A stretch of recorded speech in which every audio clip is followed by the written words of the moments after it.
hopefully everything sounds right, because something happened with the... So you updated OBS last night after the stream, and I did a recording earlier and it sounded like shit, so hopefully I fixed everything.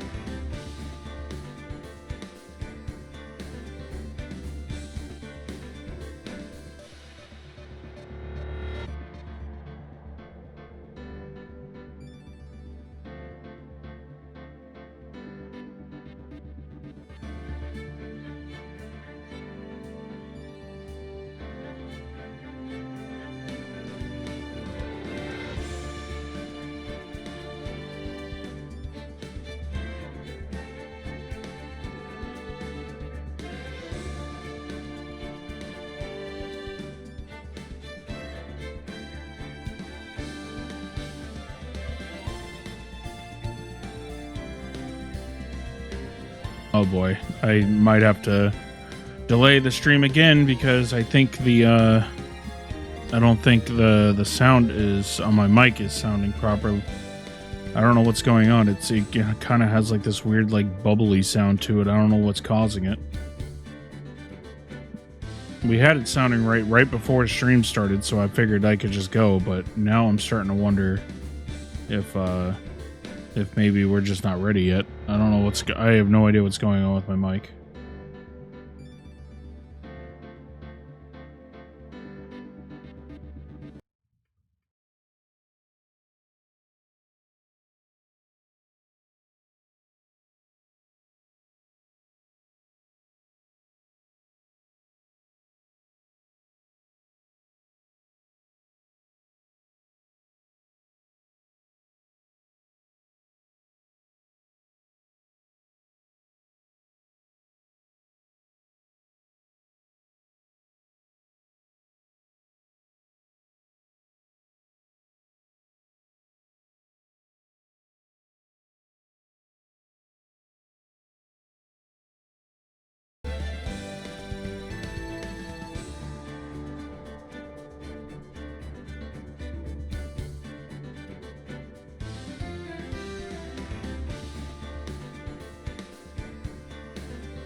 Alright, fuck it. We're just gonna go.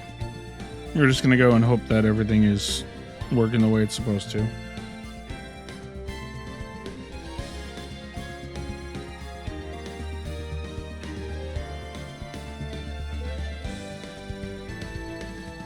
Yeah, I think we're good. I think we're good. I think we're sounding alright. If anything sounds weird, just let me know and I'll try to fix it.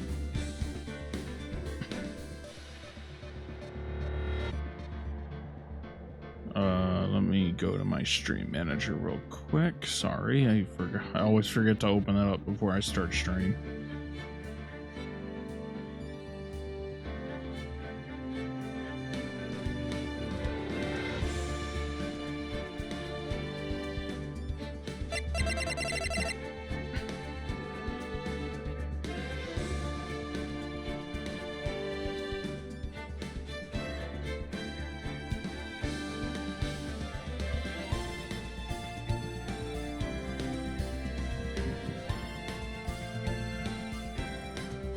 Always run a short ad break before we start. That way the pre-rolls aren't in right at the beginning.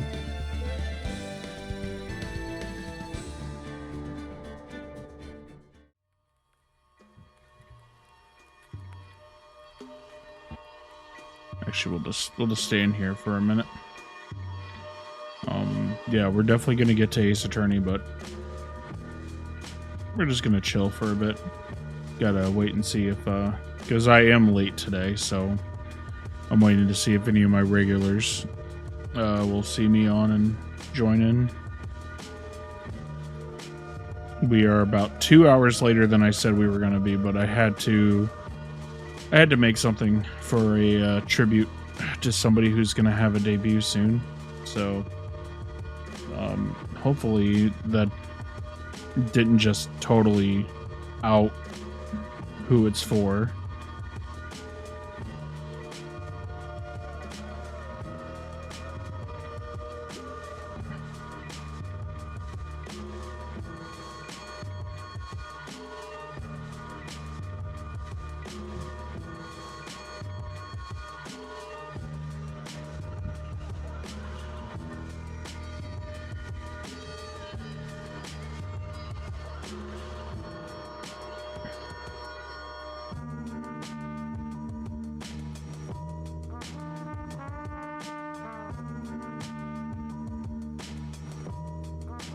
Yeah, and VNeon had an update today too, so I tried not to update it, but there's a bunch of like stability stuff that it added, so I kind of wanted to update, but I'm holding back.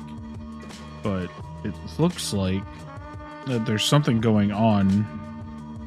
Like my sound is like constantly going out. I don't know what is going on with my stream right now. But I'm monitoring everything, and there's some audio stuff that is not clicking properly. I'm wondering if it's possibly just the cord in my headphones. That's what I'm hoping it is. Because if it's just the cord in my headphones, it's like a $2 replacement. So that's not anything I have to worry about. So yeah, we'll see.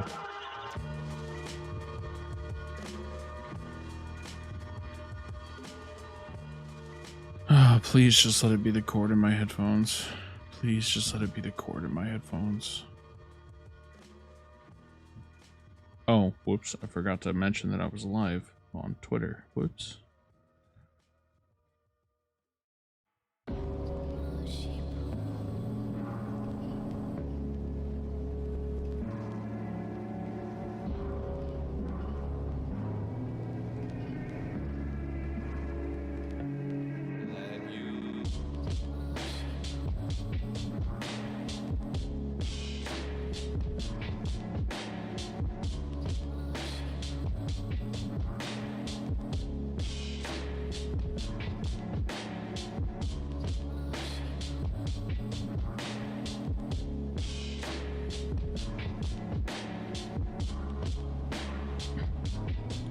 Oh, hello, Dark. How you doing today?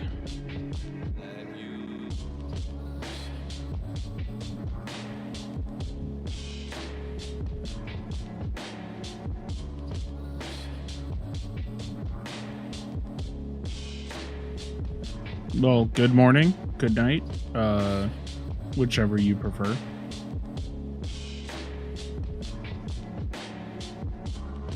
I mean, shit, you did have a really long stream the other day, so I'm not surprised you haven't been sleeping.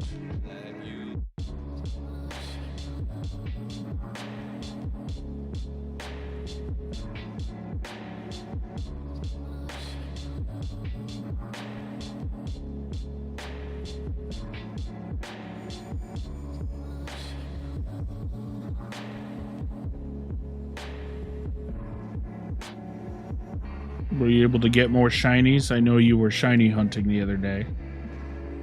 I actually fell asleep with your stream on and woke up and you were still streaming.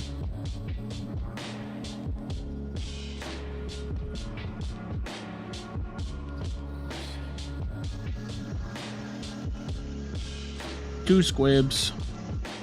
Two squibs.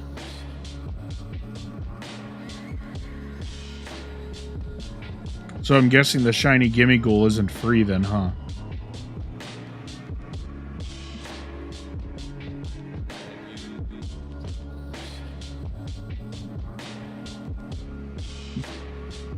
The way they announced it made it sound like it was a freebie, but that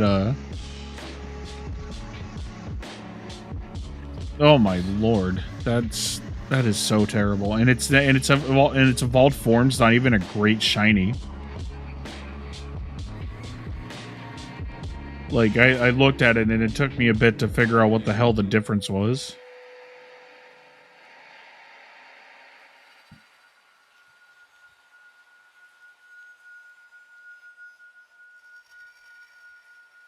Like the orange lines or the gold lines change to silver, and that's about it. Yeah. Yeah, the lines on his arms are a little different. But like they couldn't even change like his belt color. I mean, like, come on. Like they should have made him silver or uh pink gold.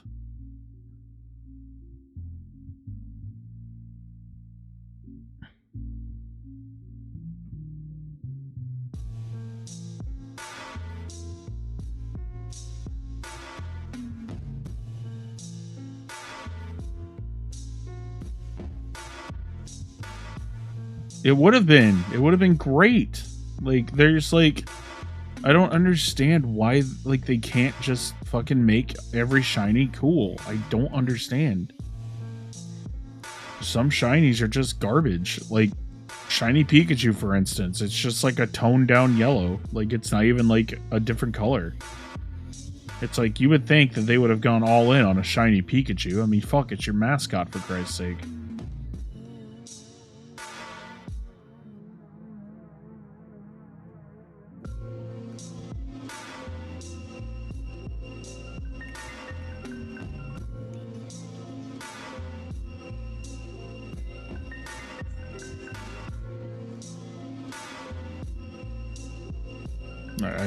I don't get it. Like it's like, come on, Game Freak, get it together.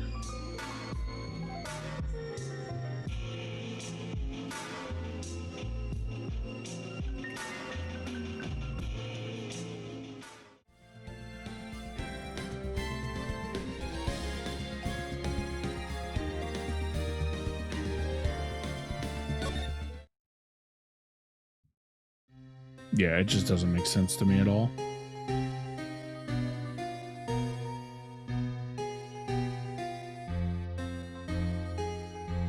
That emote rain.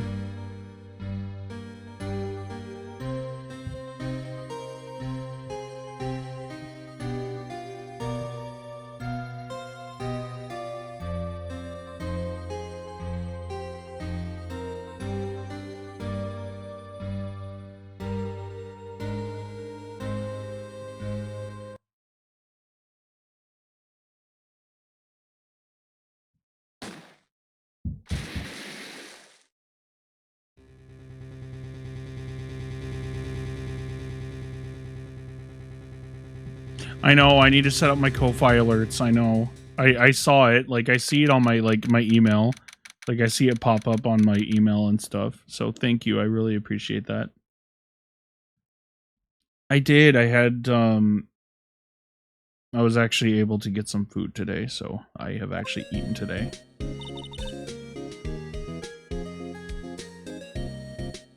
Thanks to you.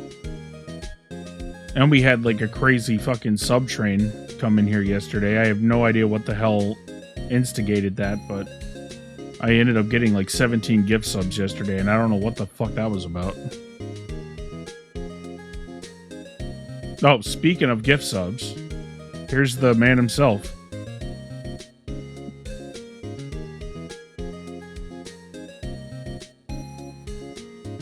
Of course, thank you. Kisses, kisses.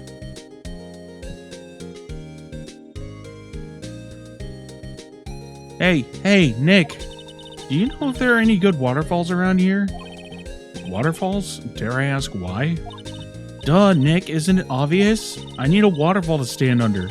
Preferably a freezing one. Ah! Oh. Ow! Why is my controller on fire? Ah, shit. What the fuck?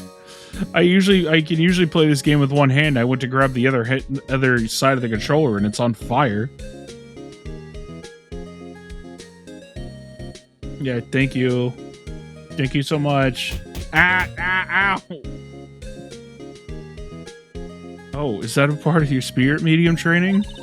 Of course, except I've been slacking off lately. I need to brave the elements and be forged anew under the rushing spring waters. Okay. I don't know about any falls per se, but Gourd Lake is pretty close. Oh, darn. Sorry, them's the breaks. Couldn't you just take a cold shower or something? Good idea. So much for rushing spring waters. Next in the news, a large unidentified animal was sighted at Gourd Lake. The town is buzzing with excitement. Locals are calling it Gordy, and a tip of the hat to the Nessie, the Loch Ness Monster. Though its namesake Nessie proved to be a hoax, locals are confident their Gordy is the real deal. Ugh, boring. Can't they show real news for a change? Nick? The water pressure's kinda low in that shower. You want more pressure, huh? Why don't you go down to the fire department and have them spray you with the hose? Good idea, Nick! Apparently, Fey blood is no aid in detecting sarcasm. We interrupt this program to bring you a special news bulletin. Strange occurrences continue at Gourd Lake, but this time it's murder. Gourd Lake again? The body of a man was found in the lake early this morning. A suspect was apprehended. Sources inside the police department revealed that the suspect's name is Miles Edgeworth, age 24. Edgeworth was an up-and-coming prosecutor known for his skill and connections. He was guaranteed a long and rewarding career. Has he thrown it all away? Edgeworth? What's going on? Edgeworth would never do something like... Nick? Yeah, Maya. The fireman yelled at me when I called him. We've got bigger things to worry about than that. They arrested Edgeworth. What? You mean the prosecutor? Yeah, he's a suspect in a murder. What? When? Where? Whom? Why? How? I don't know. Let's go find out, Nick. Look at this dude. You know, Nick, we've all been in here one time or another, haven't we? I guess it comes with the territory. I'm not sure it's something we should mention to too many people.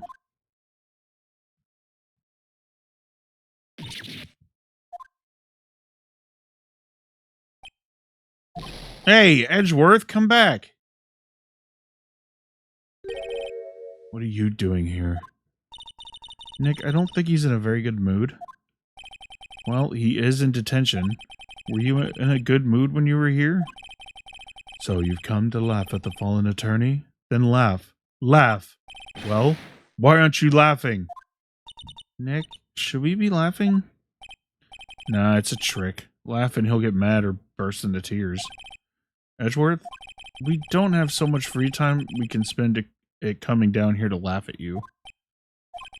Yes, you do. Actually, he's right. I hoped you wouldn't come. I didn't want you to see me. Not like this. Not like this. I didn't want to see you like this either, believe me. Edgeworth, tell me what happened. Why should I? What are you gonna do about it? Duh, we're gonna help you, that's what. Help me? You? Don't be ridiculous. Sorry? You're a novice. You've only been in 3 trials. Hey, sure you got lucky and won all 3, but your luck's bound to run out someday. You need real skill, right? Experience.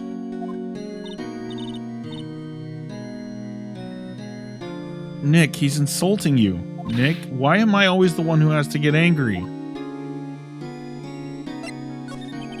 The murder took place at Gourd Lake, correct? And you were absolutely wonderful at that, so thank you for that. Yes, late last night. The lake is a long way away from your offices in the courthouse. Why were you down there? I see no need to tell you. Mr. Edgeworth, you didn't really... Gordy. Huh? I went to see Gordy. Gordy? What's that? I'll tell you later. Why won't Edgeworth talk to us? Alright. Dun, dun, dun, dun, dun, dun.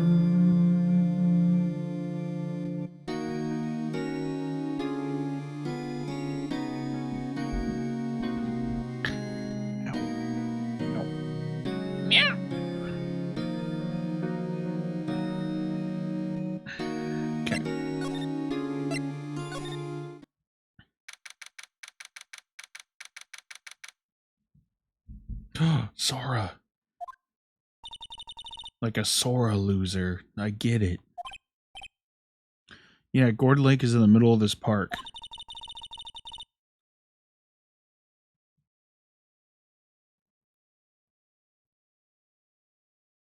I can see some police walking around in there. Questioning people, probably. Hey, isn't that Detective Gumshoe over there? Well, pal, there's enough of us here. Anyone found anything? Sorry, sir, nothing. Idiot, the trial's tomorrow. We need clues on the double. But, sir, there weren't any clues. That's why we arrested that attorney, Mr. Edgeworth. It's clear, sir. He's the one who... Shut up! Just you try saying that again. I'll make you sorry if you do. So just get out of my face, pal. Yes, sir. Detective Gumshoe's kind of scary today. Recruits. E? Hey, you're that Harry guy. Harry Butts. Wright. Phoenix Wright. Will he ever learn my name? And just what are you doing here, pal? Investigating? Huh? Well, yes, I suppose. Well, I'm here to help. Ask me anything you want. Bring it. He seems different than usual. I wonder what's up. Mr. Edgeworth hasn't actually asked us to defend him yet. Huh? Oh, you don't say. Yeah, speaking of which, I actually forgot to do something while we were in the fucking detention center. Your attorney's badge? Edgeworth, let me defend you. Good one, right? But I'm not that hard up. Not yet. Pause? What do you mean by that? Me? Trust a wet behind the ears lawyer with only 3 trials under his belt? Never. What? My case is near hopeless, right? Every defense attorney I've talked to has turned me down. What?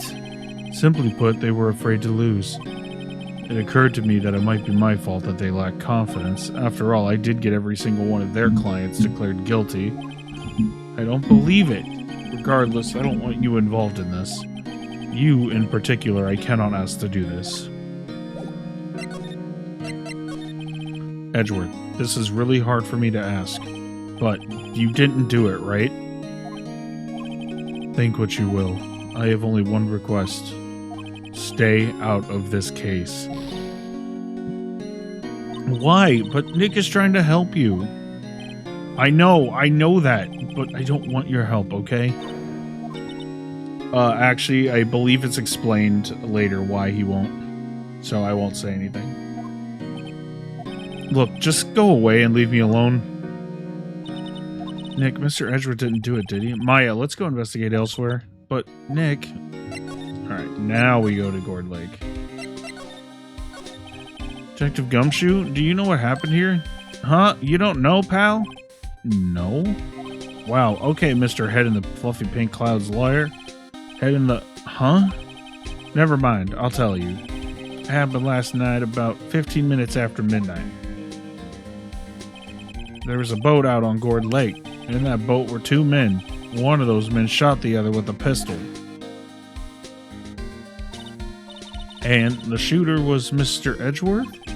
A cop who arrived on the scene arrested him. How did they get there so fast? Well, there was a witness. When the report came in, we raced to the lake. A witness? Who is this witness? Sorry, pal, that's confidential. Anyway, the witness saw everything, apparently. Sure, they'll turn up at the trial tomorrow. Is there only the one witness? Yep, it was pretty cold out on the lake last night. And it was Christmas Eve after all. Still, we're being thorough. You never know when you're going to turn up another witness. That's why we're here today checking things out. So far, we're coming up empty. Oh, it's Christmas today. I'd forgotten. What are you getting me for Christmas, Nick? Talk to Santa. You don't think Mr. Edgeworth is a murderer, do you? Absolutely not. It's impossible. I don't care if there's a witness either. I don't believe a lick of it. Right? Who cares what the witness says? I care. You really believe in him, don't you, Detective? Of course I do, but the police are pretty sure he's the killer. Nobody's even really taken this investigation that seriously. Oh no! After all the help Mr. Edgeworth has been to us, hard to imagine that no one's standing up to take his side. Well, at least you are, Detective. Is it true? No one will take Edgeworth's case? Yeah. Bit of a celebrity. If you defended him and lost, your reputation would be sure to suffer. What's more, the case against him is, well, it's pretty solid. I suppose it would be if they have a witness. Hey, pal, don't tell me you're gonna turn your back on him too. Remember the Steel Samurai case? Mr. Edgeworth helped you get your client declared innocent. I know. I went to Edgeworth. I tried. He really doesn't want us to represent him. Especially not us, he said. What? Well, that doesn't make any sense, pal. You should have heard him talking about you after that trial. He kept saying right, over and over. He did what now? Nick, I'm not sure that's a good sign. Yeah, I mean, I don't think so either. Yeah, neither am I. Why wouldn't he want your help? I don't get it. Detective Gumshoe, sir. What, find something? No, sir, not yet. But there was a call from the precinct. They want to hold an investigation briefing? A briefing? Right, I'm off. Oh, sorry, pal. I guess you heard. I gotta go. Any last thing you want to ask me before I head back? The autopsy report, please. Sorry, they haven't worked up the autopsy report yet. I'm still waiting for it myself. Actually, say, if you got time, drop by the precinct. We can talk more there, pal. You're not coming back, Detective? Probably not. So what should we do if we have something to talk to you about? Right, here, I'll show you how to get to the precinct. Come down and see me anytime. Detective Gumshoe. What? We'd like to take a look around the park. Can we walk around? Yeah, no problem, pal. You got my permission. You know, Nick, I think there's something to be said for talking to people when they're busy. Yeah, they don't have time to think about not giving you information.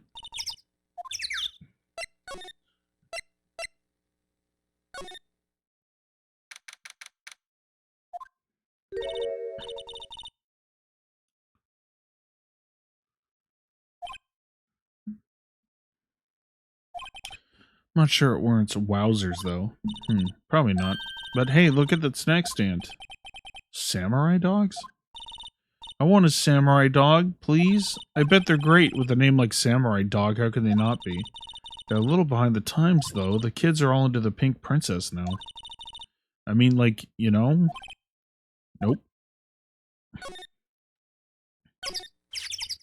Huh, someone left some party poppers here. You know, you pull the string and it goes pop. Yeah, I know the ones. You see them a lot around New Year's. Hey, Nick, they might be a clue. Let's take them. Come on, admit it. You just want to pop them, right? Was it that obvious?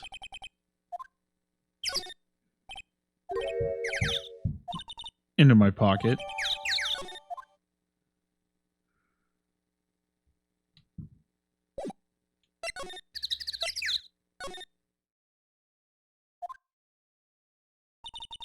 I like it here, Nick. Look, someone's camping. Got guts camping at the scene of a murder. Hey, Nick. If they were camping here last night, they might know something about the murder. That's true. Good call, Maya. Let's go talk to them. This SUV has seen better days. It's dented all over. Can't believe anyone would drive their car down here. This camera has a mic and some sort of attachment. It must take pictures when triggered by a noise. Wow, cool. Let's try it out.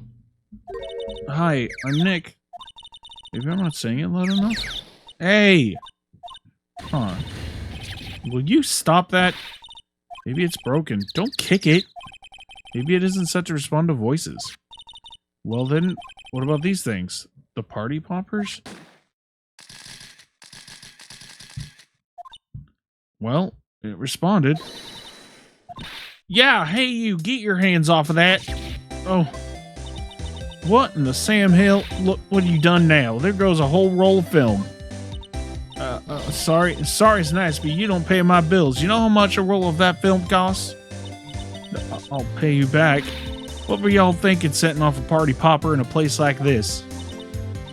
Well, what? Don't try to play stupid with me just because you think I'm some country bumpkin.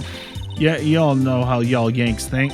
I say them southern folk talk with that exaggerated drawl, why, they must be dumb. Well, let me tell you, just because I might be dumb don't mean we all are. Nick, help. And who are you now? Her chaperone? Yeah, no, rather, we're sort of friends? Just figure out what y'all gonna just say and say it for bejesus's sake. God, I'd rather sit through one of Papa's drawls and listen to you all stutter all day.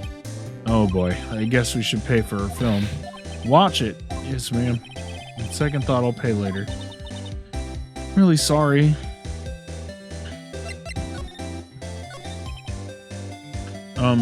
What?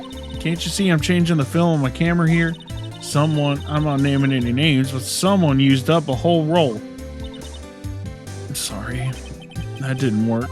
I wonder if I have anything to show her that'll get her attention.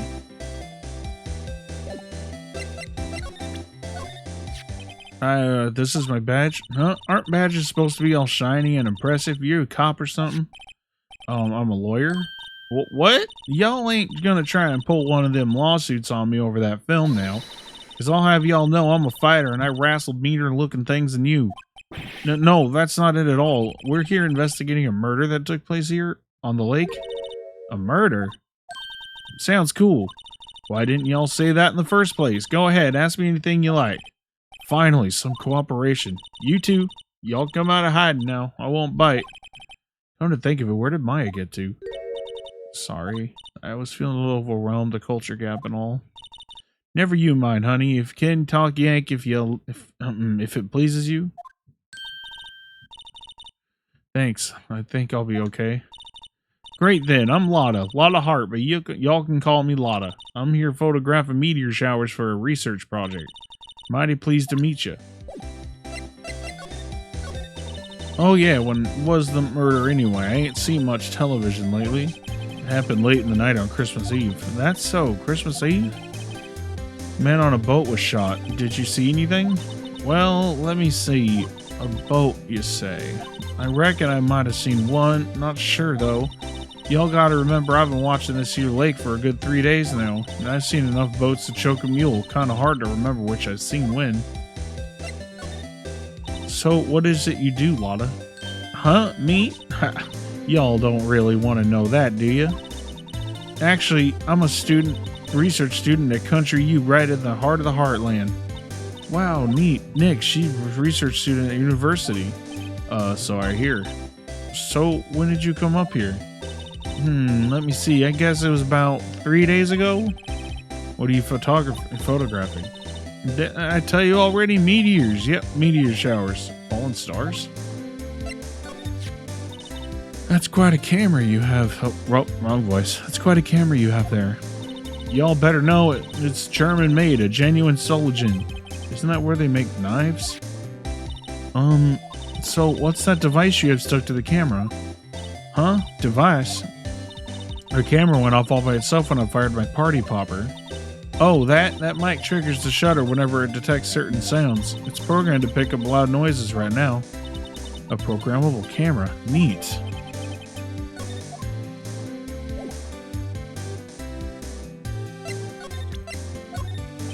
Lotta, so your camera, it triggers on loud explosion noises? Hey, yep. Actually, the victim in the case we're researching, he was shot with a pistol. A pistol? Right. Now, wouldn't a gunshot make a similar noise to our party popper?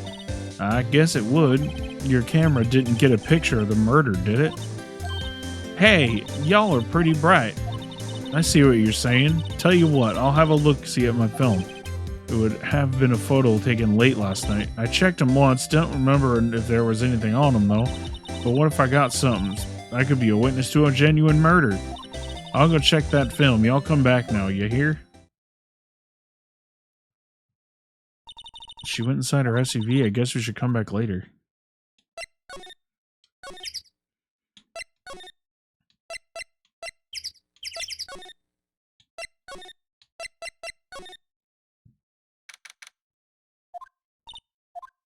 I guess Detective Gumshoe is still in that meeting.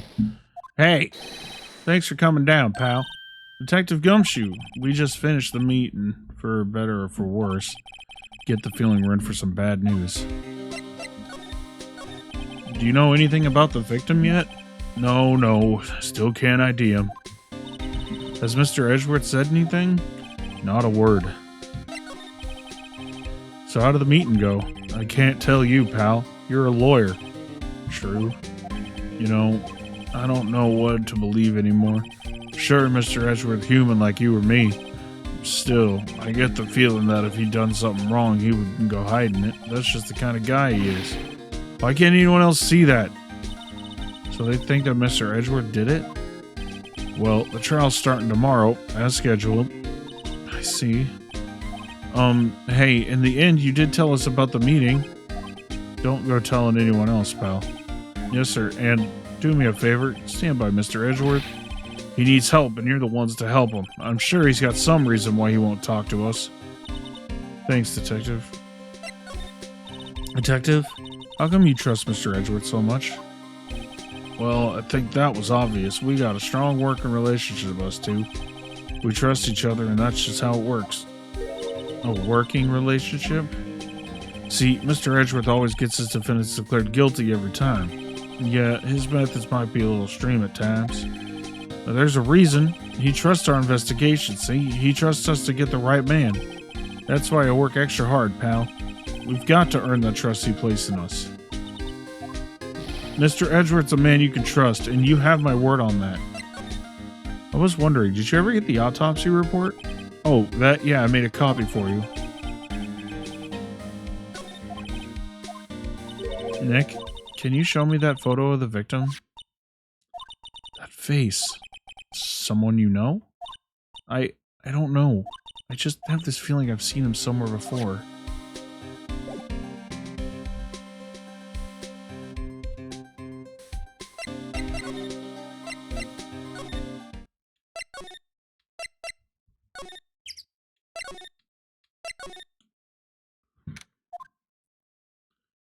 Hey, y'all! Lotta, wait up a sec. We got bingo. Bingo? My automatic camera took 2 pictures last night. Hey, this is them. Take a look.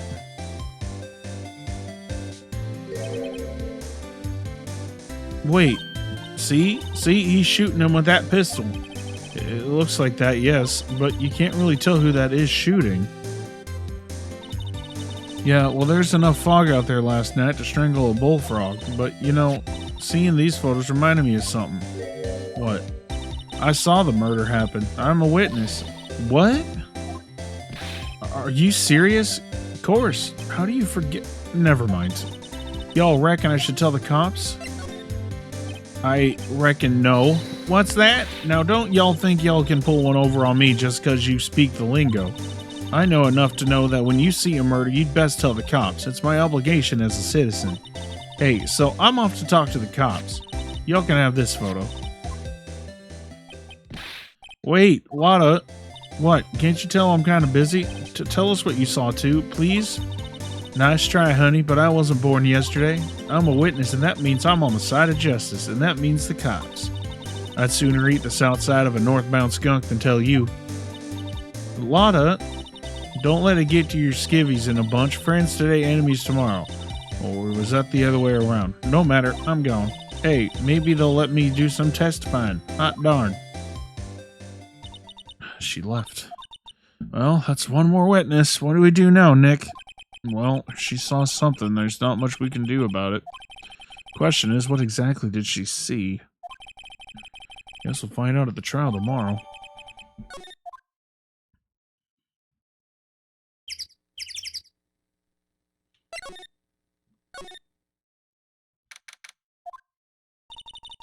Looks like the police have given up their interviewing. Hey! Nick, I think Santa's mad at you. Long time no see, Nick. Nick, you know Santa? Wow, Nick and Saint Nick. Hey, I see the connection. Don't be ridiculous. Dude, it's me. Larry? What are you doing here? Isn't it obvious? I'm working my day job. I sell samurai dogs. Want one? Gotta get money for dates, you know. My girl Beyonce deserves the best. Keonce, not another model, I hope. Oh, Keonce's a fine, fine woman, Nick. It was her idea that I wear this costume. She was all, you go, girlfriend, you know? She bought this costume for me. That's great, Larry. Wow, a Santa costume. She must be really nice. Whoa, cute. Nick, who's she? She's not your... Not my... What? No, she's not. I'm his partner, Maya Fey. I'm, the little sister. Sister? Wow, Nick, must be tough. Working 9 to 5, having to take care of a little sister? No, I'm not Nick's little sister. I'm my older sister's little sister. Yeah, no shit. Huh, sounds great. Don't worry, Maya, he's not listening. Hey, Larry, there was a murder here last night, and since you work here, have you heard anything? Nick, you're wasting your time. Last night was Christmas Eve. He was with Keonce, obviously. He wouldn't have been standing out here in the cold. Oof. I think what you just said had caught him off guard, Maya. No, it's just Keonce's not in town right now. Oh, Larry. Oh, Larry. Larry. What are we ever gonna do with you, buddy? She's in Hawaii on a photo shoot. Uh-huh. A model. I knew it. Well, anyway, there was a murder here on the lake. The trial's tomorrow. Huh, neat. The defendant is Edgeworth. Miles Edgeworth. Nick, why would Larry know Edgeworth? Whoa, Nick. You don't mean that Miles Edgeworth? Old Edgy? Yeah, he's a murder suspect. Whoa, murder? Uh-huh. You know Mr. Edgeworth, Larry?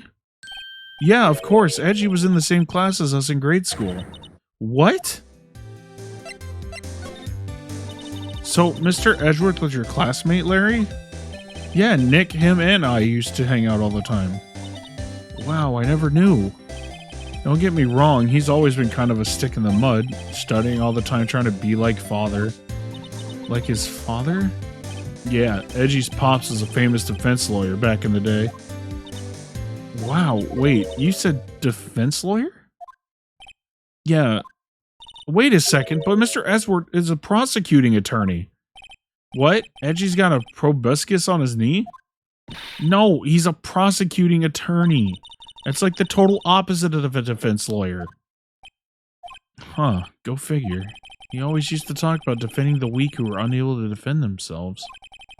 Man, used to go on and on about man's duty to society and all that. What a bore. I wonder what changed his mind, though. Do you know, Nick? Nick? Tell me about the dogs. Huh? Oh, you mean the samurai dogs? Why are they samurai dogs? I mean, they kind of look gourd-shaped. Oh, well, originally they were gourd dogs, you know, like guard dogs? Ouch. The samurai thing was Keonce's idea. Oh, she's my woman, you know? She was all, change the game and you go, girlfriend. She made me that banner. Man, the kids can't get enough of those samurai dogs. Something about that just seems wrong. Oh, and guess what? We're getting a ton of customers here at the lake with the big news. The big news? Yeah, Gordy. Gordy? What's Gordy? Huh? You mean you don't know? It's here at this very lake. A giant mysterious monster. Gordy. A monster? Yeah. Check it out. This is an rewind. Check it out. This is an article from yesterday's newspaper. There's a photo. Wow, it's really real. It's really, really real. It's not just a sock puppet or something in the background. Nick, a monster. A real monster. Yeah, it's probably just a log or something. Right? Hey, there's a quote here from the person who took the photo. What's this? I set the camera to automatic, and when we got into the frame, I heard a loud bang like an explosion. It followed by the sound of something slipping into the water. I wish I could have seen it. Why would there be a sound like an explosion? Larry, could I borrow this article from you? Sure, no problem. That'll be $1 million. $1 million? Grow up, Larry.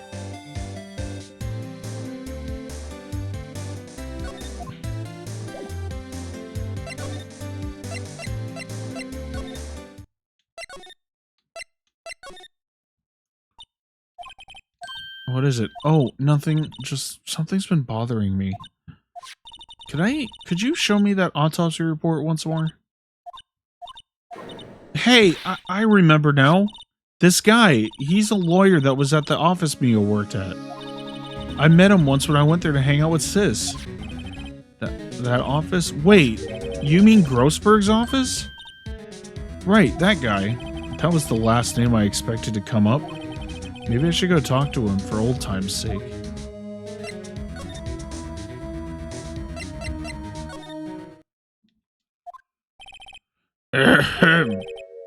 That old familiar clearing of the throat. Aha, you're Mia something, are you not? I was her understudy, yes, Phoenix, right? Oh, got the name. I thought he was still talking. I was her understudy, yes, Phoenix, right? Aha, and you're Mia's something too, are you not? Her little sister, yes. You've grown. You've come to look a lot like your sister, you know? Takes me back. The days of my youth, like the scent of fresh lemon, you see. Mr. Grossberg, sir? Oh, yes, beg your pardon. Of course you came here to discuss something. What is it then? Something the matter? There was a murder last night. A murder? You haven't heard? I just got up, you see. Well, Miles Edgeworth shot someone with a pistol. Edgeworth? What? Who did he shoot? Well, the identity of the victim is still unknown. This is terrible news indeed. Guess he hadn't heard anything. I don't think the victim is unknown. I think we do know who it is. I don't think we know his name. Oh, that's probably what they mean, that we don't know his name. Mr. Grossberg, whatever happened to that painting? Oh, yes. I don't think it shall ever be coming back home to this office. Can't exactly claim it as stolen. I suppose it's my just desserts. Old, bitter desserts. Strange. I feel as though I've seen this man somewhere before. Did you remember? He was a lawyer here in my office. That's Hammond, Robert Hammond. Mr. Hammond? And you say this is the man Edgeworth shot? Who is this Hammond guy anyway? Mr. Hammond, he was the defense attorney in that case. That case? Yes, the DL6 incident. Oh, he's coming back. He's coming back. We've heard about this. We've heard about this one before. It's coming back. It's all connected. DL6. Why does that sound so familiar? Perhaps you remember. I'm sure someone mentioned it during the trial for Mia's murder. That was the incident where the police were at a loss, so they used the spirit medium. Wait, you don't mean, was that medium my mother? Yes, my dear. The spirit medium, Misty Fey, your mother, contacted the spirit of the victim. But the case was a loss. No conviction was made. The DL6 incident, yes. Happened 15 years ago. A very strange case indeed. They never caught the criminal, right? Correct. Misty Fey used her powers to talk to the spirit of the late victim. Her testimony led to charges being laid against one man. But Mr. Hammond won the case and the suspect was declared innocent. And the police blamed my mother, calling her a fraud. You were the one who helped her out then, right, Mr. Grossberg? Yes. Yes, quite. Thank you. No, please, don't mention it. DL6, never thought I'd hear that name again. But wait, what does that case have to do with anything with Mr. Edgeworth? It has everything to do with Mr. Edgeworth, my dear. The victim in the DL6 incident was none other than his father, Gregory Edgeworth. What? His father? If you want to know more, you should ask him yourself. Show him this. I'm sure he'll talk to you. Wait, this is a photograph of my mother.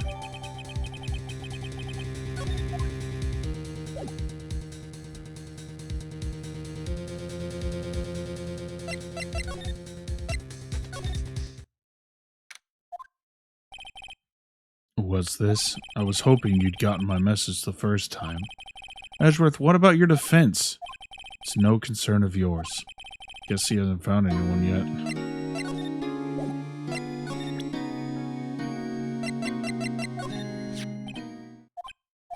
Edgeworth? It's only been a matter of hours since you last visited, yet you've made incredible progress in your investigation. I'll admit it, I'm impressed, right? You were always single-minded in your work, though. Once you start on something, you always see it through, don't you? About the DL6 incident. Right, DL6. I didn't want you to find out about it. That's why I refused your offer to defend me. I'm sorry if it sounded like I thought you weren't up to the job. I just wanted to keep you away from DL6. So, do you still think it would have been better for me to stay away? I don't know, but I see no point in hiding anything from you now. Very well. Ask whatever you'd like, and I will answer to the best of my abilities. The DL6 incident was when my father died. Right before my eyes. He was shot and killed, and I saw it all. My memories from that time are foggy. I suppose it's a self-defense mechanism. In any case, the suspect was arrested, a man. It's pretty clear he was the only one who could have killed my father. The spirit medium they used to talk to my late father said the same thing. It was an attorney by the name of Robert Hammond that cleared the suspect's name. And Hammond is the victim in the Gourd Lake murder? Correct. That spirit medium, that was my mom. What? You mean you're... It's strange. I thought that terrible incident was about to end, and now this? About to end? The DL6 incident happened 15 years ago. 15 years ago, on December 28th. December 28th? The statute of limitations in that case runs out in 3 days. What? Nick, what does that mean? When a case's statute of limitations runs out legally, the case never happened. 3 days from now, DL6 will be closed forever. What happened to the suspect, the one who got off innocent? I don't know. He disappeared from public view. Nobody knows where to. If he's still alive, he'd be about 50 years old now. Guess I could understand why he'd go into hiding. Be hard to live a normal life after being a murder suspect in such a big case. So was your father a lawyer? He was. Gregory Edgeworth. He was quite famous at the time, apparently. So, you were sort of trying to follow in his footsteps. I'd rather not talk about it.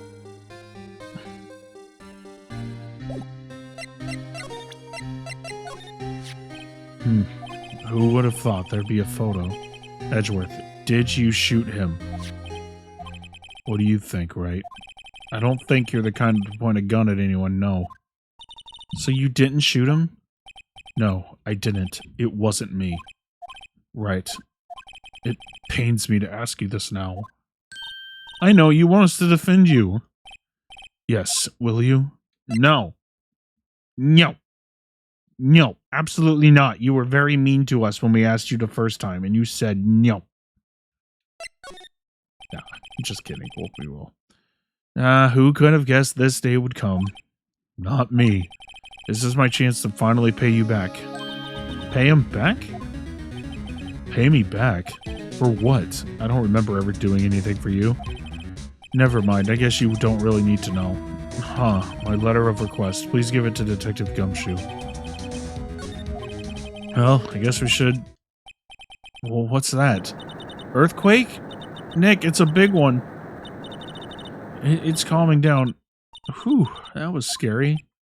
Huh? Where's Edgeworth? There.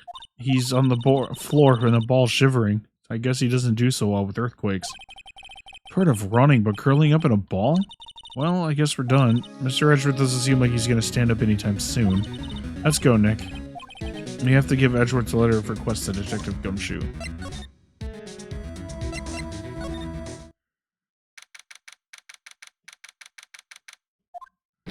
What's going on here?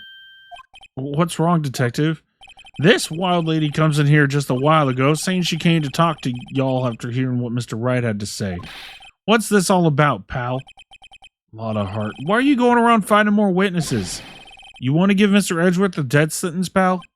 No, not at all. Just, I mean, she did see something. There's nothing I could do about that. Can't go around covering up evidence. You trying to say something about the way I do my job? No, sir.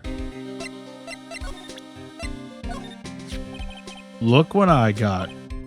Hey, you did it, pal. Glad I waited till the last minute to file those papers. I'll rip them up and start new ones for you.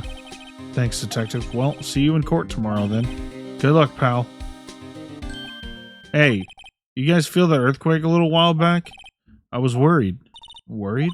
We're fine. I've lived out here my whole life. I'm pretty used to them by now. Oh, I wasn't worried about you two. I was worried about Edgeworth. Oh, right. He did seem to overreact a little now that you mention it. Yeah, well, I'm not surprised. It was a pretty big quake. I'm gonna go check on him. You two go eat and get your rest for tomorrow's trial. Later. I wonder what it was with Mr. Edgeworth and earthquakes. I wonder. He was never that scared of them when he was in school. Then again, I only really got to know him in 4th grade. He transferred to another school after that. Wonder what happened to Edgeworth.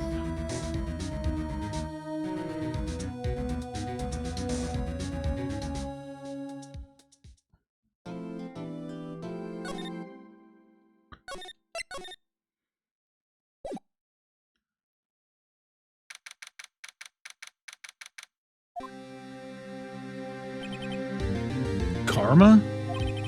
That's right, Manfred von Karma. He's the best prosecutor there is. He hasn't lost a case in his 40-year career. He's a god of prosecution, right? A god. Not a single case? He'll do anything to get a guilty verdict. Anything. Sounds like someone else I know, Edgeworth. You don't understand. I mean, he'll really do anything. Manfred von Karma is a man to be feared. It's quite a claim coming from someone who forges evidence. He taught me what it really means to prosecute. What?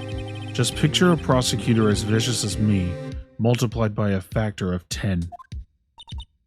So is he your teacher then, Mr. Edgeworth? Something like that. And now he's trying to get you found guilty? What a creep. Oh, wait, maybe he's planning on losing on purpose to help you out. Not a chance. He hasn't lost once in 40 years. 40 years! He's as ruthless as me, times 20. That's pretty ruthless.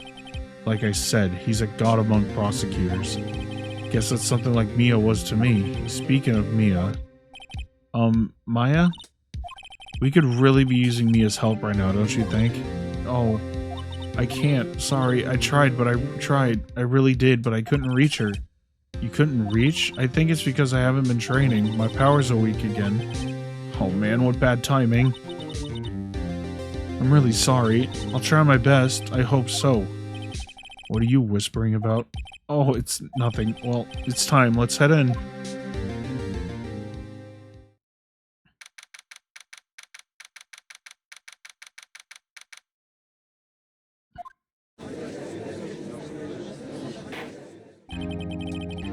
Court is now in session for the trial of Mr. Miles Edgeworth. The defense is ready, Your Honor. Mr. von Karma, is the prosecution ready? Fool.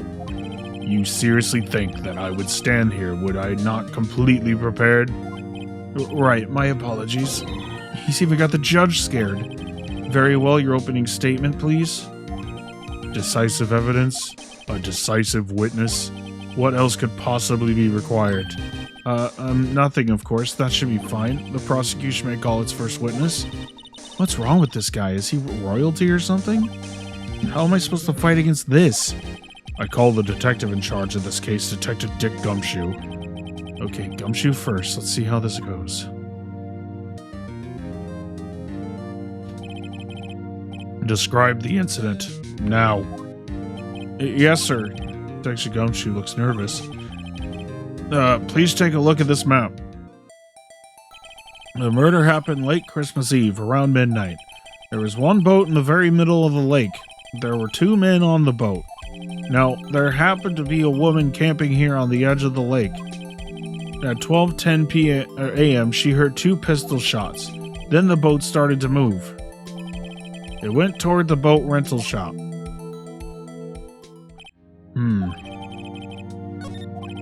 Testify to the court about the arrest, now! Wait, Mr. von Karma. Yes, actually, I'm the one that's supposed to be handling these proceedings. Wrong. There is only one thing you need to do here. You will slam down your gavel and say the word guilty. That is your role. Yes, of course. You're quite right. No, he's not.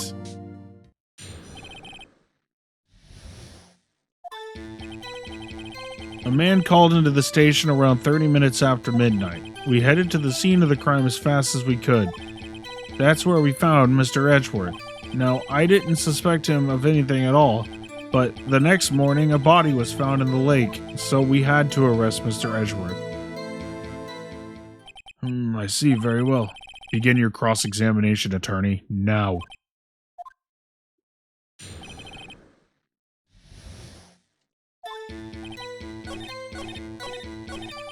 Hold it! Did you find any clues on the body? A single bullet was recovered from the body. He was shot through the heart, fatally. Judge, here is the bullet. It didn't strike bone, so its shape is well preserved. Very well, the court accepts this bullet into evidence. Hold it! Why is that? Well, we found the murder weapon in the boat. The murder weapon? A pistol. Detective Gumshoe, that is a vital piece of information. Please revise your testimony.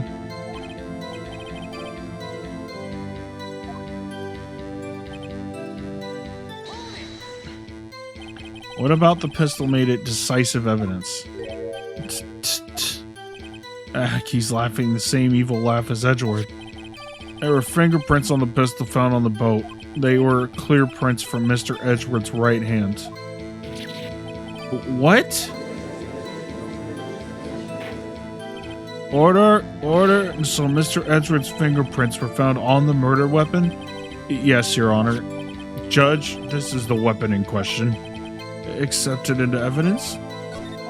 Members of the court, we now have the pistol used in the murder and the bullet found in the body.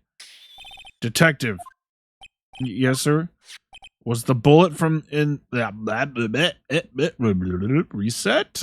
Was the bullet found in the body fired from this pistol? Yes. The ballistic markings on the bullet match the pistol. Hey, Nick. What does he mean, ballistic markings? Shocking. To imagine someone here does not know something as basic as ballistic markings. Nick, he's glaring at me. Very well, I'll explain. Actually, Judge, you do it. Me? Ballistic markings are like the fingerprints of a gun. The barrel leaves distinctive marks on each bullet it fires. You can examine these ballistic fingerprints to see which gun fired the shot. It's quite accurate, indeed. This leads to one inevitable conclusion. The bullet found in the victim's heart was, without a doubt, fired from this pistol. This pistol, which, as you may recall, was covered with the defendant's own fingerprints.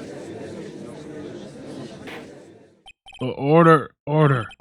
This is bad. This makes it look like Edward did it. Well, Judge, I'd say it's almost decisive, yes.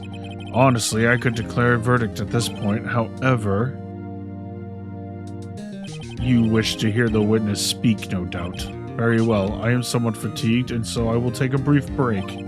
I will call my witness after the recess, which will last 10 minutes.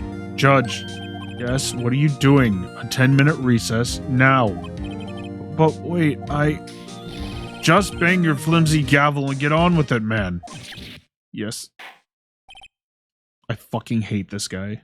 I fucking hate Von Karmas so much. Who's running this court anyway?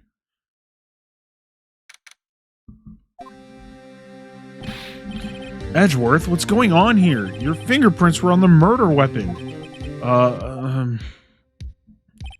And that foggy photo makes one thing clear. The only one who could have shot that man was the person in the photo. True. Was that you in the boat? Yes, it was me. What?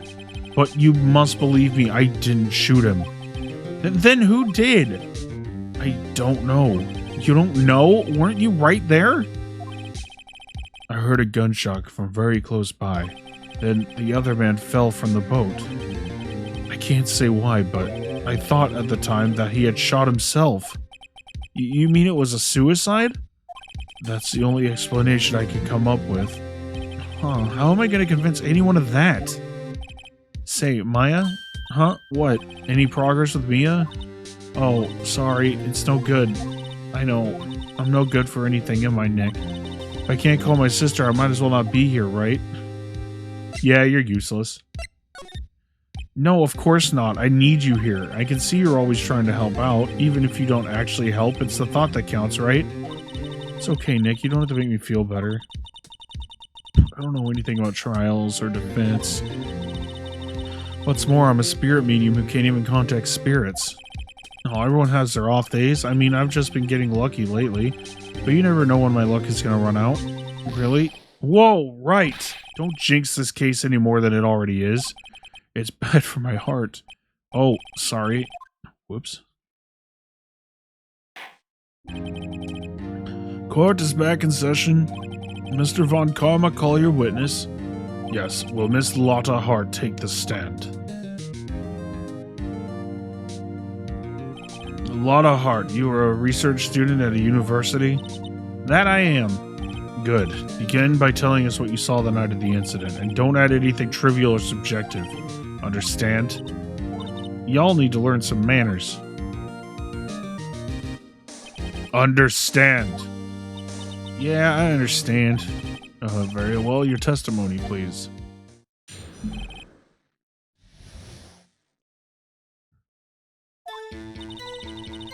It was Christmas Eve, just after midnight, I reckon. I was in my car, heard this bang coming from the lake. When I looked out the window, I saw two gents in a boat. Then there was another bang. There wasn't nary a thing on the lake but that boat.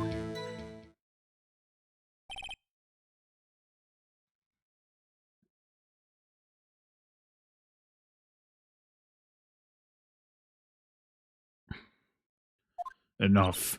Huh? Judge, she happened to take a photo of the incident. This is that photo, accepted as evidence. Well, this is a surprise. This looks like the very moment of the murder.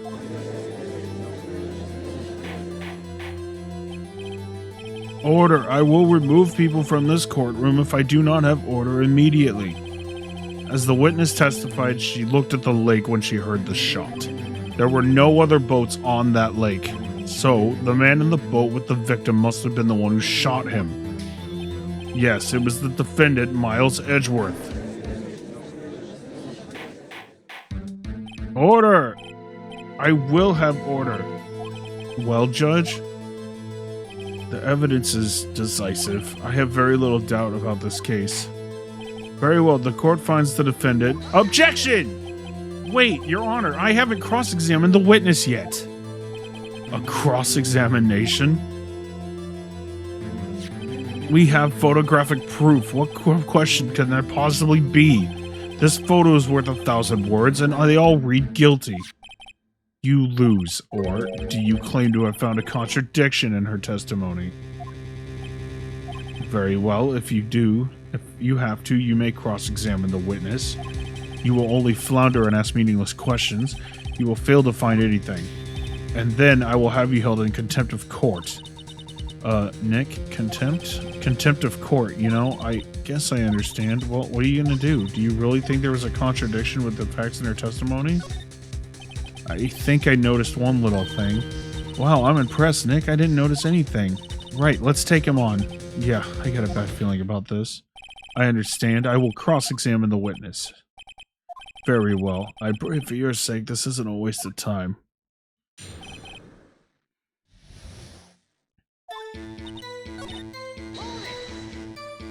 Why were you camping there anyway? I'm a research student at my university. I was taking pictures to use in my research. What research? This all sounds suspicious.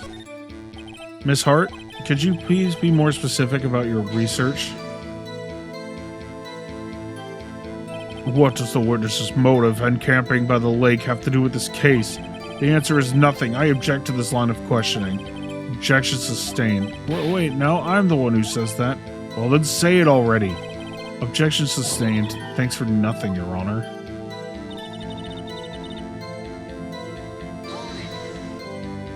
So, you weren't looking at the lake at that time? Nope. I looked after I heard that noise. She said that already. I asked you to find contradictions, not leisurely chat with the witness.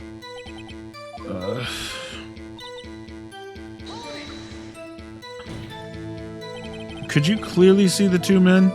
Just look at that picture. Clear enough for you? Uh-oh. Wait a second. I wasn't asking you about the photo. I was asking if you saw the two men. Yeah, well, of course. The witness has testified that she saw them. There's also a photo. You best look elsewhere for your precious contradictions. He jumped in quick. He's hiding something.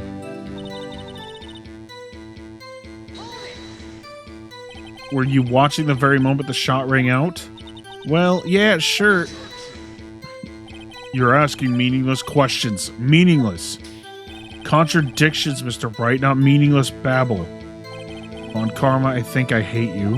He's trying to keep me from talking to the witness. To what end?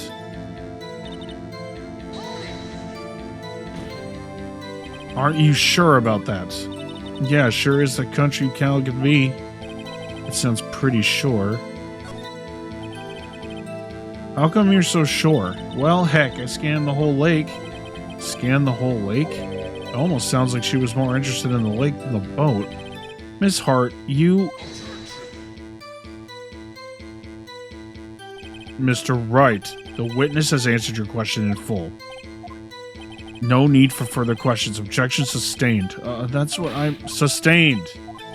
Oh, great. Enough. I think we've heard all we need to hear, Mr. Wright. It seems you are unable to find a contradiction in the testimony worth noting. But, Your Honor, you keep your promise. Mr. Wright, I am afraid that I will have to penalize any further outbursts by holding you in contempt of court. And if that happens, you'll have to leave the courtroom immediately. Understood? Nick, Lotta's testimony is fishy, Nick. Real fishy. I know what you mean, but if I can't say anything, what can I do? I believe we've covered the evidence sufficiently to make a decision. Then pass your judgment. Very well. Mr. Miles Edgeworth, please take the stand. Who was that? It was me. Maya. Is something wrong? Do you need to use the facilities? No, I do not. Lotta Hart. Your testimony stinks. It's unclear whether you were actually looking at the lake. It's highly doubtful that you actually saw Mr. Edgeworth. Tell us the truth. This is a matter of life or death. Lotta, did you really clearly see Mr. Edgeworth that night? Did you see him fire that pistol? You will stand down. The court does not acknowledge the defense's outburst. Answer me, Lotta. What's the big idea treating me like some kind of criminal? I saw him, I swear it. I saw Edgeworth. Enough, Judge. Declare the defense in contempt of court. Yes, of course. I'm sorry, but you were warned. Guard, escort Mr. Wright out of the courtroom. He is in contempt of court and must leave. No. Wait, I was the one who made the outburst, Your Honor. Nick is innocent. Oh, what's the difference? All that remains is for the guilty verdict to be declared. Isn't that right, Mr. Phoenix Wright? Wrong. Wrong. What? Did you hear what Miss Hart just said? She said she clearly saw Mr. Edgeworth. That was not in the testimony. That changes her testimony, and I have a right to cross-examine her again. Order! You're in contempt of court. It is too late for wild claims. Judge, sustain my objection. I'm sorry, Mr. Von Karma, but I cannot. What? Miss Lotta Hart has made a new testimony. The defense does have a right to cross-examine her again. But is in contempt of court. No, I am. If you're going to arrest someone, arrest me. Very well. Maya Fey, you will leave the courtroom immediately.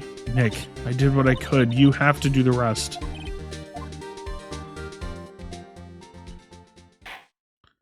I cared not for this melodrama. Listen well, Mr. Wright. I do not tolerate badgering of my witnesses. I'm running out of time. I'd better find a contradiction in here or else. Mr. Wright, begin your cross-examination.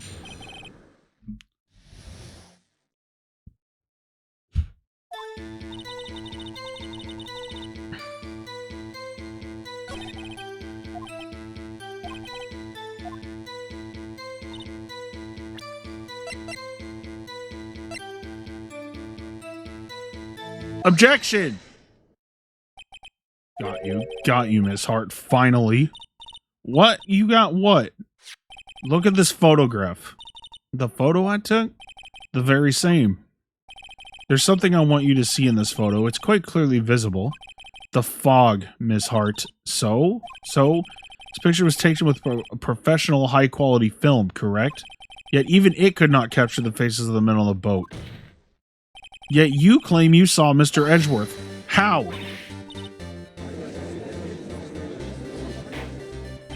Mr. Wright has a point. That's why I told her not to say that in her testimony, please. Yet now she has said it, Mr. Von Karma. How could you possibly see Mr. Edgeworth? Explain yourself. Miss Hart, what? Could you see the defendant that night? Of course, I said I could, and I meant I could. Then please testify as to the circumstances of your sighting. I did it. I finally found a hole in Von Karma's carefully vague testimony.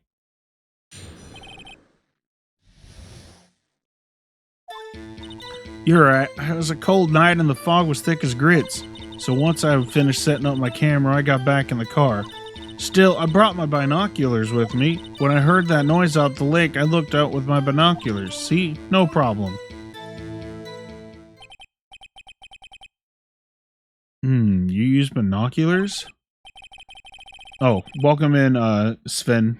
Thank you for being here. I appreciate that. I just saw your chat.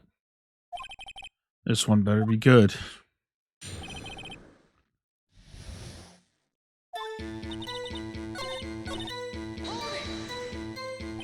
Binoculars? Yeah, binoculars. Yesterday you mentioned that you were out looking for shooting stars, correct? Well, yeah. Wouldn't you need a telescope, not binoculars for that? I've got doubts about your camera, too. Was that really to take picture of meteor showers? The camera is irrelevant to the case. You can't say that for certain. Mr. Wright, is the camera really relevant to this case?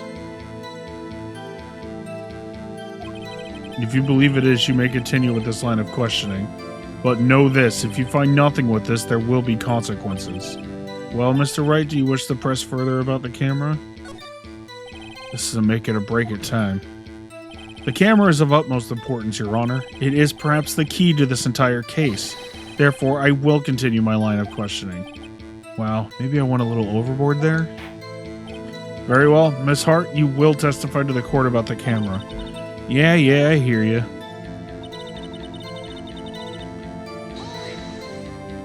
Miss Hart, what made you choose that lake to photograph meteors? You know the fog gets thick on that lake. It's not very suited to stargazing. Yeah, well, you see, I guess I wasn't thinking too straight. Mr. Wright, I will not have you badgering my witness because of her challenged intellect. Now, wait a minute. Continue your testimony. You were saying how it was you that saw Edgeworth? No unnecessary comments, please.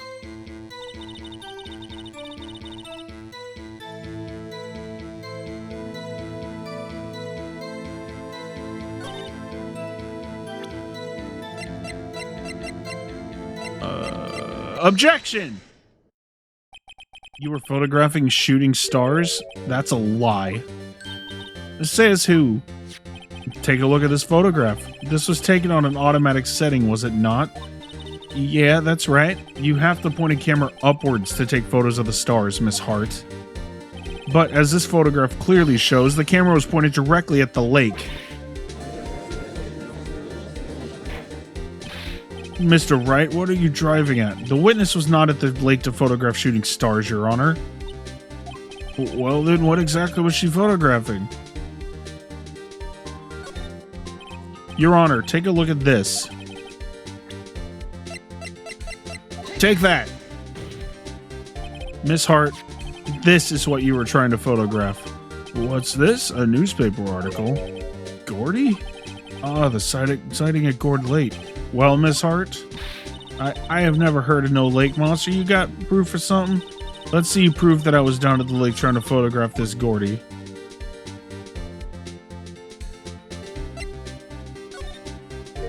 I have it. Proof.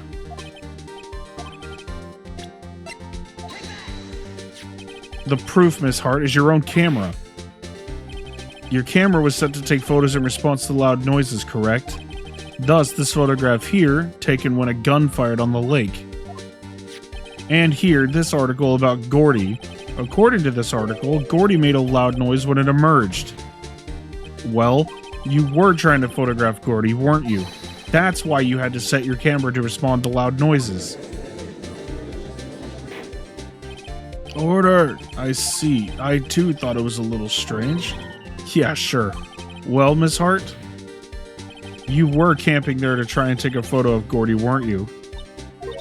Yeah, not bad. Are all you lawyers that smart? So smart, boy, I was down there trying to photograph Gordy. You got me. So what? Huh? That don't change what I saw, does it? Exactly. What you just used several precious minutes of our time to prove is nothing more than that the witness is an idiot who thinks monsters exist.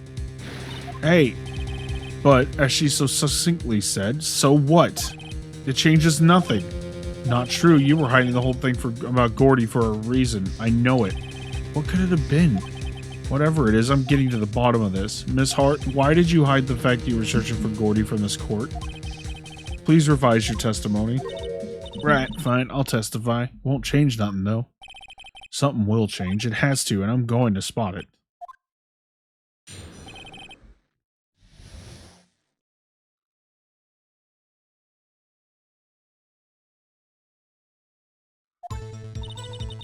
Actually, I'm not a research student at a university. I'm an investigative photographer. Imagine what a scoop it'd be if I got a picture of that monster. That's why I was camping out by the lake, but that's all I was hiding. When I heard the bang, I looked right straight out at the lake. There wasn't that much else to look at, so I just watched the boat the whole time. Then I saw a flash near one of the men's hands, and I heard another gunshot. I was looking right at the boat the whole time, crossed my heart and hoped to fry.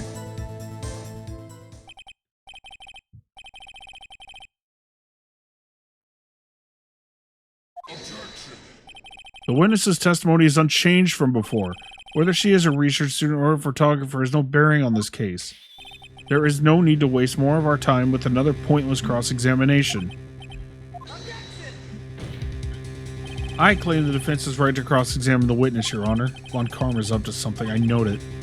He doesn't want me to cross-examine her because why? Was there a contradiction? You may begin the cross-examination. Now, you seem sure of yourself. You must have something in mind. Ah, that would be a first.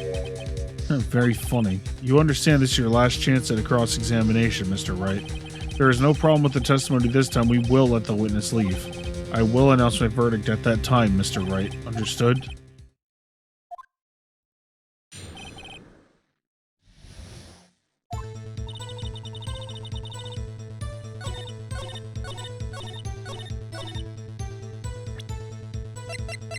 Objection! Miss Hart, were you really looking at that boat? What's with you? Of course I was looking at it. It was the only thing out there. Any normal person would be looking at it. I agree. Any normal person would. But you are far from normal. What? Y'all want to step over here and say that? You were camping at the lake to take a picture of Gordy. Think about it. What would you do if you heard a loud noise? You'd be scanning the lake for any sign of Gordy, that's what. You wouldn't give the boat a second thought. Continue, Mr. Wright. You testified that you were watching the boat through binoculars. However, you wouldn't need binoculars to watch that boat. You needed them to search for Gordy, and that's what you were doing. Well, now that y'all mention it, I did sort of take my binoculars and kind of scan the lake a bit. I mean, Gordy might be out there and all. Miss Hart, are you saying that you were not watching the boat then? Sorry, y'all. I wasn't fibbing, really. I thought, I could be a witness to a murder and all. Kind of got excited. I'm sure I was watching that boat. Till now. This is totally uncalled for. But hey, y'all got the photograph. You got proof. Still, we can't see who is shooting who in this. Right. That's why I took this photo and... Witness, that's enough. You've had a long day. Shut your pie hole. Shut my what? What was she gonna say? She took the photo and what? Wait a second. She even had a photograph to prove it, but you really can't tell from the photo who's shooting. That's why she said she was going to enlarge the photo. She said it'll drop the quality a mite, but who should let us see who's who. She enlarged that photo. Why won't Von Karma let her show it? I've got a hunch. I bet that enlarged photo shows something bad for Von Karma. This is my chance. If I'm wrong, though, it'll mean prison for Edgeworth or worse. What should I do? Miss Hart, look at this photograph. You enlarged this photograph, did you not? Yeah, I did. Why has that enlargement not been presented to the court? Because it does not exist. What are y'all talking about? You were the one who told me not to show it in court in the first place, you old fool. What's the meaning of this, Von Karma? Miss Hart. Show the photo to the court. Show us the enlargement. The prosecution objects to the submission of this evidence. Objection denied. The witness will show the enlargement to the court. Here it is.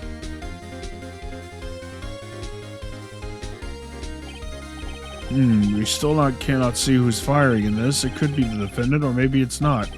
Regardless, I'll accept this as evidence. Happy now, Mr. Wright? There has to be something. You asked for the enlargement. You got the enlargement. And a little good it has done any of us. That's why I requested she not show it. I suppose this means that the cross-examination is over, obviously.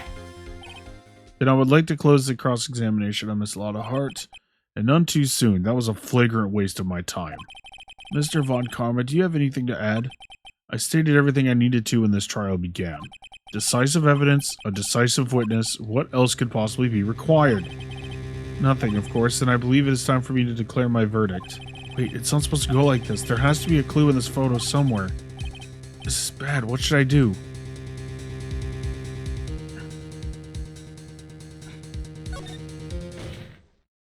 Your Honor, there is something decidedly strange with this enlargement.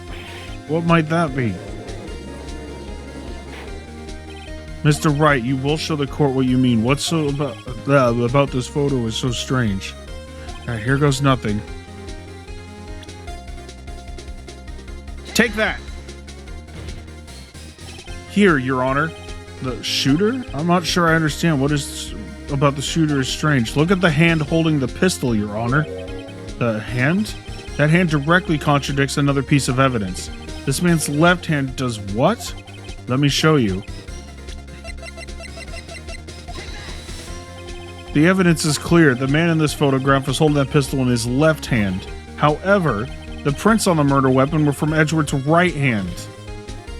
Ergo, the man shooting the pistol in this photograph is not Mr. Edgeworth.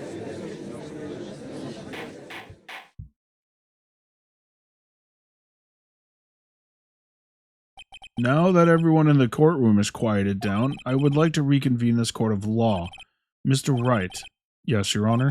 You have given us definitive proof today. We now know that it was not Mr. Edgeworth who fired the pistol that night.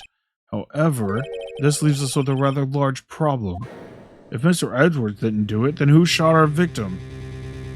Precisely. As we have seen, there were no other people on the lake that night.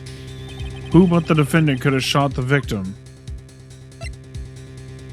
Larry. Larry did it. There's only one explanation remaining. The man who shot the victim was none other than the victim himself. Order! So you are saying that the victim committed suicide? Yes, Your Honor, I can think of no other explanation. Indeed, that does seem to be the only remaining option. I'm so very, very sorry, Mr. Wright, but suicide is out of the question. What? An examination of the victim's wound reveals the distance at which he was shot. The distance? The victim was clearly shot from further than a meter away. A meter? That's 3 feet. There is no way it could have been suicide.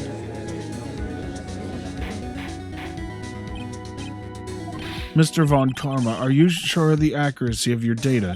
Of course, I had already considered the possibility of suicide, you see. I see. Very well, allow me to state my opinion. Considering the situation, the shooter had to be the defendant, Mr. Edgeworth. However, the prints on the gun revealed that the shooter was not Mr. Edgeworth. This is a conundrum. Therefore, I would like to suspend proceedings for this trial for the day. The court orders the defense and prosecution to further investigate this matter. Understood? Yes, Your Honor. That is all. The court is adjourned. Big moves. Big moves. Whew, that was a close one. Hey, don't you have anything to say? No, I have yet to be declared innocent, right? Well, yeah, but what happened out there on that lake anyway? If he didn't commit suicide, then who? The shooter was about a meter away, too. What? Don't give me that look. I did not kill him. I was just kidding around. Look, I'm going to go check on Maya. Oh, right. Tell her something for me. Tell her to watch what she says in court. That's all. Would it kill you to just state how you really feel with a thanks, Edgeworth? I requisitioned a transcript of Lotta's entire testimony. Thought it might give me some ammunition for the trial tomorrow. Of course, she didn't see the shooter, so the only part of her testimony that stood was the bang she heard.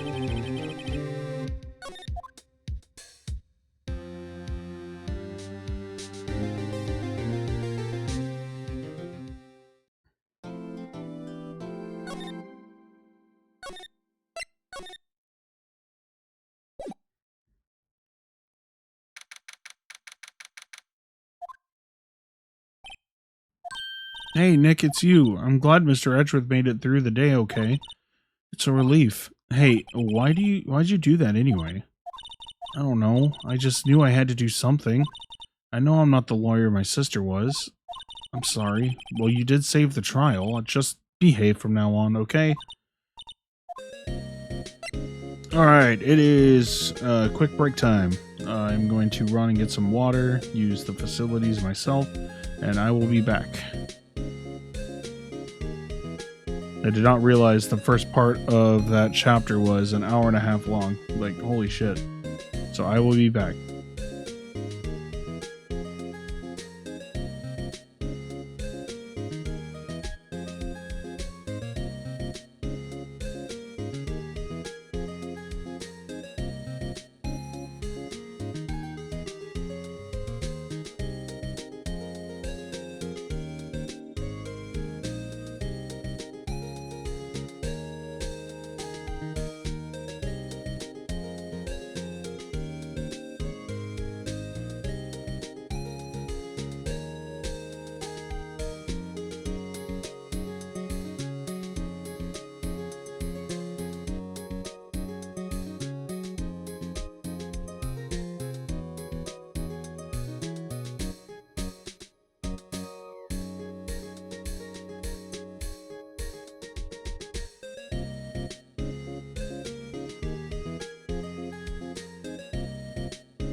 Okay, sorry about that.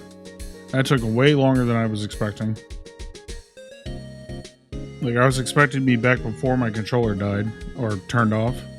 And, clearly, it took a little bit longer than that. So give me just 1 second here, and then we'll get back to it. I had to respond to a couple DMs, and that took a little bit longer than I was expecting. Usually I wait until the end of my streams to respond, but one of them was kind of urgent, so...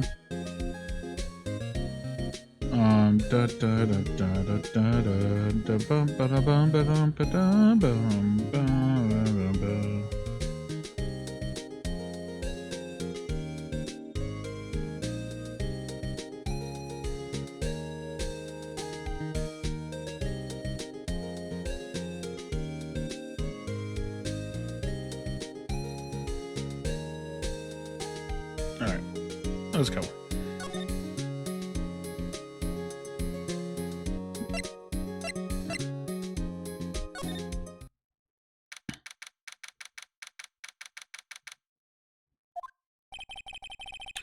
There are fewer there than there were yesterday, but the cops are still around the... Oh, wait, hang on. Sorry. I actually saw that. I didn't see that I got comments. 1 second here. Finished chapter... excuse me. 200 of Berserk, and I didn't know what to say. Yeah, I will not read Berserk because I know that I mentally can't handle it. I have been warned by multiple people that unless you have a strong fortitude to not read Berserk, so I have completely avoided it. I wonder if Detective Gumshoe is here today.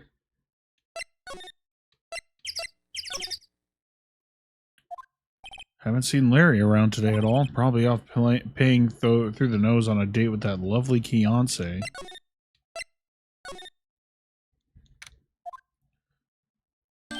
Hey, Detective Gumshoe. Hey, pal. The trial today, Yes, what about the trial? Well, I was gonna say good show, but it really wasn't all that. Though you did save Mr. Edgeworth, I guess. I just wasn't sure how to thank you, you know?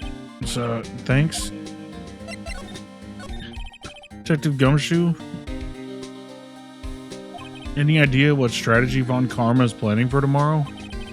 Sounds like he's bringing in another witness. Another witness? Oh, right, he said something about that in the trial today. There were 2 witnesses. Yeah, great flashback. I was wondering who that other witness was. Who was it?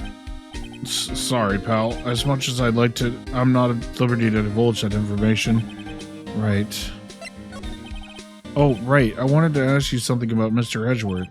What's up? Is he afraid of earthquakes? I've never heard anything about that before. Mr. Edgeworth doesn't like talking about himself too much, see?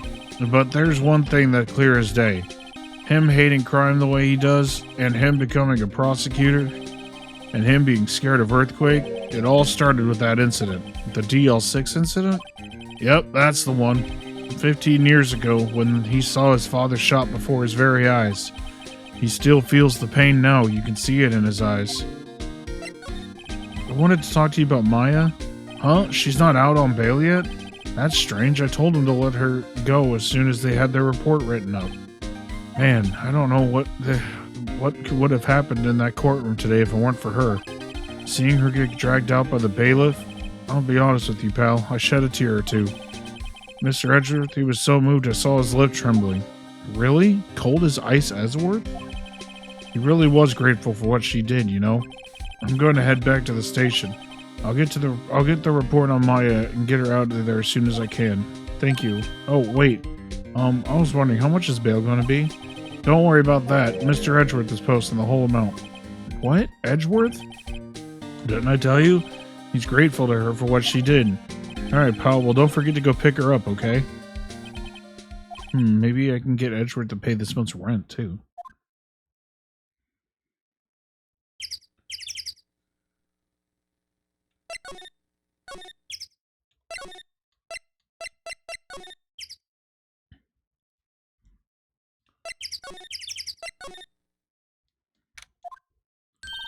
Hey, Nick, you finally came. They just finished the paperwork. I'm free to go. Free at last, huh? Those interrogators are really mean. They were like, okay, what did you do this time? Like I was some kind of criminal. Can you believe it? Well, they let you out in the end, didn't they? Oh, that reminds me. Thanks for bail. Thank Edgeworth. Huh? He posted bail for you. I said he was grateful for what you did. Mr. Edgeworth did that? I have to make it up to him. We've got to win this case, Nick.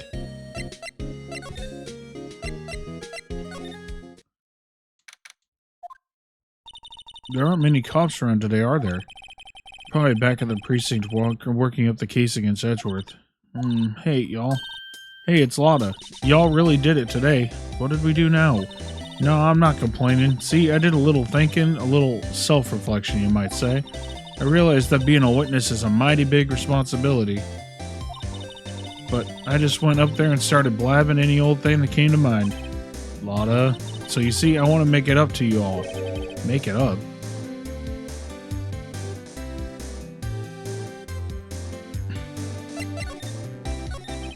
What do you think of the trial? To be honest, I was doing it just to say I'd be a witness. Even though I didn't really see anything. Kind of convinced myself I had, though. I'm sorry, I know I caused y'all a lot of trouble. Well, memory is a tricky, vague little thing. Yeah, I sure know that now. I'll be fine the next time I witness a murder. Right, you mean the first time you witnessed a murder?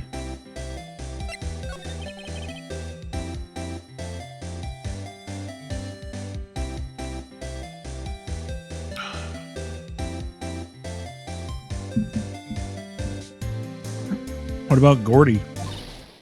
Right. Well, the way I figured, the trial's only stoking the flames of Gordy fever. I'll get my exclusive photos and rocket to stardom. All right, Lotta, you go, girl. I wish I could be an investigative photographer too. Finish your spirit medium training first. Lotta, what do you mean by... Oh, God, wrong accent. What do you mean by making it up to us? Well, you see, actually, I got a bit of information for you. That Von Karma didn't want me to say nothing about it. What information? Now we're getting to the heart of it. See, I reckon we might be able to do ourselves a little exchange. Exchange? Thought this was to make it up to us. Right, I propose a little exchange to make it up to you. What? Information don't come cheap, my friend. Hey, I see you thinking, how unsophisticated these southern folks are. It's written all over your faces. Let me tell you, most Southerners are way more sophisticated than you. I'm just the exception, okay? Well, what'll it be? We gonna deal or not? What do we do, Nick? We don't have any other leads, so I don't think we have a choice here. Okay, how much? You completely off your rocker? I may not be sophisticated, but I'm not trying to rob you the poor. The only fair exchange for information is information. Listen good. What I need from you is information about Gordy. Whoa, Gordy? But Gordy doesn't... Gordy might not exist. Then bring me proof that shows he doesn't. I'll be keeping watch from the car, okay? You see something, y'all come to me first, got it? Okay, right, see you later.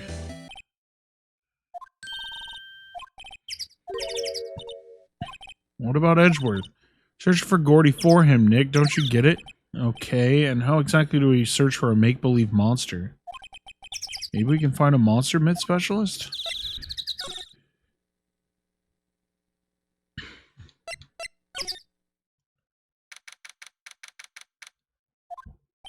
Oh, what's that? The Steel Samurai, Nick. Yo, Maya! Larry, what the heck is that? Oh, it was my girl's fiance's idea. She was all, if you, put this here, it would be, really cool. Dude, she gave it to me along with the banner. Wow, that's really impressive she could find those for you.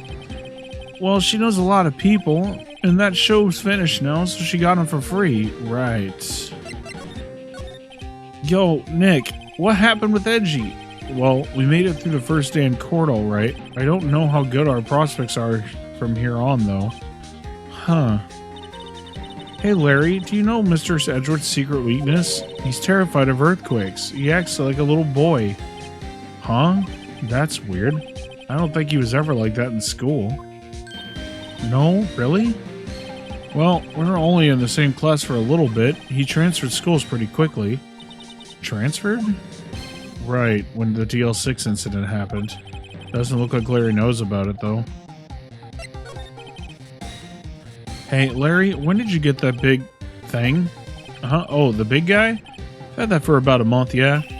It's a big hit with the kids. Why wasn't it there yesterday? Huh? Oh, right. The compressor was busted. Compressor? Yeah, it's a little unit by my hot dog stand. That's what I used to put the air in the Steel Samurai. It broke a little while ago, so I sent it in for repairs. Oh, and here I thought you'd inflated it by yourself.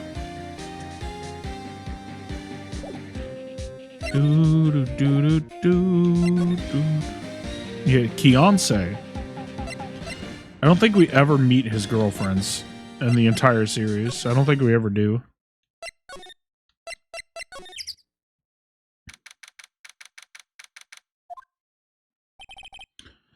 Hey there, pal. What's up? You look out of sorts. Wait, you didn't go and do something that's gonna hurt Mr. Edgeworth's case again. What do you mean again? Whatever, have a seat, pal. I'm here for you if you need anything, besides money, that is. How is the investigation proceeding? It's not, really. We have another meeting coming up. We're supposed to talk about Mr. Edgeworth's motive. His motive? See, Mr. Edgeworth's father died in the DL6 incident. And the guy who got the lone suspect declared innocent was the victim in this case, Robert Hammond. They're saying that's why Mr. Edgeworth shot him. And Edgeworth never talks about his past. I bet they'll drag that out and hit him with it in court tomorrow, too. Poor Mr. Edgeworth. I gotta admit, it doesn't look good, pal. Say, Detective, do you know Gordy? The monster down in Gourd Lake? Not personally, no. Well, we're looking for it. Huh? Are you out of your minds? You got time to go wild monster hunting? How about doing a little questioning for me, then? Oh, Detective Gumshoe's scaring me, Nick.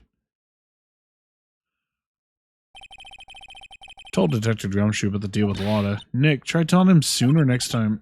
Sorry? I see, pal. Sorry for shouting at you. Okay. I, Detective Gumshoe, will aid your search for Gordy. Huh?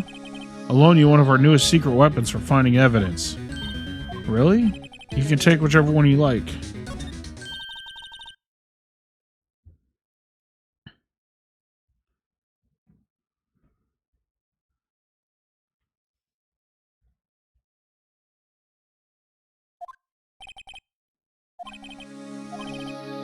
Missile. Missile? He's a canine police dog, still in training. Missile. Missile. Here, boy. Shib. Hey, he's cute. Look, Nick. Cute dog. Cute dog? And this will help us how? Next, secret weapon number 2, a fishing pole. Here, this is my own personal pole. Detective Gumshoe, we're looking for a monster? Yeah? How are we supposed to catch a whole sea monster with a fishing pole? Never know till you try, pal.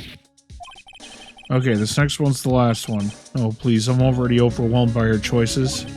Secret weapon number 3 on metal detector. Here, Detective Gumshoe, we're looking for something alive? Right. How are we supposed to find it with a metal detector? Hey, you never know, it might have been eating soda cans. Well, which will it be?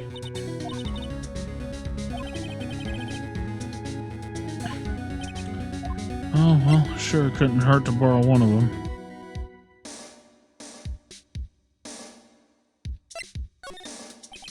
Can we borrow that metal detector? Sure thing, pal. Not sure what we're going to find with this. Remember, you're hunting for a monster. Anything is possible.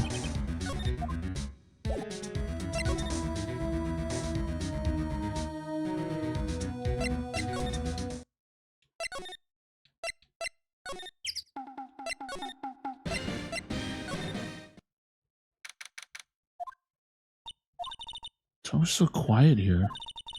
Wonder if the boat shop is closed for good. Well, with the murder on the lake and all. They're probably just taking a vacation till it blows over. I get it. Nick, it's beeping. The metal detector found something. Sure is loud enough about it. Wherever it is, it must be in those bushes. Go check it out, Maya. Why do I have to check it out? Nick, look. Huh? An air tank? Huh, the valve looks broken. Thought it was Gordy. Maya, first of all, why would Gordy be in the bushes? And second of all, why would a metal detector react to a sea monster? Oh, huh? There's something wrapped around this air tank. Looks like a string of flags? Well, might as well take it with us now that we found it. It's heavy.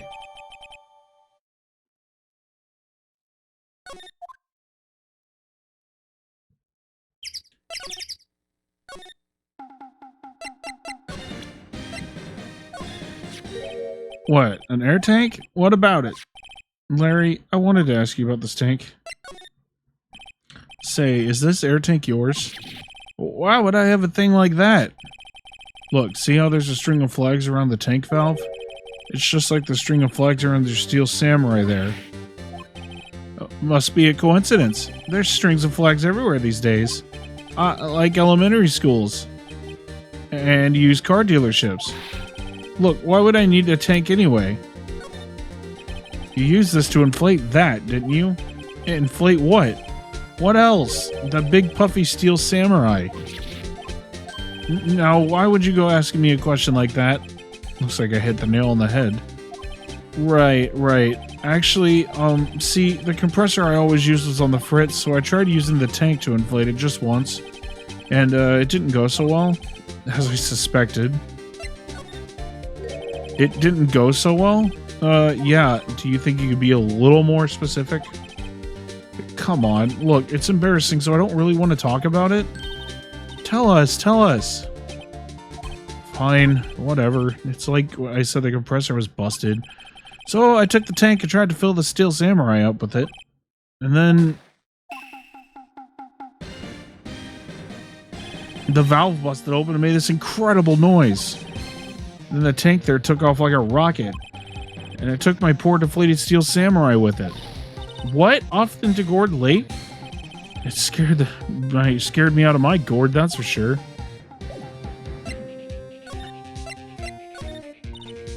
So the tank and the steel samurai you were trying to fill flew away. What happened next? Well, all that happened on the 20th or so. 20th, a week ago. Now, as far as I can see, the tank went flying out into the lake. So I went out every night in a boat looking for it. I mean, Kianse gave me that steel samurai after all. And when did you find it? Just the night before last. It flew way out there. It took me 4 whole days to find it. The night before last, that was the night of the murder. I'm sorry for not telling you, Nick. Actually, I was here on the night of the murder, but you see, I went home before midnight.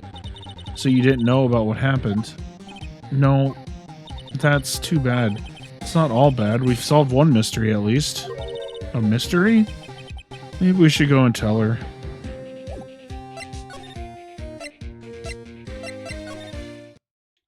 No, where is she?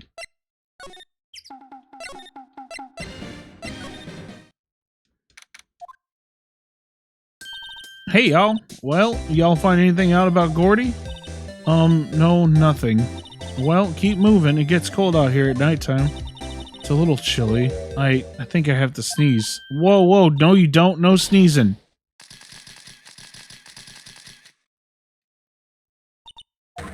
I told y'all don't sneeze in.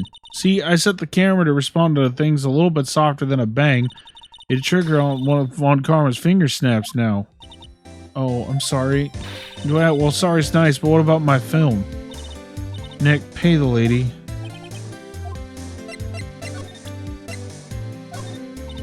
Yep, I have to say it. Oh, well, never mind. I learned something in today's trial, that's for sure. Testifying's a serious business. That's why I decided not to talk about that case anymore. Huh? Whoa, didn't you say you had information about the case? Tell us at least.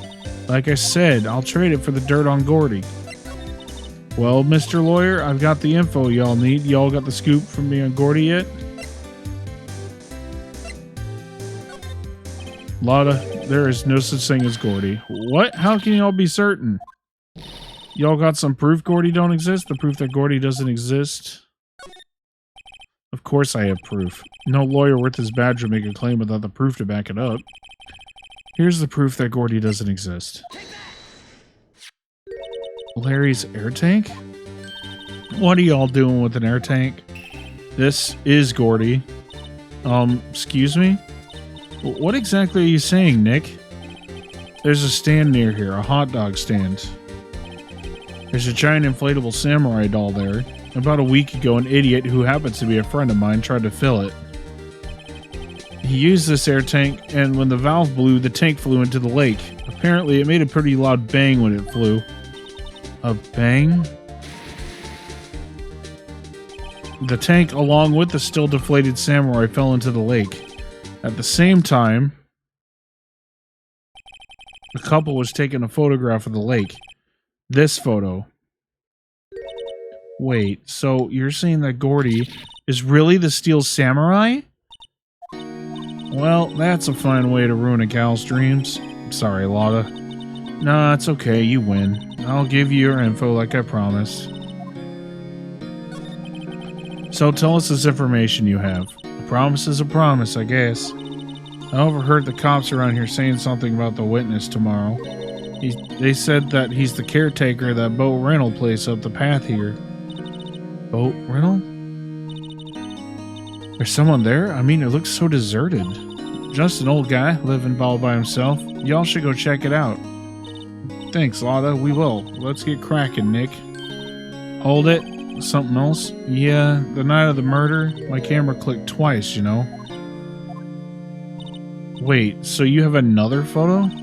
Well, yeah, but there's nothing in it at all, just the lake. I figured it wouldn't be much use as evidence, so I kept it to myself. Well, it might not be helpful at all, but here, take it. Bye now. Y'all take care. Time for me to pack up and leave. Bye, Lotta. It's all Larry's fault. The legend still lives on, I guess. The legend? Yeah, the legend of Larry, familiar to all who know him for any length of time. When something smells, it's usually the butts. Someone should whip that butts into shape.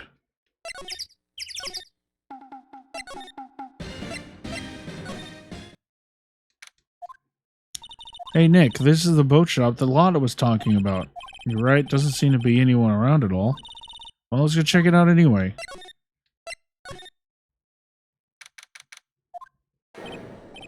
Meg, that you? Hey, is that Keith with you? Where have you two been? I've been worried sick. Nick, you handle this. I think I'll leave this one up to you, Maya. Meg? Yes? Finally made up your mind, have you? My mind? You'll run the pasta shop when I'm gone. Pasta? Glad to hear it, glad to hear it. You'll make your old man proud. When you kids left the house, I didn't know what to think. How am I supposed to keep this place running, an old man like me? Polly, the kids are home. Hello, hello. That was, I don't know why, but that was a fun line to voice act. I don't know why. Nick, what was that? A parrot? The one on that perch? Keith? Yes? I leave the wet noodle in your capable hands, Sonny. Nick, what's the wet noodle? Based on the available evidence, I'd say it's the name of his pasta shop. That's a relief, isn't it, Polly? Hello, hello, squawk! Yep.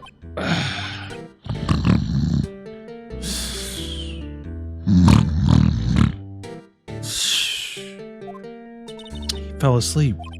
I guess he's relieved.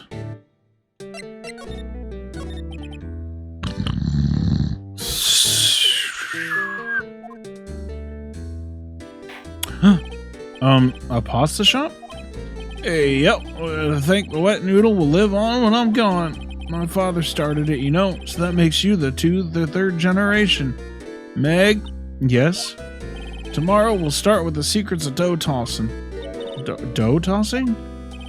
You too, Keith. Yes? You'll be the best pasta wrangler the West has ever seen. Oh, I guess it was good that I gave him a slightly Western accent. Pasta wrangler? The West? Isn't pasta from Italy? Meg? Yes? You know the best pasta's always been made west of the Rockies, don't you? Right, of course, everybody knows that. Nick? How long do we have to keep this all in the family charade? This old man must know something about the murder. We're not leaving until we find out what that is.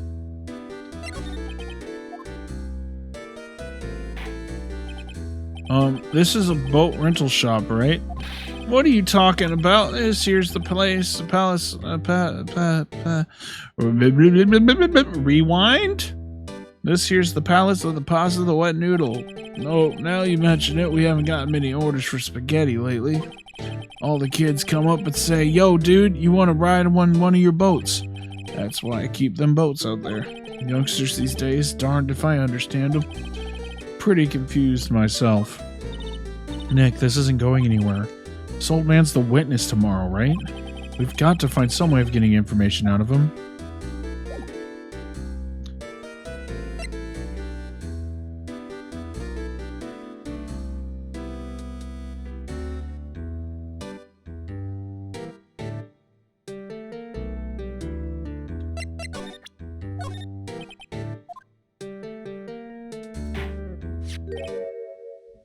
One second here.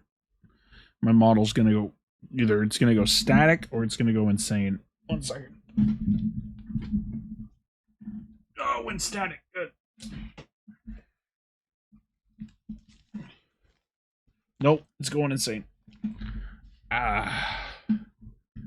Okay, there we go. Sorry about that. Isn't that a lawyer badge? Yes, it is.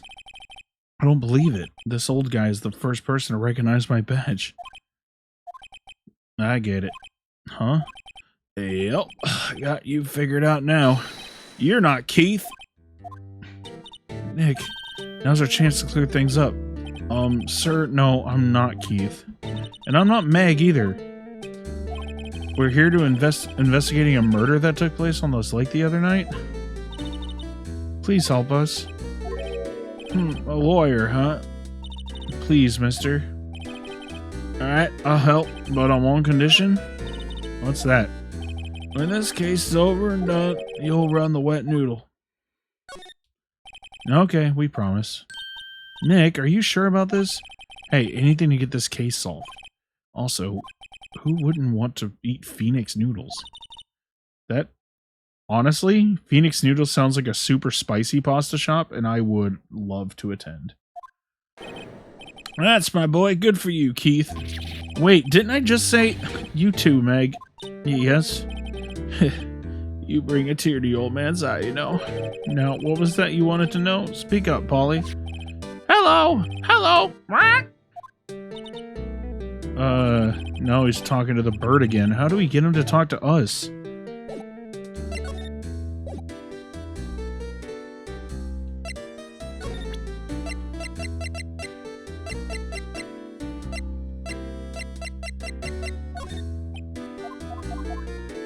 I presented the wrong thing. Yep, I've seen this. You know something about this, sir? Keith? Yes? It's okay, you can call me Dad. Dad, you know something about this? Yep, the other night out on the lake. I know all about that, I seen it. What? Tell us what you saw. Well, I suppose, since you're taking over the shop and all. I forget the time, but it was pretty dark outside. Probably night. Yup. It's after midnight, but okay. Then I heard this bang, so I looked outside. Then I heard another one.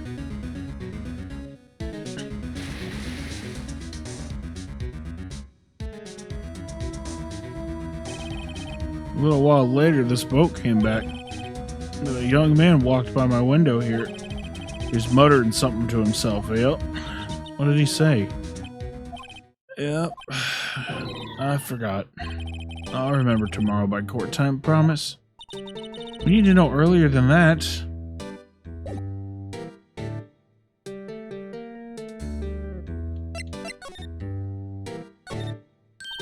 Wow, what an amazing parrot that is. Good morning. Hello? It ignored me. What, you forgot, Meg? You gotta call her name first. Her name? Polly, how you been? Hello! Hello! See? Neat. So the parrot's name is Polly. Too bad all she can say is hello. Huh. Old Polly can say lots of things. You just need to know the secret words. Secret words? Polly, what's your name? Polly, what? Cute. Maya's found a new friend. Oops.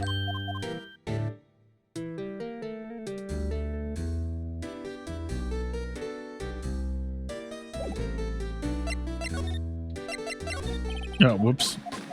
I hit the wrong thing. I thought it would be at the bottom. Oh, that's my bad. So now we gotta watch this fucking cutscene again because I am an idiot.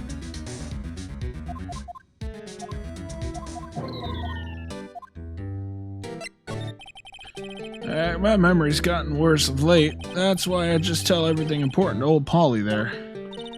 Everything important? I wonder. Polly, what's the number to the safe? 1228, squat. All right. Hey, Polly, watch it, will ya? See, Nick? All it takes is a little clever thinking. And a criminal mind. Quick, Nick, write that number down. Hey, don't get me involved in your little heist schemes. You know what? Like, Terry was just here. Terry? Yep, the kid next door. You always used to make him cry, remember? Wearing this tattered old coat. Got himself some whiskers growing out of his face. He must be talking about Detective Gumshoe. Comes up and tells me to come down to court tomorrow. Really? Somehow I don't think we're going to get much useful information out of this guy. Maya, maybe we should be leaving? I think you're right. Oh, wait, I had one more question. Polly, have we forgotten something? Squawk! Don't forget DL6! Squawk! Huh? What did she just say, Nick? One more time, Polly. Don't forget DL6! Squawk! What? The DL6 incident? Hey, mister, I mean, Dad. This is getting weird. Who is this old guy? Why would that bird Polly know about DL6? I have to figure out who that old man is. Oh, what? He locked the door from the other side. Who could that old man be? I think I need to do a little more research into this DL6 incident. Maybe I should ask Detective Gumshoe. Things are getting spicy. It's getting spicy.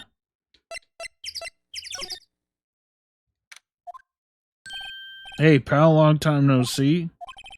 You don't look so happy. What's wrong this time? Actually, we wanted to ask you something. Yeah? You know the boat rental shop down at Gourd Lake?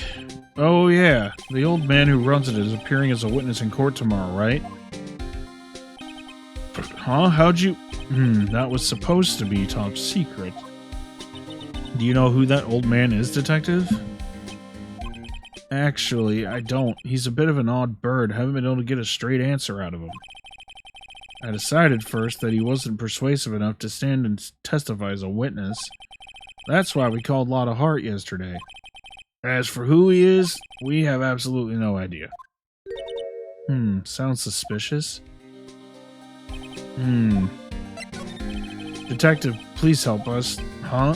We need to know about the DL6 incident. That was when Edgeworth's father died. I can't help but think that it has something to do with our current case. To tell the truth, I don't know much about the DL6 incident either. Mr. Edgeworth forbade us from reading the file, so I'm afraid I can't show them to you either, pal. What? However, if you can convince me somehow that the DL6 incident is related to this case, well, I guess I'd consider opening the file up.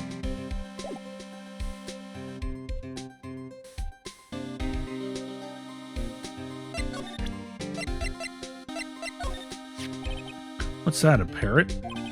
The old man at the boathouse. The old man at the boat rental shop's parrot. The parrot knew about that incident. The incident DL6. What?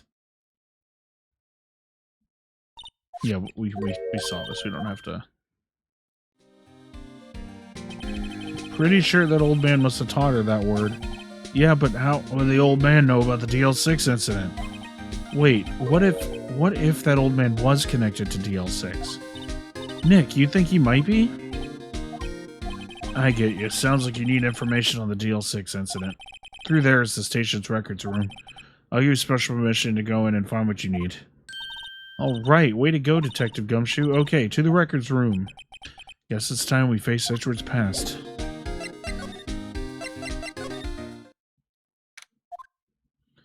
Wow, it's amazingly dusty. 10 years of files and 10 years of dust, I guess. Let's find that DL6 stuff quick. 15 years ago, both me and Edgeworth were 9 years old. We were almost through with 4th grade when he suddenly transferred. Because of DL6? Nick, I found out where the file is. Oh, thanks. Just let me know what you want to know about the DL6 incident. I'll go get the right file. Well, first, I have to get the handle on the main facts, like a summary. Right. Summary. Found it. Here you go. December 8, 2001. That's exactly 15 years ago from the day after tomorrow. So in 2 days, the case will be closed. The incident took place in the elevator of the district courthouse. Is this the same district courthouse where we're holding the trial now? Looks like it. There was a large earthquake at 2 p.m. on that day. Part of the court building collapsed and all the lights went out. Wow, that was some earthquake. At the time, 3 people were trapped in the elevator. It took 5 hours for them to be rescued. I am extremely claustrophobic, and if you couple that with it being dark, I would absolutely freak out too. Like 100%, I would freak the fuck out.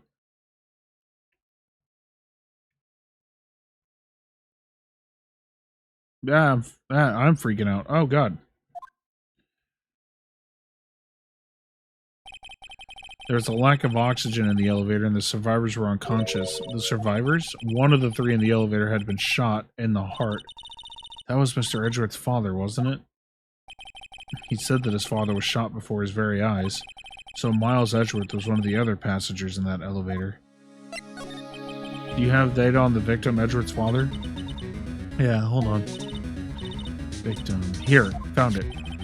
Gregory Edgeworth, 35, defense attorney. If he was still alive, he'd be 50. He had lost that day's case in the court and got in the elevator with his son, Miles. Miles? Miles Edgeworth, of course, so he was in the elevator with his father. From the angle of the bullet and other evidence, it could not have been a suicide. The murder weapon, a pistol, was found in the elevator. The pistol had been fired 2 times. Where have I heard that before?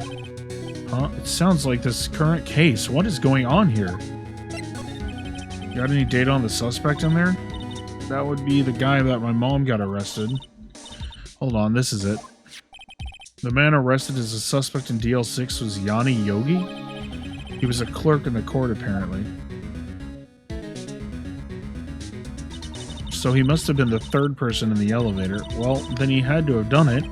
But he was found innocent thanks to his defense lawyer, Robert Hammond. Hammond, the victim in our case, Wright. The suspect, Mr. Yogi, was oxygen deprived, so much so he had brain damage. He lost all memory of being in the elevator. After he was declared innocent, he disappeared. Where could Yogi have gone to, I wonder? He may be closer than we think. I guess I know generally what happened in DL6 now. I still don't know what sort of impact the whole thing had on Edgeworth. Nick, are we going to take the whole file? There's too much. We'll never get it out. You're right. How about we just take what we think we'll need? Right. That's probably all we'll be able to find here. Now all that's left is the trial tomorrow. Wonder how Dad will do testifying in court.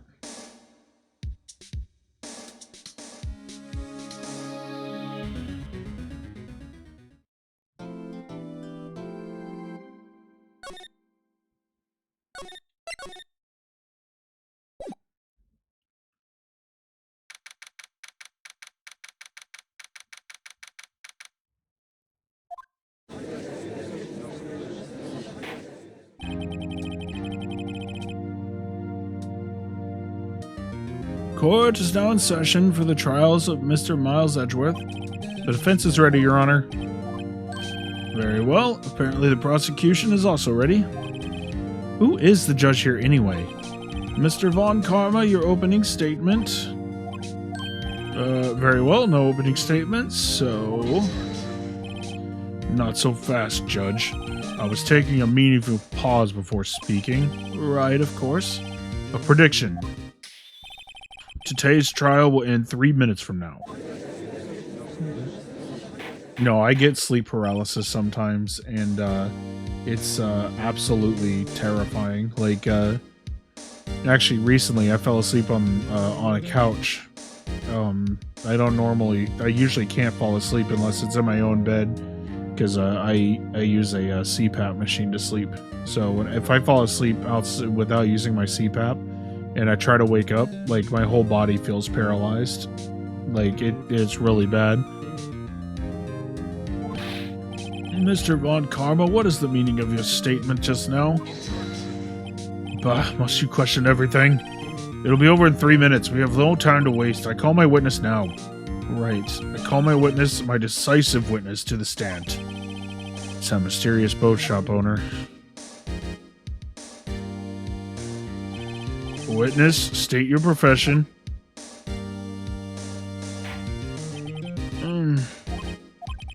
I am the proprietor of the restaurant Wet Noodle at Gourd Lake. And I also rent boats. Night of the incident, you were in the boat rental shop, correct? Yep, I was. Please testify. Wait a second. We still haven't heard who this guy is. Objection! Wait a minute. The witness hasn't stated his name yet. Because I did not ask him, Mr. Wright. I have predicted the trial will end in 3 minutes. Stop asking trivial questions and cooperate. Yeah, right. The witness will state his name.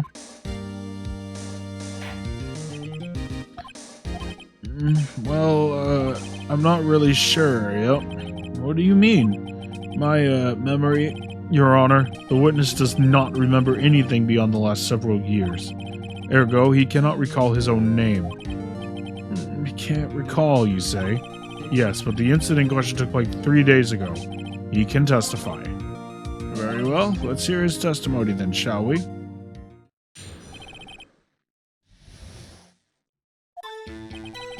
It was the night of the 24th, just after midnight, yep. I was in the restaurant where I rent boats as usual. Then I heard a bang. Yep.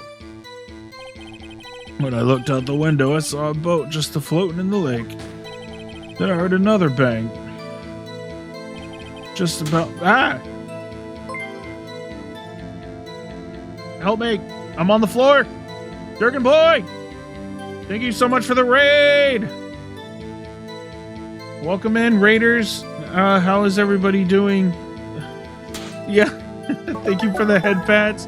Durgan boy, thank you for the follow. Cheerio! Hello! Nah, don't spin me while I'm on the ground. Ah! Help me! Oh, jeez. Okay. Ah! Ah! You're fucking knocking me on the ground, dropping emotes and shit. Anyway. What? Ah! Help me! Oh my god. Okay. Alright, stop. Oh, stop. Oh, shit. Okay. Anyway. Hello, welcome in. Ah!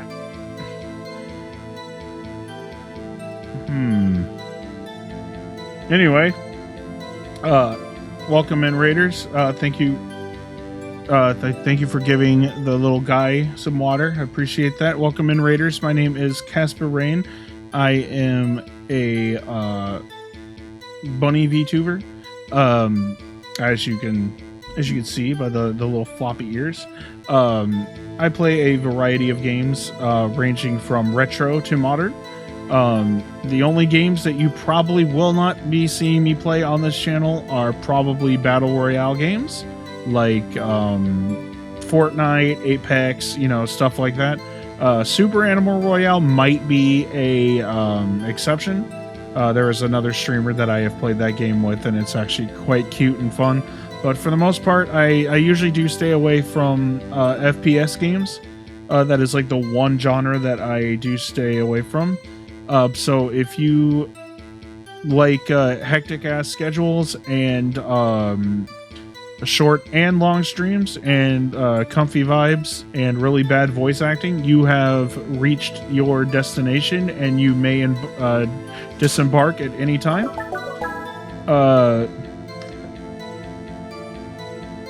Thank you so much, Panda, for the for the follow. I appreciate that. Thank you so much. So right now we are currently going back through the Ace Attorney series. I am currently in the I am still in my phase of me. Stop it, Austin. It's not that great. I sometimes get the character voices mixed up and I'll fucking give a Western accent to someone who clearly doesn't have one. There was actually something that happened yesterday that was actually very funny. I gave a character, I tried to give a character this accent here, trying to make him sound a little bit like Mr. Satan from Dragon Ball Z. And it turned out that the character that I gave that voice, his voice in the anime is actually voiced by the same guy who voiced Mr. Satan in DBZ. So it was actually kind of a funny fucking coincidence that I just happened to give him the absolute correct voice. Now, if y'all want to hear my southern accent that I give to my females, this is the one that I use. I know y'all think that these southern bumpkins are all stupid, but I gotta tell you, we're not all stupid. I'm just the exception. So right now we are going through Ace Attorney, and we're going to be kind of cycling through visual novels for the next couple weeks. We are also going to be doing Farming Fridays very soon. Thank you to the generosity of somebody who I believe is in the chat right now. We are going to be playing Story of Seasons, A Wonderful Life. Every single Friday, we're going to be doing like 6 to 8 hour sessions when that game comes out, which I believe is next week, or this week. So we will be doing that. That will be... I was thinking about starting Stardew Valley, but I want to do my first farming game as a game that I am very familiar with. Yep, she is here.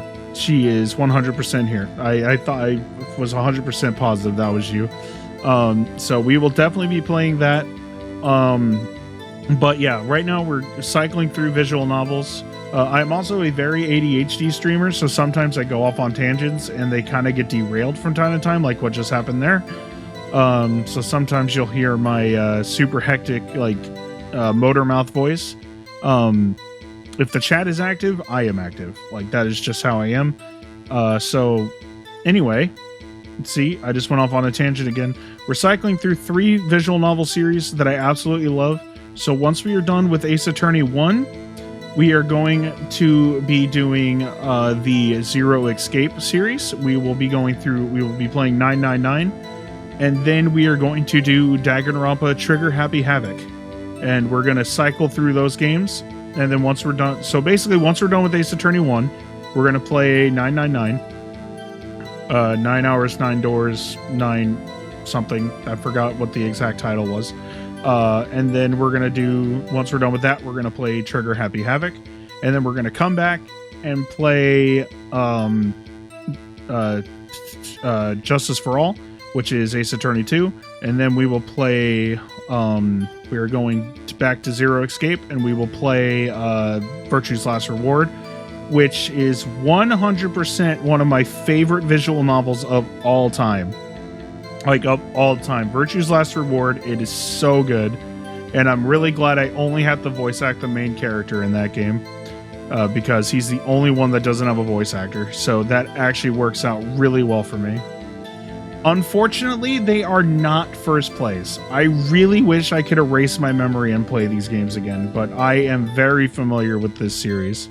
I think throughout this first one, I don't think I've made a single wrong choice yet, even though sometimes, especially for games like this and Danganronpa, it is very easy to make an incorrect choice because you already know like the answers, so you try to present something early, and it's like, what the fuck are you doing? That doesn't make any sense to present here. And it's like, yes it does, because I can see the future.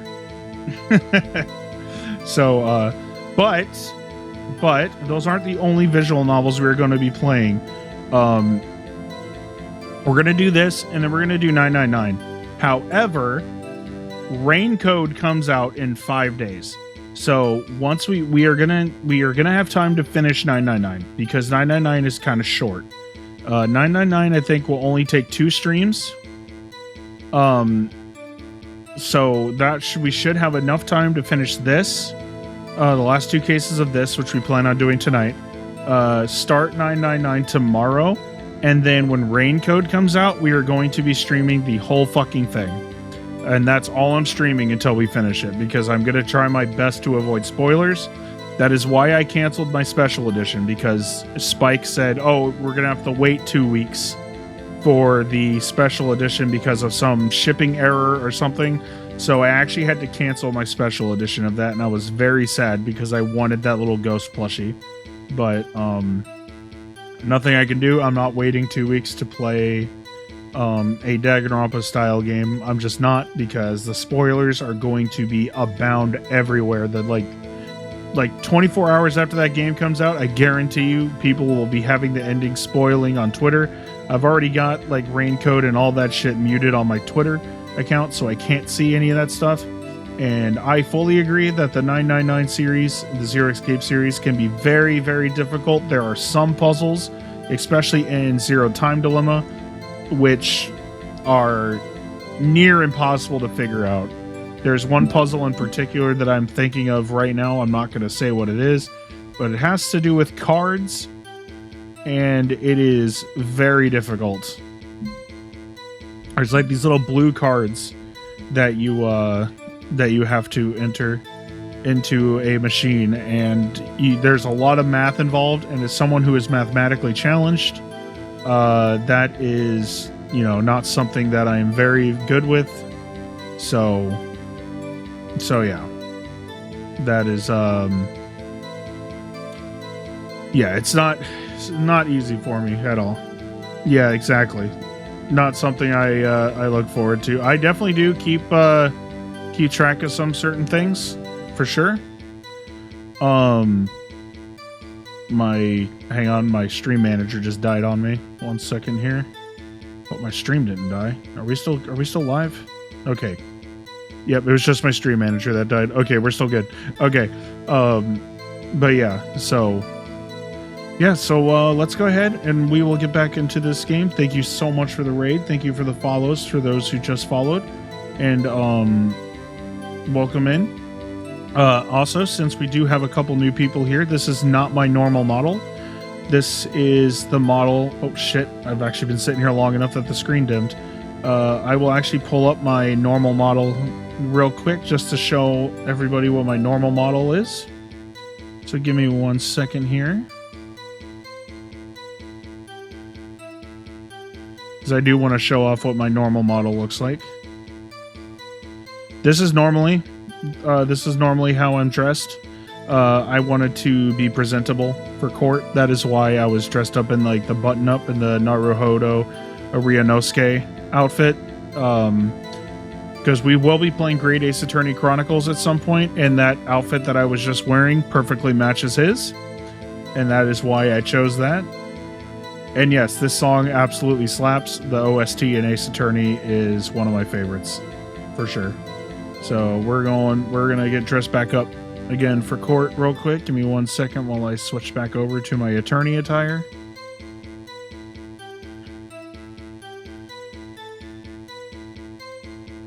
Oh, Ace Attorney Chronicles, man. I think Ace Attorney 3 is probably my favorite overall, but if you combine Chronicles, like both games together, because it's all one big story, it is, especially when you get to the second half of the series, it is twist after twist after twist. Like every 30 minutes, there's something crazy going on, and I love the jury system they have in that game. It's just so good. All right, let's see if we can get back into this now. It's one of my absolute favorites. So, and I think, and I'm hoping that I'm able to actually stream it using this model here. I hope I don't have to go the PNG route because I have it on PC. I also have, and that game has 3D models, but the models are locked at like 20 FPS, and I do have a mod that makes them 60 FPS. So it makes the models look like really crisp when they move the way they do. So we will see. We will see. So hopefully everything goes well. I have like all these like great like plans and shit, and who fucking knows if I'm gonna follow through on them. But you never know. Like I said, my ADHD, my sleep schedule and all that, like I was 2.5 hours late for stream today. Because I was working on something else for one of my VTuber friends is actually having his own model reveal. Like he finally, I think he got his, I don't know if it's a live 2D or if it's a Wright reveal, but he actually is moving up from his PNG just like I did. So I was working on something for him for his reveal. So we are, I'm not going to say who it is because then someone in this chat might go and tell like, hey, just letting you know, Casper made you something really nice. And I got to tell you, it's a cover of a fucking song. And I have not done a song cover in so long, and it felt so good to finally record music again. Because I used to do acoustic performances all the time, and I would do acoustic performance streams on Twitch. I absolutely would. If the fucking rule wasn't, it has to be as close to the original recording as possible. Which means if the song wasn't recorded with an acoustic guitar, it's not allowed. And I absolutely hate it because it was my 100 follower goal was an acoustic like concert stream. And we hit the 100 followers, but literally like 3 days before I hit 100 followers, they implemented that new rule in their TOS. And I was so upset about it. I was so mad. Because I had all the songs like practiced, and I had been, you know, trying to get back into playing guitar because I hadn't played guitar in like 3 fucking years. And like I had been practicing and all that. So at some point I want to actually record it and put it on YouTube and stuff. But yeah. Yep. But you know, it is what it is. I've grown my audience here on Twitch. I'm not moving platforms anytime soon unless Twitch, if Twitch makes it so that you guys are not able to donate outside of their own like stuff, like through subs and the stupid hype chats or whatever the fuck they're calling them. They're just super chats from YouTube. That's all they are. Like they straight up stole super chats from YouTube. Like if they make it so that we're not allowed to post links to our like stream elements or Ko-Fis or, you know, our affiliate programs like Drink Poggers. I'm not going to talk about other streaming platforms right now. I understand that there are people that are moving to other platforms. I won't speak on it right now because I don't want to come off as an asshole. If they feel like their move to another platform is the proper move and it works out for them, that's great. And I absolutely am happy for them. I do have a couple of people that have tried moving over to like YouTube and stuff. And I actually tried starting my streaming career on YouTube. I streamed there for 2 weeks and didn't get a single fucking viewer. Not one. My streams had 0 viewers, like, and I was doing like 4-hour fucking streams, like to the point where I was like, there's no point in even posting the streams because nothing happened. So, but then I moved to Twitch, and within those first 2 weeks, I was averaging like 2-3 viewers a stream within like 2 weeks. So, you know, I feel like the discoverability on Twitch, people dog on it a lot. I feel like it worked. And then obviously, of course, I use Twitter and TikTok to also advertise. Yeah, that's exactly it. So if I ever do my if I ever do actually go through with the karaoke stream, not karaoke. I do want to do a karaoke stream though too. If I ever do the acoustic performance stream, I will I will absolutely advertise on Twitter that I'm going to do that on YouTube because YouTube actually allows it. And then, you know, if YouTube is like, "Oh, you can't have this on," then it's like, whatever. My viewers got to see it, and that's all that matters to me. So, all right. Anyway, where were we? We were playing Ace Attorney. I was just hearing this song playing in the background the whole fucking time, and I just completely fucking forgot what we were doing. I was just talking to chat. It happens. It happens especially when I get raids. That 100% happens. I'll just fucking just stop what I'm doing and just talk to people. Oh, we were at the end of his testimony anyway. Very well. I'd like to begin the cross-examination. Von Karma, would you shut the fuck up, please? There is nothing to question in my witness's testimony. Ergo, no need for cross-examination. Besides, there's only 10 seconds left before our 3 minutes are up. Judge, your verdict now. Yes, Mr. Wright? What? Fucking cross-examine, what? What are you saying? Of course I'll cross-examine the witness. Very well, you may begin. Excuse me, Mr. Von Karma? 3 minutes just passed. I see. Well, then let's just take our time.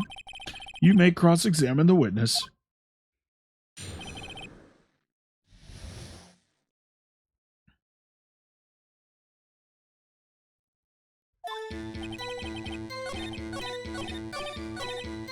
Hold it! By your window. Hey, up by my window, right outside the window of my little shack. And could you see the man's face? Well, the fog was pretty darn thick, but he was right there in front of me.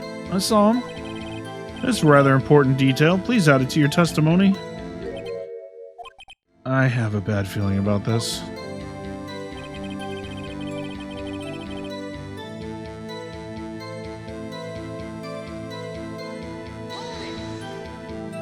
Are you sure? Uh-oh. Dad! Not his father. Dead certain, Keith. He said, I can't believe he's dead as he's walking by, too. Witness, are you sure that the person you saw was Miles Edgeworth? It was him, that Edgeworth boy. Oh, well. Good night. Sleepy time. This sounds like a decisive evidence indeed. I see no room for doubt. On Karma, he lured me into cross-examining so he could set me up for a fall. Nick, I don't like the way things are going here. Everyone in the courtroom is glaring at us. Better act quick or this trial is going to be over. Objection! Your Honor, we proved in yesterday's trial that it could not have been Edgeworth who fired that gun. Mr. Wright, are you referring to the fingerprints from Edgeworth's right hand found on the gun? And the photograph showing the man firing with his left hand? Exactly! That is easily explainable. He could have wiped his prints after he fired. You are ignoring the truth of the matter here. Everything in this witness testimony is true. The judge is lost in thought. What should I do? Objection! Your Honor, this witness claims that Edgeworth said, I can't believe he's dead, but his word is all we have. If he were telling a lie, Mr. Wright, in a court of law, the evidence tells all. Apparently, you have yet to realize even this basic fact. If you say his testimony is a lie, show us proof. Nick, do we have evidence? There's nothing I can do. Are you sure? To be honest, I don't know what to do anymore. Please, can you hear me, sis? Please? We need your help. However, 15 minutes isn't bad. This must be a new record. Enough. The witness may leave the stand.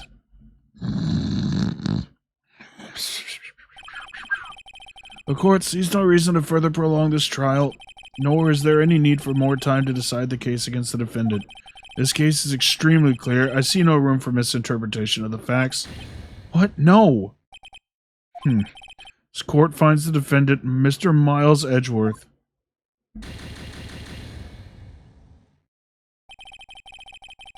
The accused will surrender to the court immediately, to be held pending trial at a higher court with a month from today's date. That is all. The court is adjourned.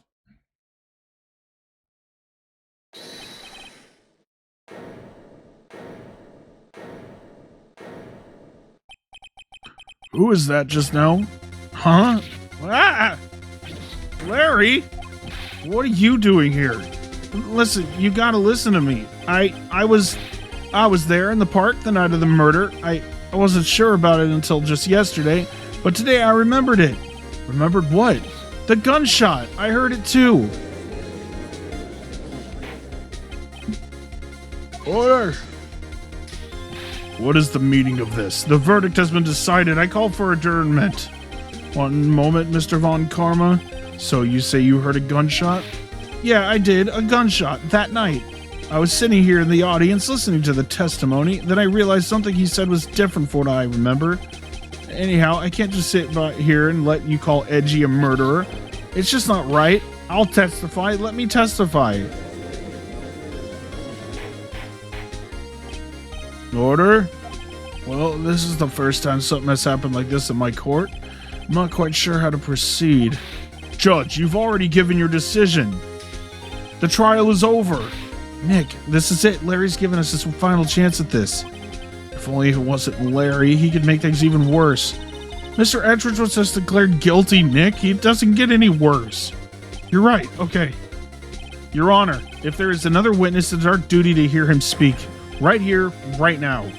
A waste of time. The verdict cannot be overturned. Allow me to speak my opinion. In all court proceedings, it is our duty to prevent an inaccurate verdict. In order to make sure no mistake has been made, every witness should be heard. What is this? I withdraw my previous verdict of guilty. Doo-doo! Mr. Von Karma, I order you to call this new witness to testify. Now.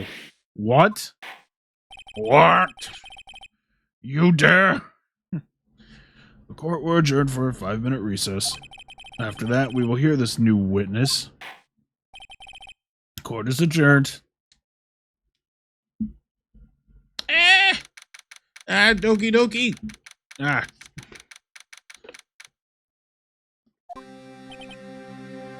Whew. That was too close. Sorry to keep you on the edge of your seat like that, Edgeworth. Your ticket pays for the whole seat, but you only need the edge. I've seen worse. Yeah, right, Edgeworth, you sweating bullets. I wonder what Larry plans to say in there. There's actually a meme coming up. Like a very popular meme in the Ace Attorney fandom is coming up here soon. He said he went looking for that Steel Samurai balloon that flew into the lake. Oh, right. And he found the balloon in the air tank that night. Hey, Edgeworth? Huh, you say something right? Yeah, a lot of things. You seem out of it. What's wrong? It's nothing. Mr. Edgeworth, there's something I've been meaning to ask you. What's that? Why are your fingerprints on the murder weapon? Oh.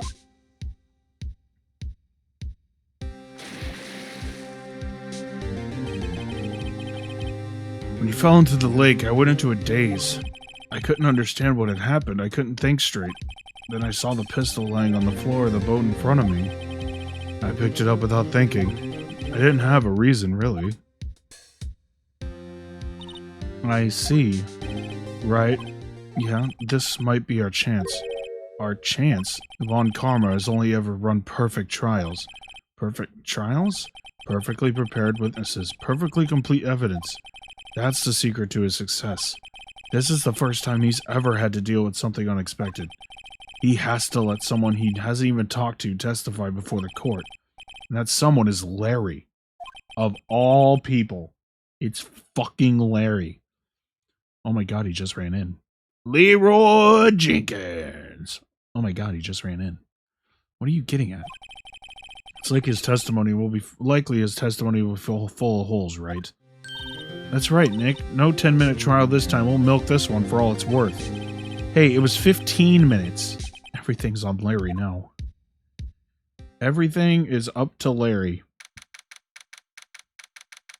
How we feeling? How we feeling about that one, chat? Court is now back in session. Witness, please testify to the court about everything you saw. Yeah, exactly. The very first time I played this, I was like, oh my god. There's no way this is gonna go well. Right, leave it to me. Please, Larry, don't mess this one up. I hate to admit it, but you're our last chance. Von Karma didn't even have time to prep his witness. I just hope Edgeworth is right about this being our big break.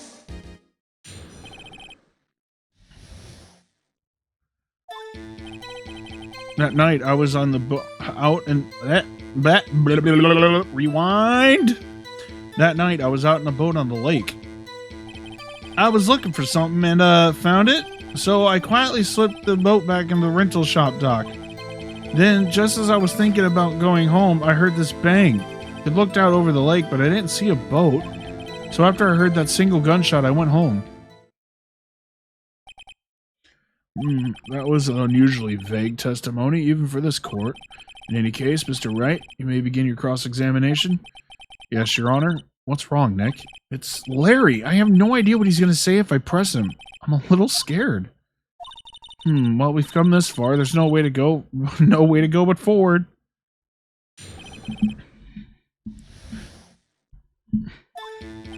I gotta say, I have to admit here too, this is probably one of like out of all the cases in the series, this one is top 5 easy. Like, and there are a lot of really good ones, especially in the later games. But there are what the fandom calls filler cases that don't like really advance the overarching story. And I'll tell you when a filler case happens. There are no filler. I don't really like the Steel Samurai case was kind of a filler case in this one, but but I don't consider it a filler case because it actually advances Edgeworth's character development a little bit, where he actually loses the case on purpose to make sure that the right perpetrator gets caught.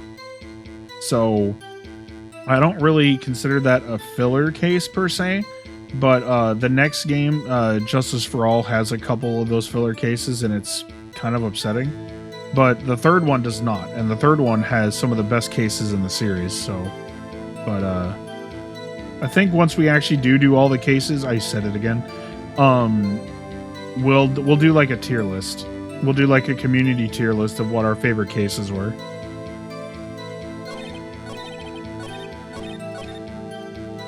Single gunshot, that is not right. Objection! Wait a second, Larry. What? You only heard one bang? You sure? That's what I said. But Miss Lotta Hart testified yesterday that she heard 2. And the old man just now said the same thing. They both heard 2 gunshots that night.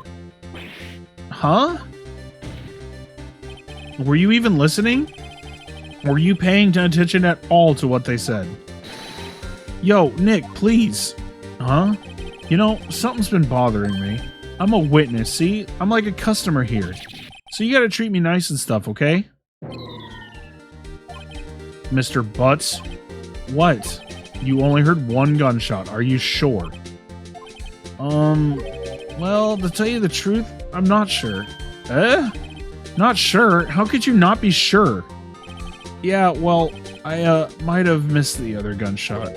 I was listening to something else. Something else?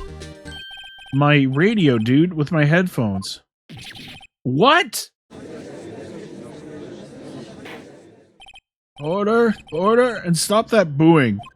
Mr. Butts, you were listening to the radio with your headphones? Yeah, so what? That a crime? I listen to my radio. Everyone listens to the radio. What's the big deal? Mr. Von Karma, your opinion? Waste of time. I do not accept this witness, nor his shoddy testimony. Well, Mr. Wright, should he continue the testimony?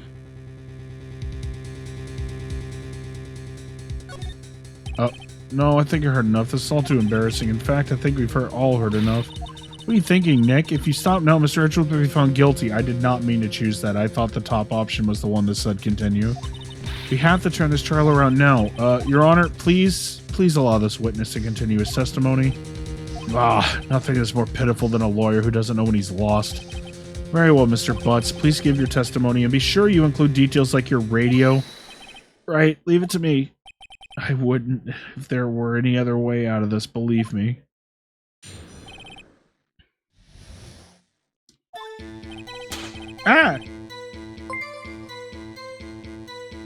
It's Bippo! Hey, what's up, Bippo? How's it going? How was your stream today?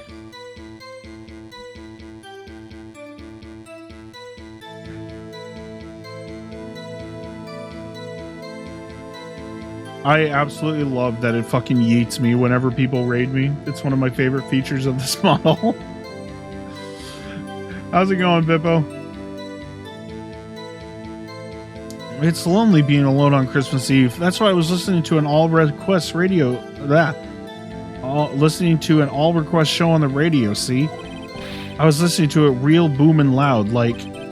But I'm sure I heard that gunshot. I remember exactly what the DJ was saying when I heard it, too. Yes, welcome in, Raiders. You were listening to your radio at a high volume? Yeah, what's the big problem? Can a man listen to his radio in peace? Isn't this a free country? I truly believe Larry has no idea what the problem here is. Judge, can you believe a word this witness says? What he heard was probably nothing more than a drumbeat from the radio. True enough, it is difficult to believe this testimony. Damn it, he beat me to it. I wanted to say it at the same time. I tried to. Wait, Your Honor, the witness said he remembers exactly what the DJ said when he heard the gunshot. Excuse me, DJ? Yeah, he's a character in Street Fighter 6. He's actually really good. No, an announcer, the guy who says things on the radio. Anyway, what this means is when he heard the sound, no music was playing. The DJ only talks between songs, so he could have heard the gunshot from the lake. I'd like to cross-examine the witness, Your Honor. Very well, Mr. Wright. I can't believe I'm continuing this charade.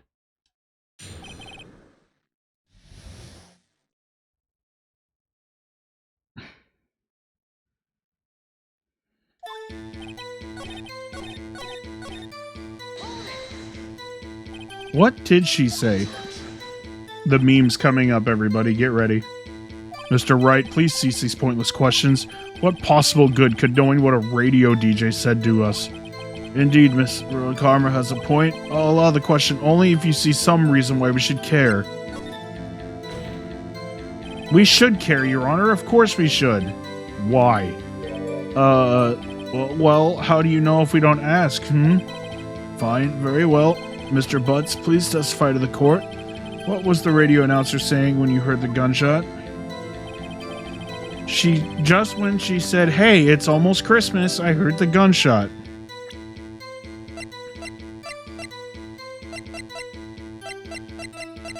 Objection! Larry, are you absolutely sure what you're saying is correct? Huh? What's with the face? You look scary, dude.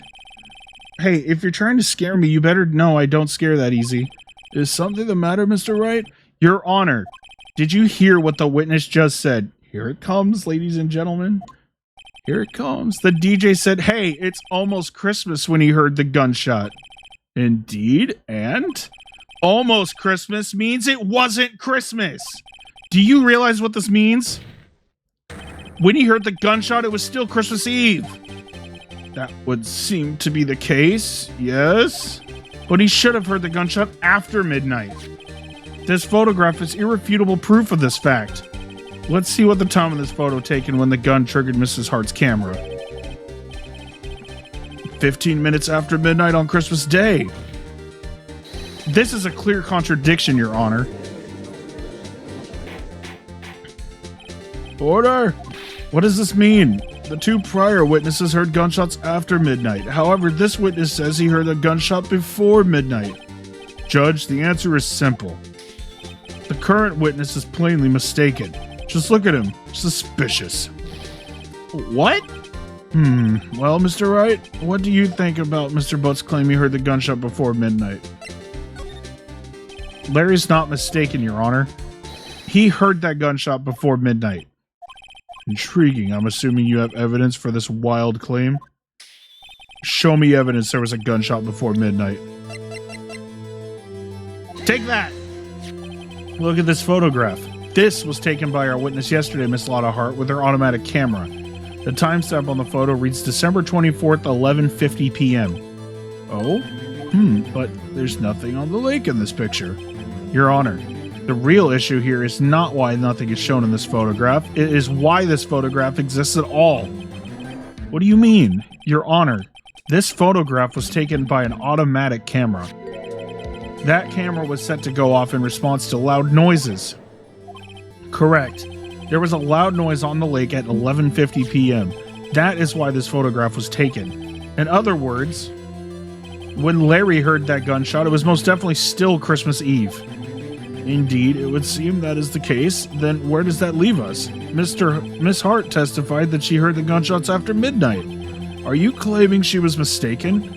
Not at all, Your Honor. It was in fact that the camera also triggered at 15 minutes after midnight. Your Honor, that night there were two sets of gunshots with a 25-minute pause between them. Why would this be? Don't be fooled, Judge. The camera was set to respond to loud noises. Yes? There is no proof that the loud noise at 11:50 was a gunshot. Why, the witness could have sneezed, triggering the camera. Hey, my nose was clear that night, man. Well, Mr. Wright, there's no turning back now. Can you prove that the loud noise at 11:50 was indeed a gunshot?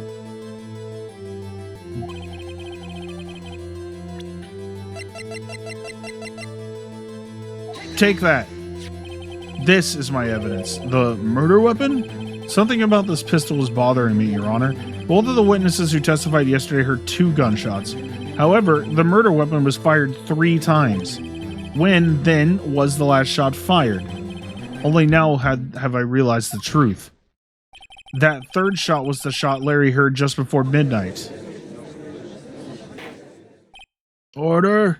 Order! That would make sense of the evidence we've seen so far. However, this leaves me wondering exactly what did happen that night on the lake. Exactly. If this is true, there were 2 sets of gunshots separated by 25 minutes. One at 11:50, another at 15 minutes after midnight. Why? I ask you, why? Uh-oh, I better think of something quick. Wait a second. Gunshots separated by 25 minutes? What's wrong, Nick? I have it! I have it! Remember the case with the Steel Samurai? Yeah, of course I remember. The murderer in this case had the same idea as the murderer in that case. What do you mean? Maya, if we don't figure this out now, we'll never overturn Edgeworth's guilty verdict. I've got a hunch and I'm gonna run with it. Right, I mean, is this safe? Safe? We've already gotten a guilty verdict. We have nothing to lose. You just watch and let me know if I say anything that sounds fishy, okay? Your Honor, the testimony just now has cleared up this entire case. What do you mean, Mr. Wright? So, you finally realized the truth? There can be no other murderer here than Miles Edgeworth himself. Wrong, Von Karma. A man who was shot that night, but it wasn't Edgeworth who did the shooting. Listen, rookie. Take a deep breath and consider the facts. At the time of the murder, 1 boat was on that lake. This was shown by the witness's photograph. The defendant, Edgeworth, and the victim, Robert Hammond, were on that boat.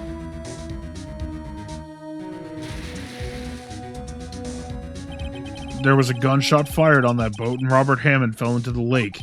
The distance of the shooting was 1 meter. It couldn't have been suicide.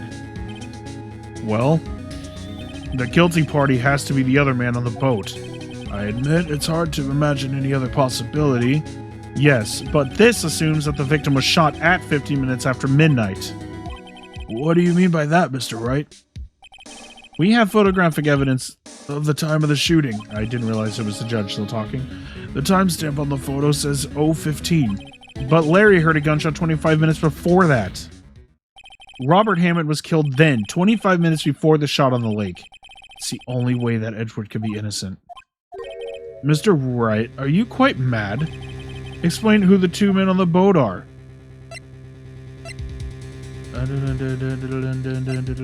Bam. Of course, it was Edgeworth and the murderer. After the murderer killed Robert Hammond at 11:50, he assumed the guise of Mr. Hammond and met Edgeworth. What? Are you serious? Yes, Edgeworth won't tell us why he went to the lake that night. However, I have a hunch. That night, Robert Hammond called Edgeworth to the lake. Now, Edgeworth didn't know Robert Hammond's face that well. That's why he didn't suspect anything when the murderer took Robert Hammond's place. I'm not sure what to make of all this. Ludicrous. Mr. Wright, tell us the name of the murderer then. The murderer's name? Right, it's... Actually, I don't know the murderer's name. You don't know? Bah, again, you waste my time. I don't know because he'd never told us.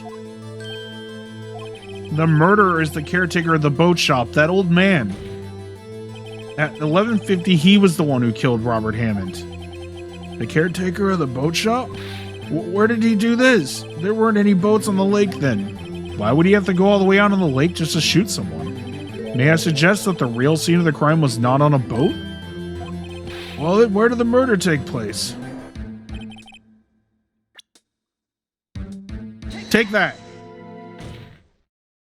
Here, of course, the boat shop where he lives. That way he can meet with the victim without anyone seeing. Do you have any proof that the boat shop was the scene of the crime? Recall Larry's testimony, if you will.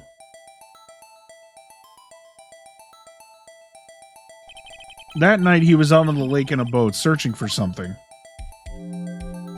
He finds it and returns to the boat. Then, just as he's starting to head for home, he hears a gunshot. He heard a gunshot, Your Honor, even though he was wearing headphones at the time. In other words, the gunshot was very, very close by. And where would that be if he had just returned a boat? The boat shop. Mr. Wright, what happened that night on Gourd Lake? Please tell the court from the beginning. Yes, Your Honor. Nick, are you sure about this? Not really. But I think if I start at the very beginning and I take it slow, I might just be able to figure this out. That night, the caretaker of the boat shop called Robert Hammond to his shop.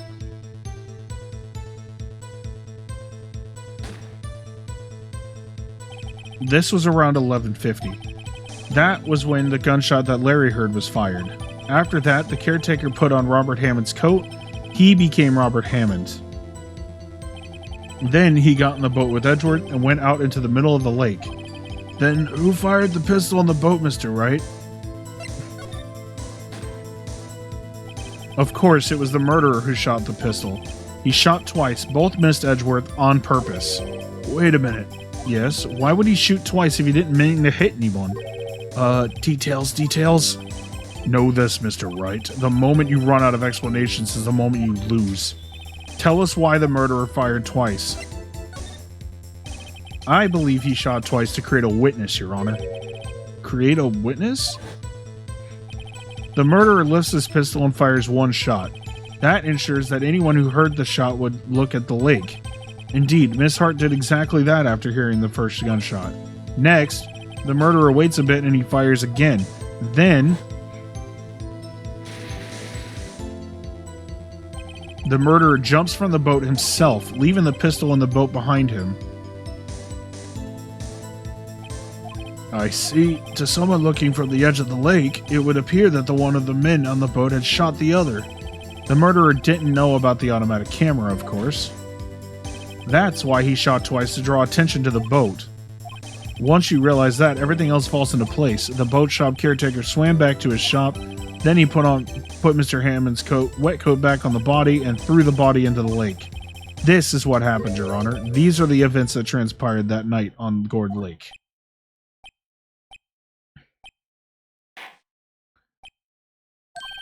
Bailiff, bring out the witness from before. The boat shop caretaker, quickly.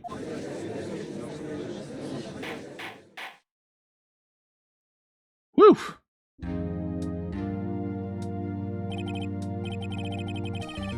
pretty good, right? I love shit like this, man. Like, if there are good murder mystery games out there,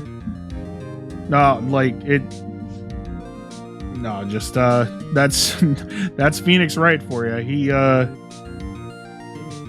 everybody, like, that he ever goes up against always says, this dude fucking comes up with the most ludicrous stories, and they end up, like, the pieces just end up working out. I would like to ask the defendant, Miles Edgeworth, a few questions. Mr. Edgeworth, please take the stand. Mr. Edgeworth, you heard what the defense had to say? Yes, well, why did you go through the lake that night? What Wright has said was mostly correct. Astonishingly so, actually. Yes. Several days ago, I received a letter. The letter was signed Robert Hammond. He asked me to come to the boat shop by the lake at midnight on Christmas Eve. He said he had something very important to discuss with me. Something important? I'm sorry, I can't say what it was. Your Honor, sir. Bailiff, we are conducting a trial here. I ask that you remain quiet. The witness has disappeared. He isn't at the boat shop either. What? What should I do? Find him quickly. We cannot allow him to get away, you fucking idiot. No, what should we do? Oh, just go have a seat. We're finishing up here. Go fucking go. Like, why are you still sitting here talking to me?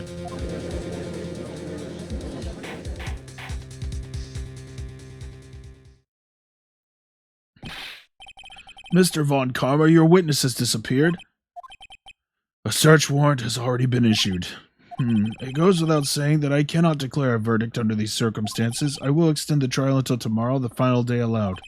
I request that the police department utilize all of its forces to find that witness. Am I understood? One more thing. Just who is that boat shop caretaker? I think his identity has become very important to this trial. I want him, and I want to know who he is. Very well. Court is adjourned. We aren't done yet.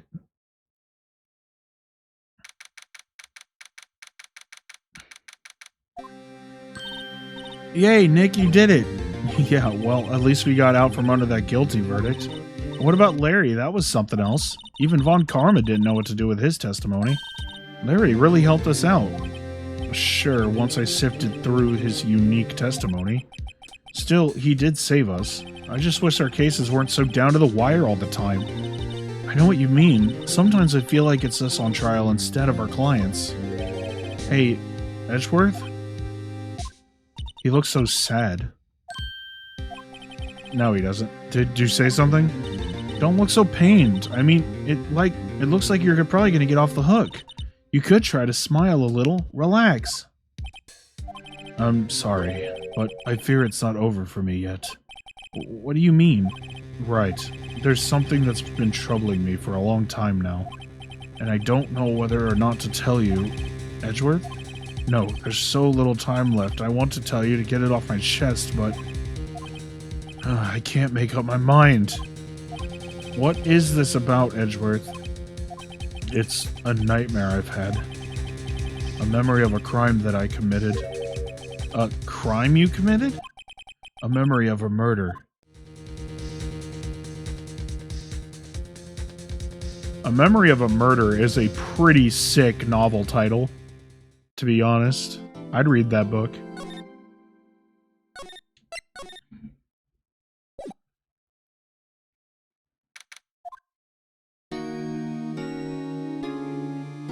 What was Mr. Edgeworth talking about?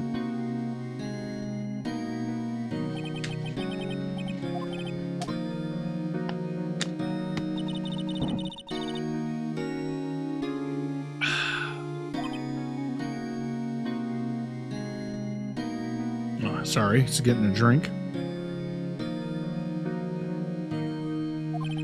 I don't believe it. Not Edgeworth. Some painful memory has been troubling him recently, but he'd never take someone's life. Never. Nick. Yo, how's everyone doing? What do you think of my performance today? I had him swooning in the aisles, huh, Maya? Swooning? Me? Oh, yes, I do remember feeling faint. Right on. Tell me, truth. It was like love at first sight, right? Right, Nick? Huh? Me? Well, maybe my heart skipped a beat or two. I think you can do better than that. Come on, I saved Edgeworth in there, dude. You guys should be bowing before me. Yeah, bow before your hero. Larry, you really helped out in the trial today. You did. If you weren't there, Larry, I'm sure Mr. Edgeworth would have been found guilty. Okay, it's too much laughing. I'm not... but seriously, Nick, that boat shop caretaker guy is pretty suspicious. But Edgy ain't off the hook yet. Way to spoil the mood, Larry. Hey, I'm just a guy sitting in the audience, you know? But from where I'm sitting, Edgy seemed pretty... edgy. I mean, can you really know he's telling the truth about that night? Nick? I don't know, but what I do know is I'm going to believe in you two until the end. Us two? Edgeworth and who else? You mean me, right? Nah, he means me, right, Nick?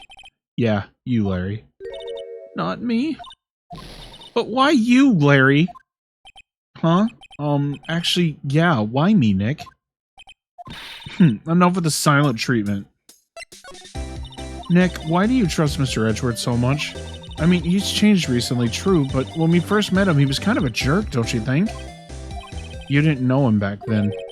Back when he wanted to become a defense attorney. Wait, was that when you two were classmates? Yeah, I was in grade school. They saved me, Miles and Larry. They saved me and I'll never forget it. That's why I became a defense attorney, you know? What? Hey, Larry, what's he talking about? Huh? Sorry, I kind of forgot.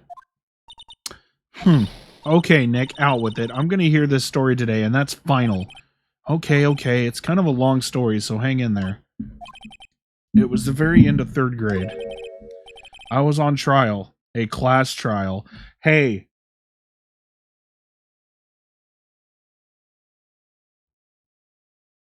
Danganronpa. Okay, anyway. A class trial. You remember, Larry? Spring into 3rd grade, a kid in our class got his lunch money stolen. Lunch money? Our school was really small. Every month, kids would bring in an envelope with money for lunch from home. Huh, I see. Anyway, this kid's envelope disappeared with $38 still inside. Oh, yeah, now that you mention it, I do remember that. I can see why you'd forget, though. You were out of school that day. Anyway, the envelope had been stolen during PE class, when most things were stolen because the lockers were never fucking locked. I was coming down with a cold, so I'd skip PE that day. I was the only one not in class. So they thought you did it? Yeah, the kids in class said I should be put on trial. Trial? So the next day we held a classroom trial with me as the defendant. I didn't do it! Guilty! He did it! It was you! Thief, give the money back. You're such a meanie. Just admit you did it. You can't hide the truth. Tell us the truth. We're not going to play with you anymore. Yeah, no borrowing my eraser. He shouldn't be allowed to in the relay race or blah, blah, blah. Fucking shit, dude. Now, Phoenix, you should know you shouldn't steal people's money. It's not right. In the end, even the teacher thought I'd done it. Go over and apologize, Phoenix.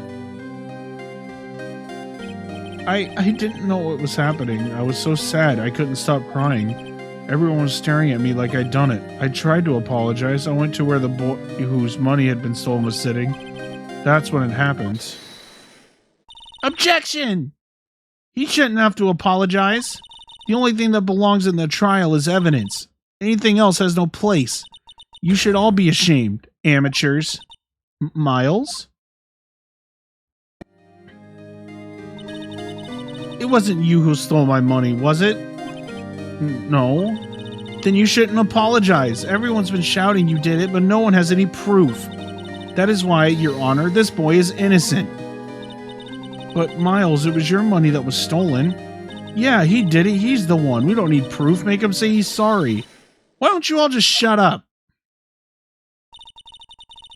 This is how... Is this... Rewind? This is always how it is. Get everyone ganging up and picking on one person. Just think how he feels. He said he didn't do it, so he didn't do it. Very well. I will replace the money myself. This class trial is over.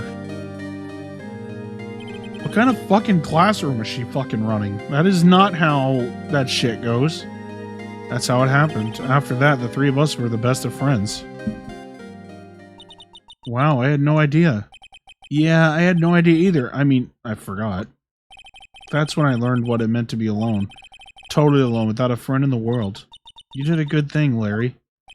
Yeah, well, I was just lucky that I took the day off from school. If I had been there, they would have thought I'd done it. So I took it kind of personally, see? Something smells, it's usually the butts. Anyway, Edgeworth and I talked after that class trial. That's when I heard his father was a defense attorney. I remember his eyes would shine when he talked about his father. I'm going to become a defense attorney just like my father, a famous defense attorney. Then a few months later, he suddenly transferred to another school. The DL6 incident. Right, I'm not sure, but the transfer probably had to do with his father's death. That's so sad. It was several years later when I heard Edgeworth's name again. There was an article about him in the newspaper. The headline was something like, "Dark Suspicions of a Demon Attorney." Fabricating evidence, manipulating testimonies, and covering up facts. The article said he'd do anything to get a guilty verdict. Anything. But why? What happened? I mean, that's not the Edgy I used to know at all. That's what I thought too. I tried to get in touch with him, I don't know how many times. He never replied.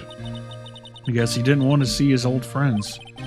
Couldn't just drop it though. I wanted to meet him to learn why he had become who he became. That's when I decided. Wait, you don't mean that's why? That's why you became a defense attorney, to meet Edgeworth? If I was a defense attorney, I knew he'd have to meet me whether he wanted to or not. In court. Edgeworth believed in me and I believed in him. He's in pain and no one's on his side. I'm the only one who knows the real Edgeworth. I'm the only one who can help him. Whoa, Nick. So, is that why you helped me out for free? Yeah. I helped you because I believed in you. Except I don't remember saying I'd do it for free. Oh, Nick. Nick, we have to save Mr. Edgeworth if it's the last thing we do, okay? Right, it very well may be. First, there's that rental boat shop caretaker. We need to find out who or what he is. I'd settle for who? Guess I can clean out some of this evidence I no longer need.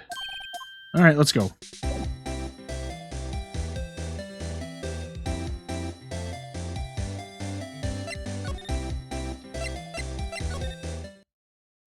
Got some fucking backstory there. Oh yeah, it's all coming together. Hey pal, long time no see. It's been less than 12 hours, I'm sure. Close one today, eh? I got so worked up I snapped my tie in half. How the fuck did you do that? Sorry about that? No problem, pal. Thanks to you, we now know who really did it. You mean the boat shop caretaker? Look, I'll make you a promise. I'll have that scoundrel in my custody by trial time tomorrow. Come what may. It's my duty to you as a police officer. Now, I'm off to catch me a criminal. Detective Gumshoe sure is active today. Oh, one other thing. No one can go into the woods today. The woods? Where Lotta was camping? The woods are off limits to camping. Apparently the park ranger found out. He got pretty mad. No one can go in for a while. Guess Lotta's in a lot of trouble. Good one, Maya. Anyway, I'll be seeing you tomorrow.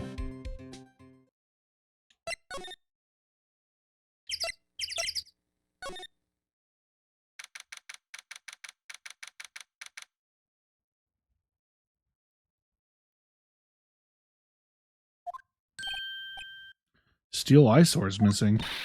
Eyesore? Looks like the hot dog stand is closed too. Guess Larry's too busy worrying about Mr. Edgeworth to show up for work.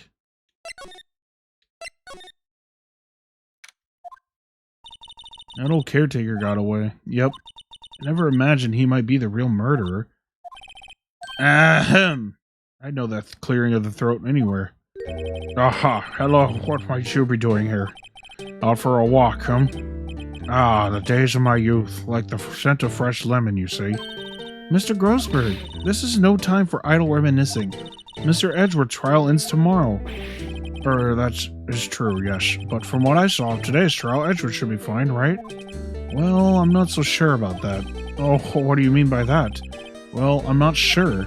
If you find anything out, come by my office at once. I may be able to offer you some assistance. Thanks. Bye. What do you think Mr. Grossford was doing here anyway? Who knows?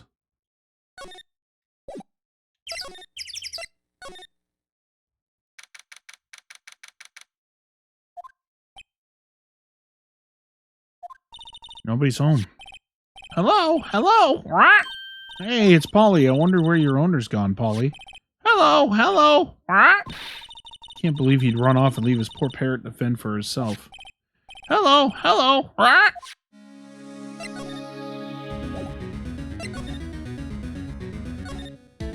That reminds me, Nick. Polly here knows the number to the safe, right? Yeah, that's right.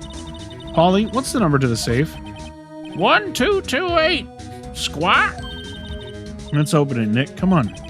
Sure there isn't any money in there. No, but hey, look, he keeps it locked, right? So there must be something of value in there. I'm not so sure. Okay, Nick, let's see what's in here. Guess there might be a clue or two. The only thing in here is a letter. A letter? Aw, boring. There's no name or signature on this thing. Its handwriting is in very precise, clean letters. Get your revenge on Miles Edgeworth. Edgeworth? Nick, why would Mr. Edgeworth's name be on here? How should I know? I'm gonna read the whole thing. Get your revenge on Miles Edgeworth. It also says this is your last chance. Now is the time to get revenge on the two men who ruined your life. The rest of the letter goes on to describe the murder plot in detail. How to kill Robert Hammond and frame Edgeworth, calling Edgeworth out to the lake, getting on the boat, firing twice. This is exactly what I figured out today in court. It's all here in perfect detail. What do you think it means, Nick? I don't know, but it looks like these are instructions to that caretaker. When he killed Robert Hammond and called out Edgeworth, he was following instructions. But who could have written that letter? And what does it mean by to get revenge on Miles Edgeworth? Look, I don't know, okay? But one thing's for certain, this letter is an amazing clue.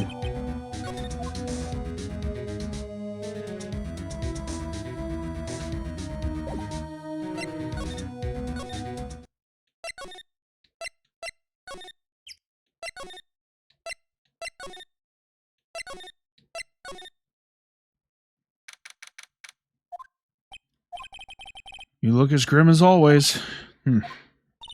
Mr. Edgeworth, I heard the story about the class trial. Class trial? What do you mean? You don't remember? No, I don't. Your lunch money was stolen, wasn't it, in 3rd grade? Lunch money? Oh, right. Yes, I seem to remember something like that. Nick, I think you're the only one who really remembers. Well, it probably only really mattered to me anyway. Mr. Edgeworth, didn't you know? That trial was the reason Nick became a defense attorney. And Maya, shut the fuck up. Ridiculous. Gee, thanks. That said, it does sound like the kind of thing you'd do. You haven't changed a bit, have you, Wright? So simple. To a fault, even. Well, maybe, yeah, but I think you changed too much, Edgeworth. Perhaps. Hey, Edgeworth, why did you become a prosecutor anyway? You used to look up to your dad. You said you wanted to be a defense attorney, right? I couldn't let myself deny reality like you. What do you mean? My father was taken from me and you want me to defend criminals? I'm sorry, Wright, but I'm not that good of a person. One suspect was apprehended in your father's murder, right? Yes, the man trapped in the elevator with my father. His name was Yanni Yogi. He had to be the shooter, any way you look at it. Yet, he was found innocent. That defense attorney got him off the hook. That would be Robert Hammond. On that day, 15 years ago, the three of us were trapped in that elevator for 5 hours. When we were rescued, we all suffered oxygen deprivation. I had lost all memory of the murder. Lost your memory? Even now, I can't recall what happened in that elevator. That was the crux of Yogi's attorney's argument in court. He claimed Yanni Yogi had not been as sound of mind due to oxygen deprivation. Yogi was released due to a lack of evidence. Innocent. That's when I changed my mind. I started to hate defense attorneys. What's your relationship with Von Karma? He's my teacher and a man who deserves respect. I learned everything I know of courtroom techniques from him. So he's like my sister was to you, Nick. He is a perfectionist in all things. In court, in his personal life, he is obsessed with doing everything perfectly. Perfectly, huh? In all the cases he has taken, none were left unsolved, and no one suspect was declared innocent. Ever. But that's... I know. It's possible some of the suspects were indeed innocent. However, it is impossible for us to accurately determine that in every case. All Von Karma does is his job, to find the suspect guilty. Perfectly. In any case, it's nigh well impossible to find a weakness in him. Should a weakness appear, he would do everything in his power to make it go away. Edgeworth? If what you're saying is true, you're headed for a guilty sentence tomorrow. He's right. Now's not the time to praise the enemy, Mr. Edgeworth. It is a strange situation in which I find myself, I admit. No kidding.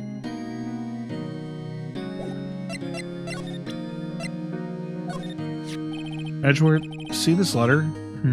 This came out of the safe in the shack where the boat rental caretaker lives. I see.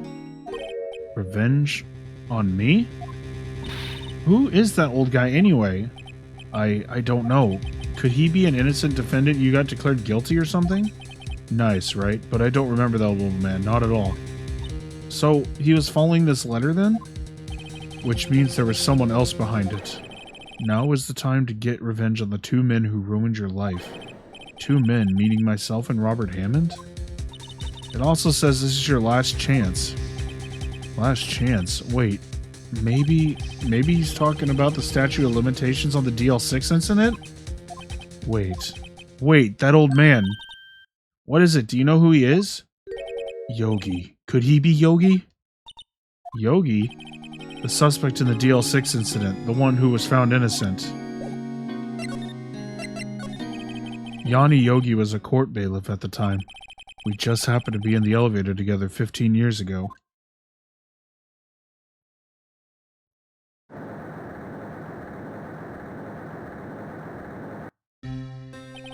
The quake was incredibly strong. Before I knew it, everything was dark. We were there for so long, it felt like forever. The air thinned and the darkness closed in on us in that little box.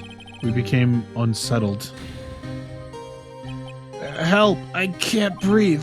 Quiet. I said quiet. You're not making this any easier. I want to get out! Help! Get us out! Don't shout. You'll just use up more oxygen.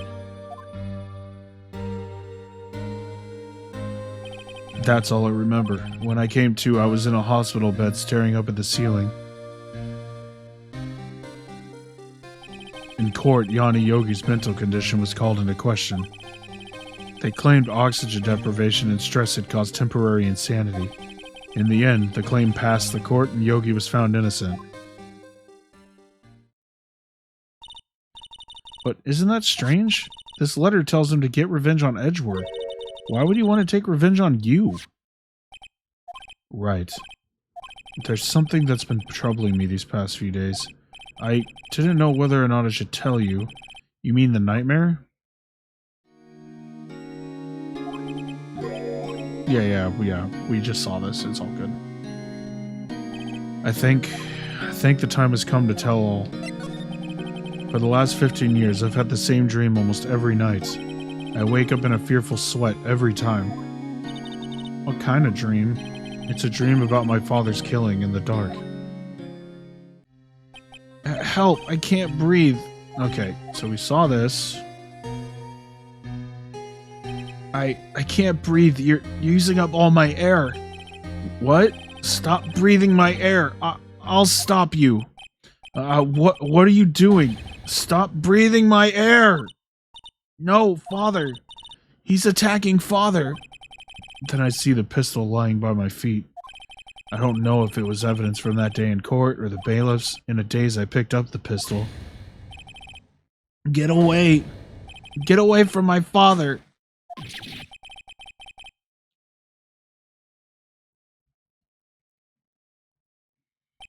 And with that scream, I wake. It's a bone-chilling scream. A scream that has rung in my ears for the past 15 years. But that's just a dream, right? That thought is the only thing that has kept me sane for the last 15 years. But what if I'm wrong? What if it's real? They say that sometimes people shut out memories in self-defense. Maybe it was I who killed my father. What? If you think about it that way, this letter makes sense. Get your revenge on Miles Edgeworth. Think about it. Yogi was really innocent. That's why he wanted revenge on me. Wait, Edgeworth, you mean it was me? I was the true criminal of DL6. I shot my father. This is bad. What are we gonna do, Nick? What can we do? I don't know. I don't think there's anything we can do, like it or not. If there's someone else who knows a lot about the DL6 incident, maybe. There is, Nick. There is someone else who knows about DL6.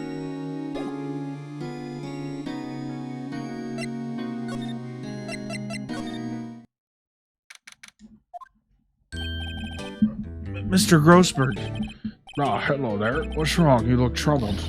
No kidding. I can't believe you're not. My.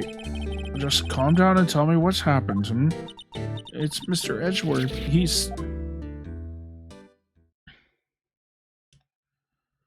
I see. So Edgeworth dreamt he shot his own father? It's only a dream. Only a dream. I wonder. What? If that's the case, then why do you two look so troubled? Well... Also, consider this. Yogi quite certainly holds a deep grudge against Miles Edgeworth. So deep he'd want to frame him for murder. This leads me to surmise that Mr. Edgeworth's dream was not a dream, it was real. As you imagine. Miles Edgeworth threw the pistol to save his father, the pistol fired and the deed was done.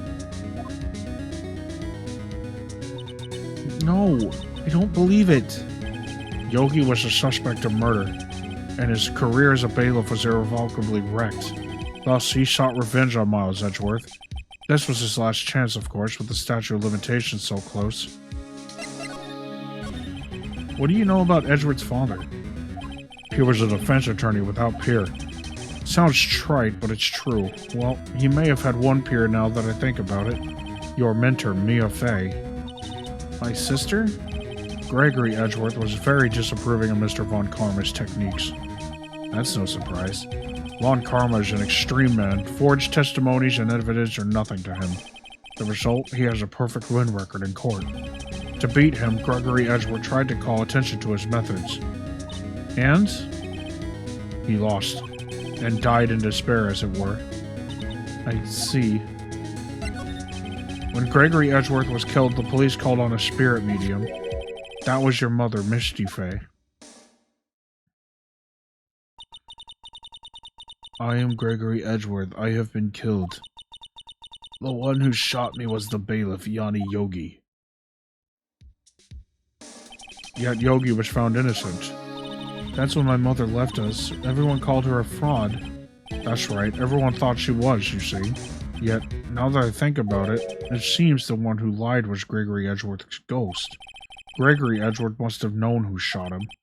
I don't believe it. So you're saying he falsified his testimony? That Edgeworth's dad lied to protect his son?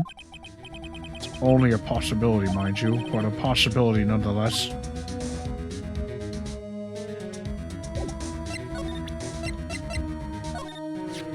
Oh ho, so this is the letter. It does seem that Yogi was following this letter when he killed Hammond.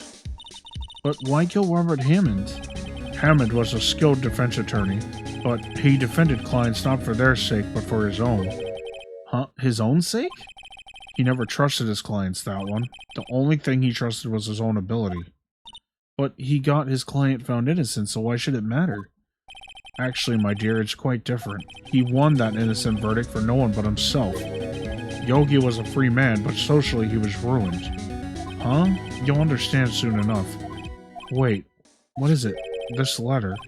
I've seen this handwriting somewhere before. A long time ago. Whose handwriting was this? do you have any idea who wrote this? Maybe it was Yanni Yogi? Yanni Yogi? You claim he wrote himself this letter then followed his own instructions? Yeah, I guess that would be what happened. Perhaps you think Mr. Yogi has a split personality, I think that's definitely a possibility, yes. No, I think not. I do not know this Yogi in any case. There's no way I would recognize his handwriting. Oh, right. Yes, right. I'll ask you again. Do you have any idea who wrote this? Could it have been Manfred von Karma? Von Karma? Why would he have something to do with this? Well, I'm not sure. Von Karma. Von Karma. Wait, you're right, my boy. This is Von Karma's handwriting. I'm sure of it. I used to see it all the time on court reports. What? But that means the one who told Mr. Yogi to kill was... Correct, Manfred von Karma himself. What does this mean then? Why would Von Karma want to frame Edgeworth? If it truly was Von Karma who wrote this letter, then he would know the truth. He would know that Miles Edgeworth had accidentally killed his own father. He'll say as much tomorrow in court, I should think. He'll press the point until the court finds Miles guilty. But how could Von Karma know about Mr. Edgeworth's past like that? Even Mr. Edgeworth thought it was just a nightmare. That I do not know, yet I do know that Von Karma is both persistent and a perfectionist. He may be seeking to satisfy a grudge against Gregory Edgeworth by hurting his son. What do you mean? It was 15 years ago, Von Karma met Gregory Edgeworth in court, and Von Karma did win, but he didn't make it through the trial unscarred. What happened in the trial between Edgeworth and Von Karma? Von Karma got the guilty verdict he wanted. He won the trial, but Gregory Edgeworth accused Von Karma of faulty evidence. And though he lost the trial, Mr. Edgeworth's accusation... Rewind. And though he lost the trial, Mr. Edgeworth's accusation stood. Faulty evidence? It was the only penalty Von Karma has ever received in his career as a prosecutor. Gregory Edgeworth dealt a blow to his perfect trial record. Wow. It must have been quite a shock for Von Karma. He took a vacation for several months after that, you see. A vacation? Yes, an unusual event for the man. That was the first and last vacation he's taken in his many years of prosecuting. Really? He doesn't take vacations? Like go to the sea or the mountains? Don't tell me he's never been to Europe. I've never been to Europe, Maya. Fuck you. I would love to fucking travel. You have strange ideas about vacations, Maya. In any case, that was the only time he took a vacation from work. I believe the penalty upset him quite a lot. Odd. If he wanted to keep a perfect record so badly, why would he take such a long vacation? What do we do, Nick? Von Karma is going to bring up the DL6. You can bet on it. What if Mr. Edgeworth pleads guilty to DL6? I won't let him.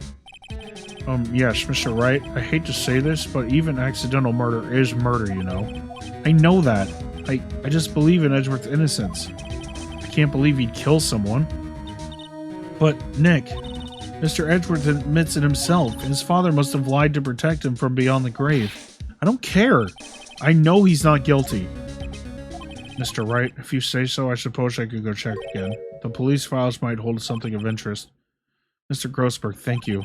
I can't promise anything. In fact, I think the chances of finding something are slim. I understand. Police materials, huh?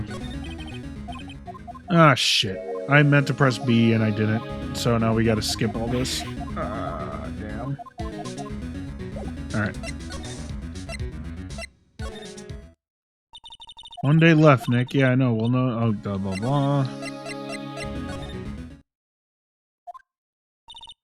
There's hardly anyone here. Everyone must be out looking for that old guy, Yogi. Ah, it's you. I don't think Gumshoe will be coming back today. He's staying out late looking for someone. Sounds like Detective Gumshoe is pounding the pavement for real. We were wondering if we'd check out the records room again. Well, now, it can't just have anyone wandering around in there. But I guess Mr. Von Karma's in there now anyway. You can go in as long as he's there. Von Karma? Yes, he just arrived, actually. Von Karma's in the records room? Nick, let's hurry.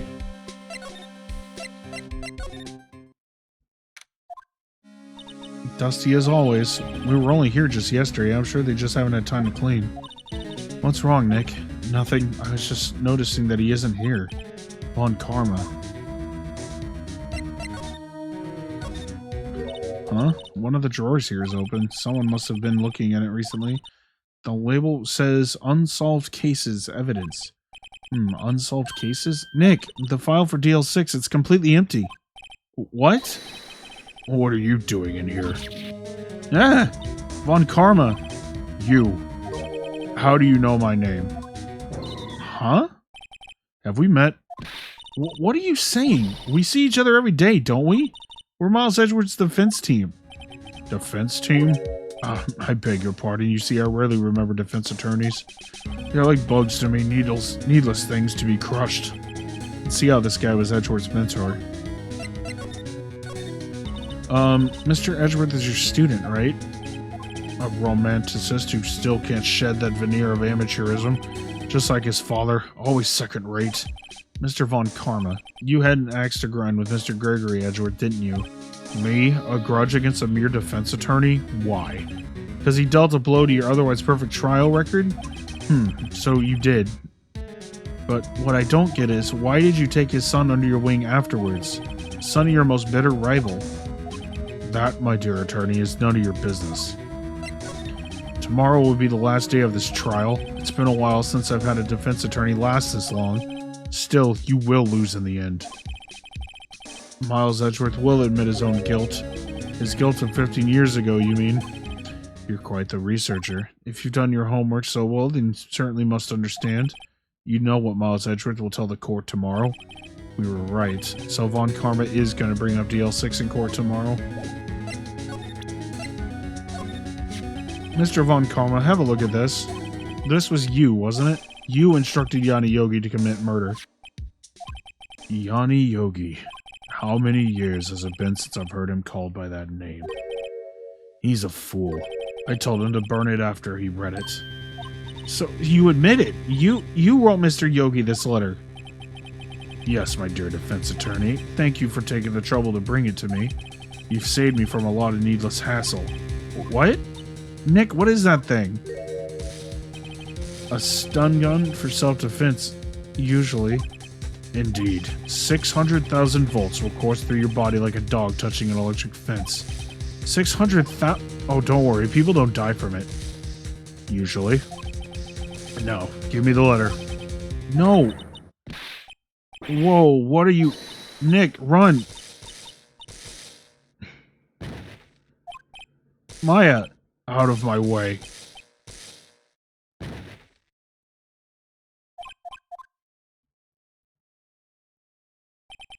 Oh, he got us. The letter's gone, of course. And he took the DL6 evidence. All of it. Back to having no clues.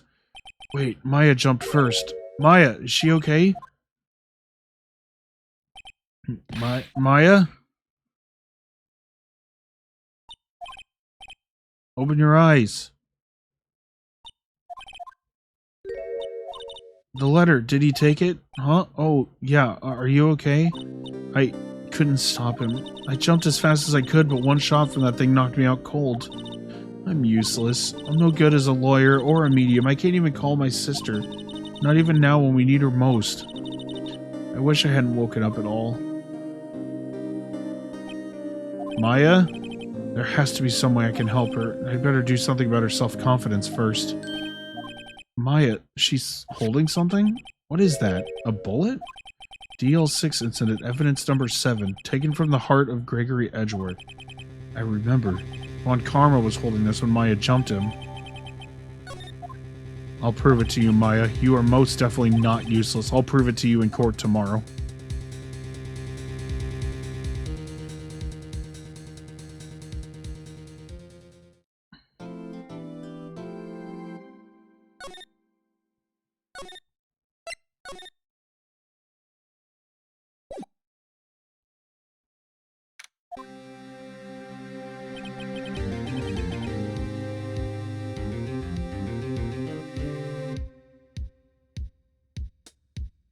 This is it.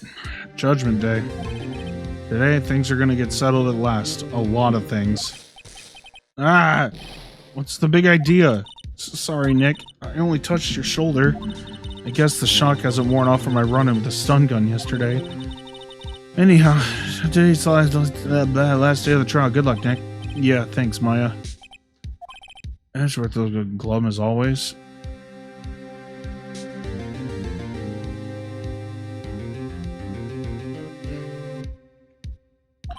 I hope Von Karma doesn't push him too hard. Whoa! What are you doing? Sorry, I'm sorry. I just thought I'd cheer you up with a pat on the back. Maya, maybe you should go outside and discharge? Right, good idea. Try not to electrocute anyone on your way out.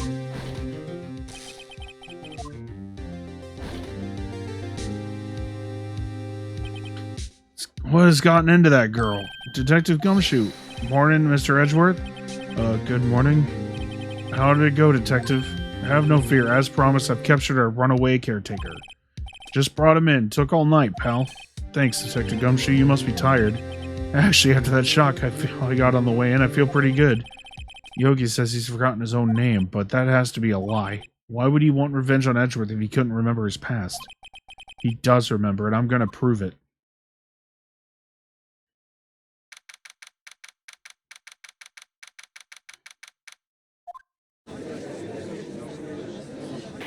Yeah, so I didn't realize this case was actually this fucking long. So after this case is over, we're gonna be done for the night, and then we'll do the longest case in the game tomorrow, because the last case is like 6.5 hours, so.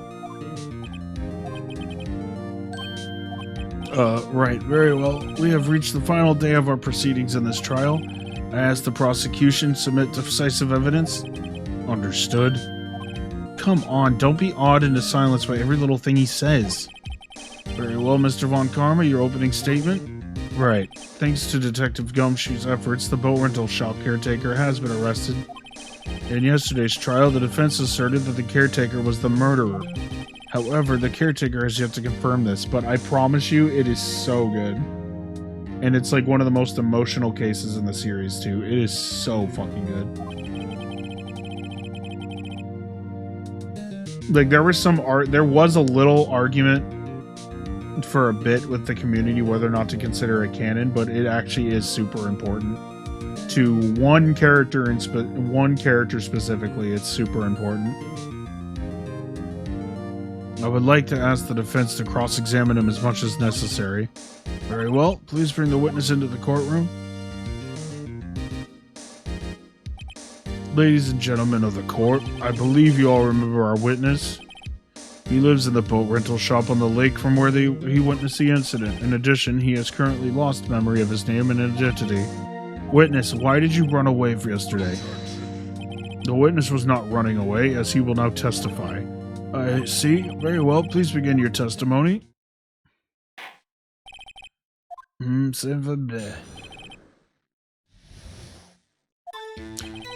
really sorry about just leaving yesterday like I did, but I wasn't running away or nothing. I went to buy some food for Polly, see? Figured I got nothing to do with this incident anyhow. I mean, I need to have one of those motive things, right? And I don't got one. So my testimony yesterday stands as is. Very well. Let's begin the cross-examination. He has to know his name. Yanni Yogi. You're Yanni Yogi, and I'm gonna prove it.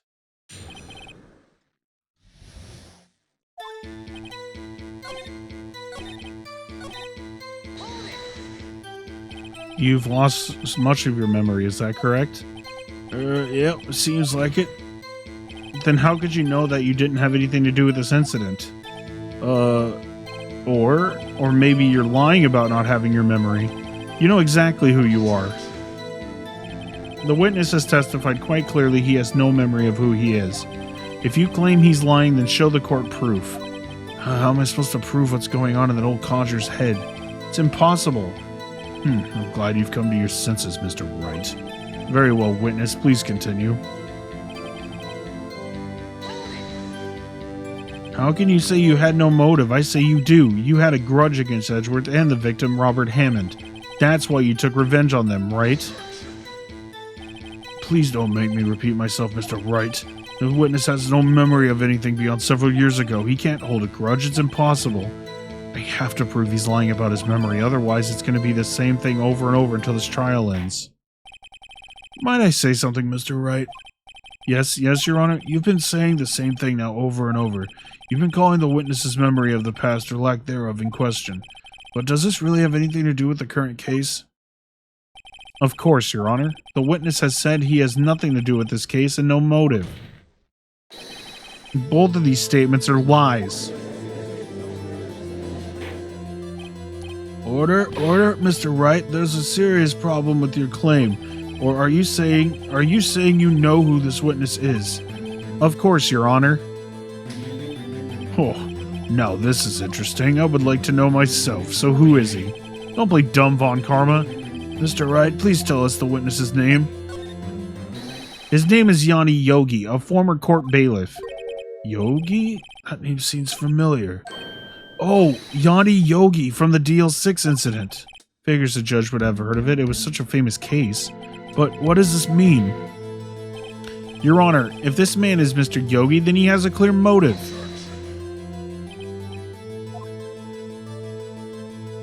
Jumping to conclusions again, Mr. Wright.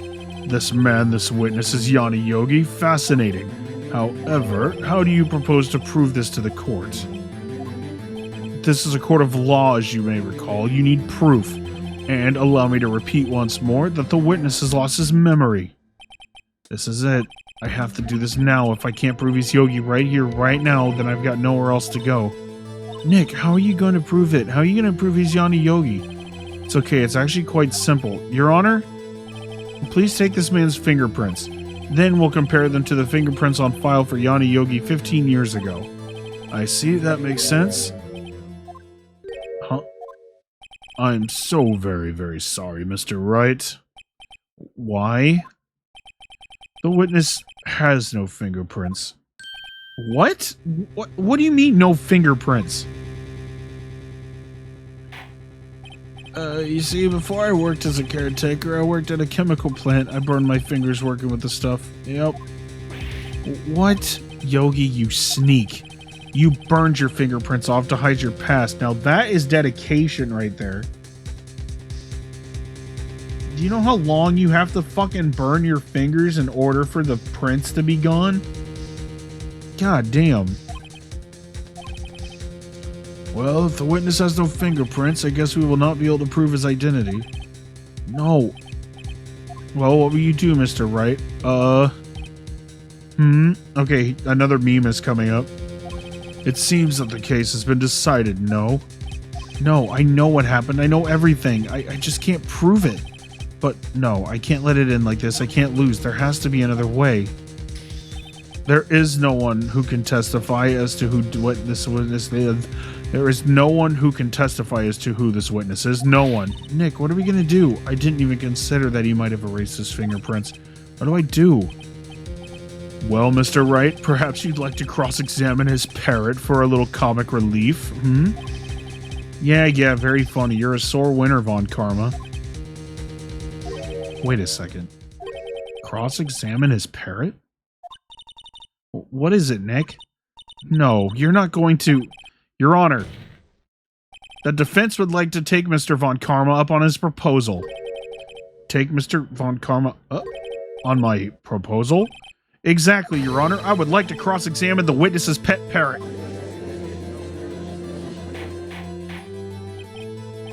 Order. Well, what do you think, Mr. Von Karma? Need you even ask? This is a farce. I object. Objection! Wait a second, you were the one who suggested I cross-examine the parrot, Von Karma. I have a right to do as you suggested. Well, if you're so desperate, then please be my guest. Of course, should you go through with this and nothing comes of it, then I hope you're ready for the consequences. Nick, this is crazy. Well, still want to go through with your little game? Let the parrot take the stand. I will cross-examine her, Your Honor. This is the most ridiculous thing I have ever heard. Von Karma's rigged every person's testimony, every piece of evidence, except the parrot.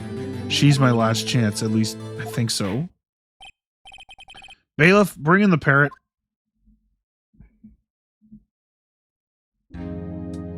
You are actually seeing this right now. This is 100% happening. That's quite a bird. Please tell us your name. Name. The witness is ignoring me. It must hurt to be ignored by a bird. Very well, witness. Who is your owner? Please testify for us.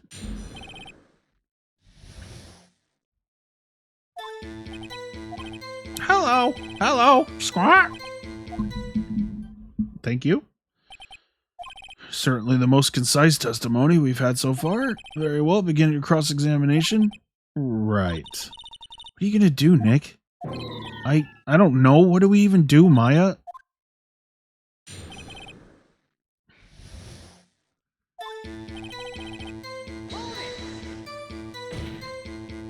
Witness, you can't just say hello and expect us to get anywhere. I want you to testify. Maya, you talk to her. What do I say? As I recall, 2 days ago...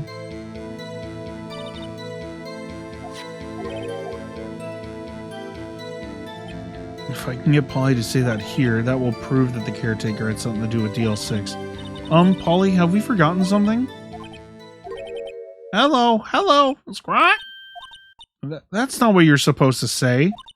Forgot? Something we forgot. Hello. Uh-oh, it's not working, Nick. She won't say it. This is ridiculous. Why won't she say... Something the matter, Mr. Wright? Wait. Don't tell me Von Karma expected this. He couldn't have retrained that parrot, could he? Did he train her not to respond when we asked if we'd forgotten anything?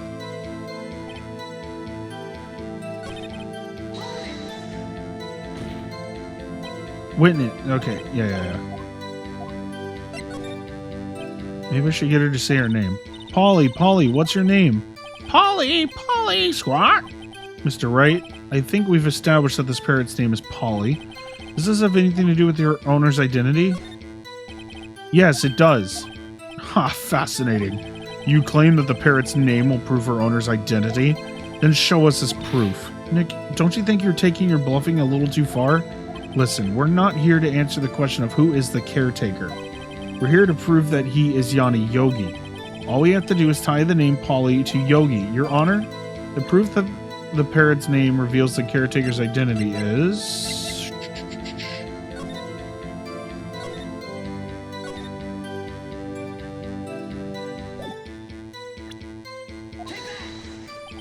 a DL6 case file?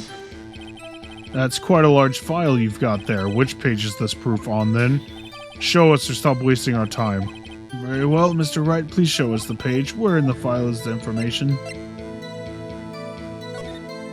It's on the suspect data page. This page is all the information about Yanni Yogi. Right after he was arrested, his fiancée committed suicide, see? Indeed, it does say that. What was his fiancée's name? Polly Jenkins. Polly? Exactly, Your Honor. He wanted to remember the name of his fiancée who had committed suicide. That is why he named his parrot after her. I see. I guess that's a possibility. Mere coincidence, that's all. My granddaughter has a dog she calls Phoenix. Well, Mr. Phoenix Wright, does this make you my granddaughter's fiancé? She's only 7 years old. Indeed. Alone, it is a little weak for evidence in a murder trial. We would need some other corroborating evidence. How am I going to find that? Very well, witness. You may continue.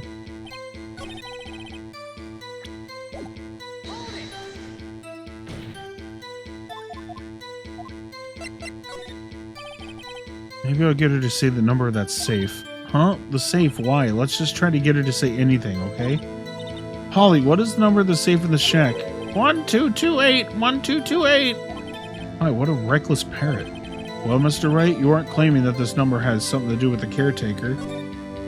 Actually, it does. That's why I had her say it. Ah, ridiculous. How can the number to a safe tell us who the caretaker is? Show us your proof. What could possibly link the number to the caretaker's true identity?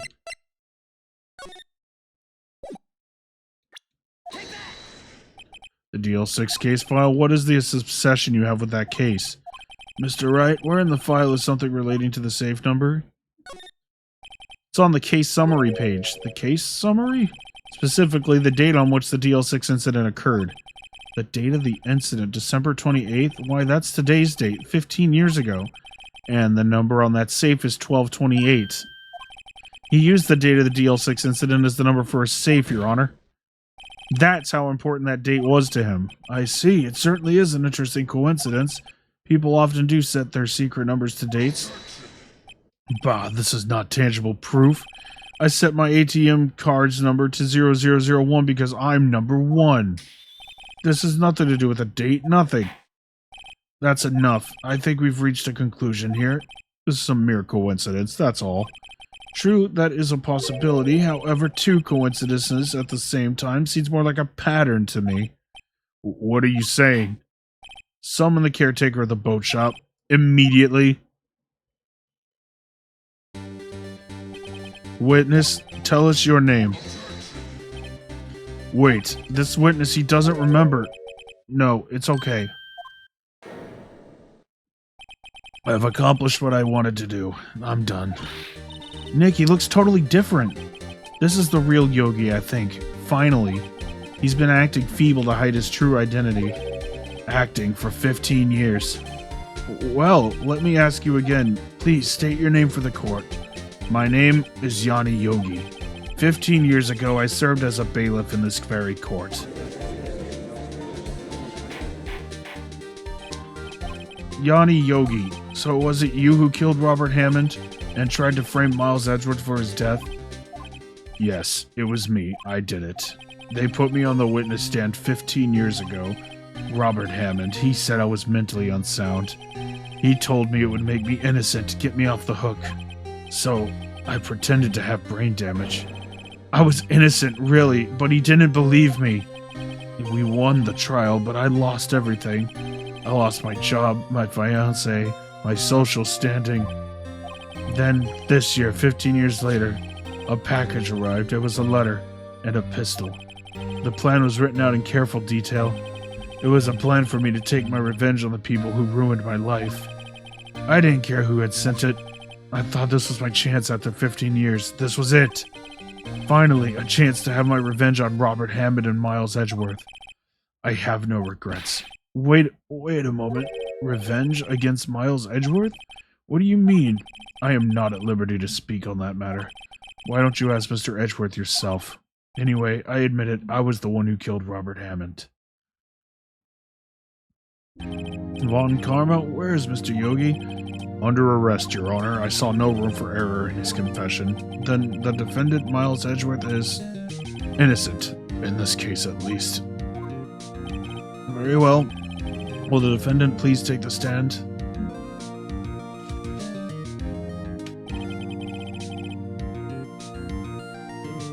There are a few mysteries left unsolved.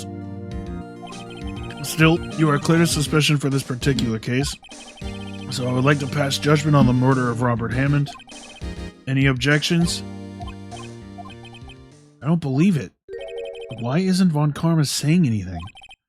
Very well. This court finds the defendant, Mr. Miles Edgeworth.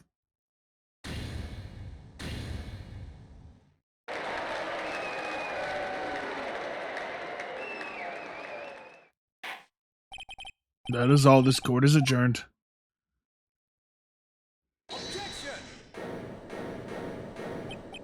Did someone just say objection? It wasn't Von Karma. Wait, but that means... No. Edgeworth? Your Honor, I object to your judgment. What do you mean? I am not innocent at all. As we have heard, Yanni Yogi killed Robert Hammond in revenge. But revenge for what?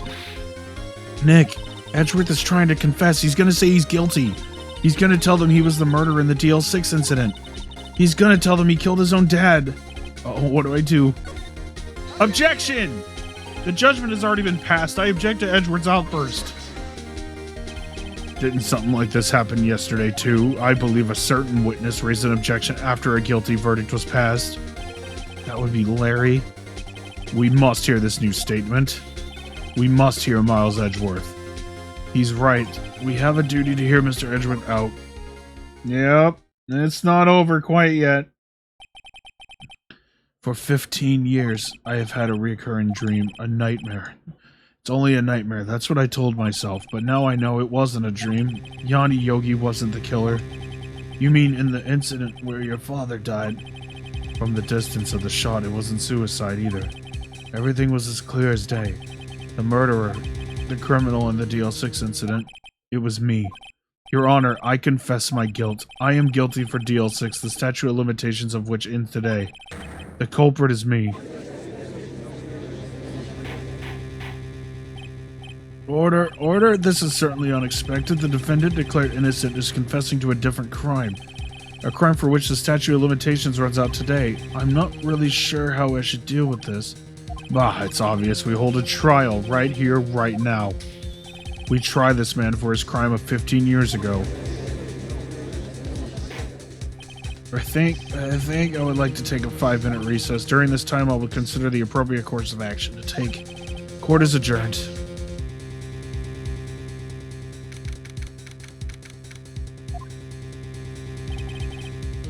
I'm sorry, Wright. I've just wasted all of your effort. Mr. Edgeworth, I just don't believe it, sir. I mean, you killed your dad? I didn't want to believe it myself, Detective, but it's the truth. I deserve to be punished. Murder is murder, no matter what the circumstances. This is crazy, just crazy.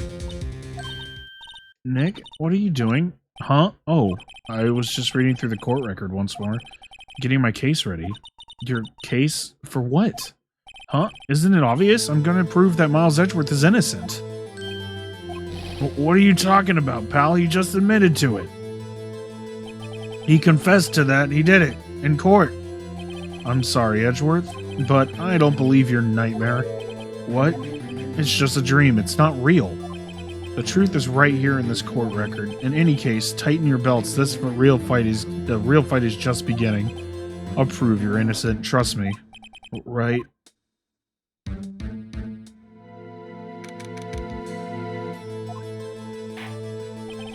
Now then, I would like to resume our trial. Judge, Miles Edgeworth has admitted his own guilt. He has confessed his crime. Let us begin by hearing his testimony. Then, though pointless, let the defense do their cross-examination. The statute of limitations on the DL6 incident runs out today. Though it's unconventional for me, I'd like to run this one by the book. I see. Does the defense have any objections? No, Your Honor. Von Karma, you knew this was going to happen from the very beginning, didn't you? Very well. Will Miles Edgeworth take the stand? Will the witness state his name and profession? Miles Edgeworth, I am a prosecuting attorney. Mr. Edgeworth, 15 years ago, you mistakenly killed your father, Gregory Edgeworth. Is this correct? It is correct. Then testify about this matter to the court. When Edgeworth was telling me about his dream yesterday, I noticed something. One detail didn't quite fit. That will be the key, but only if I can get it to work. Please. Please. That day, I had gone to the courtroom to observe one of my father's trials. As we went to leave, an earthquake struck, trapping us in the elevator. My father and Mr. Yogi lost their composure and began to argue. Just then, something heavy fell at my feet. I picked it up and threw it at Mr. Yogi. I wanted them to stop fighting. A moment later, there was a single gunshot and then a scream. It was a terrible scream. I remember it to this day. That's all.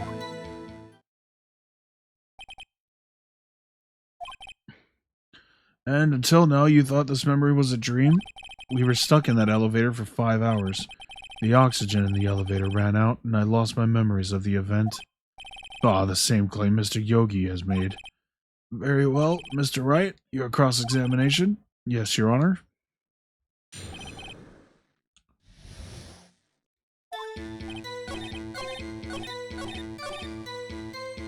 Single gunshot? No, there was 2. Objection!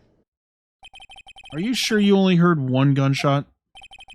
Yes, I'm sure of that. I heard the shot and the scream, then everything faded. I was unconscious until the rescuers came. I see. No, Your Honor, unfortunately you don't.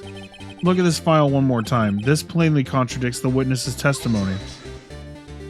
You do enjoy dragging out that file, don't you? I don't accept this evidence unless you can tell us what page it's on. Which page contradicts Miles Edgeworth's testimony? Look at the victim data on this file. It says it quite plainly. The murder weapon was fired twice. Miles Edgeworth only heard one gunshot, yet the murder weapon was fired twice. The first shot was the accidental firing when the pistol was thrown. So, who fired the remaining shot? Was there perhaps another shooter who fired that second shot? Your Honor, I am sure you're aware this incident occurred 15 years ago. The evidence is dated. The pistol did fire twice, however, we do not know when that second shot was fired. It might have been fired the day before the incident. There is no proof that the second shot had anything to do with this incident. What? I see. You do have a point, Mr. Wright. The murder weapon was fired twice, as we've heard. One of those shots was fired by the defendant, a boy at the time. Do you have any proof that a shot fired had something to do with this case?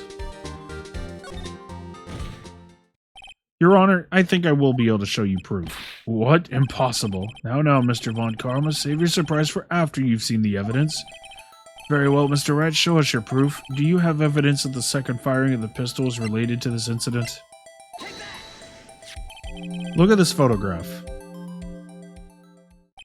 This is a photograph of the scene of the crime 15 years ago. I could see that the victim is lying there as Gregory Edgeworth. This proves the murder weapon was fired twice at the time of the incident. This photo proves it. So, let me get this straight. This photo proves 2 shots were fired? Where? Your Honor, please get a clue.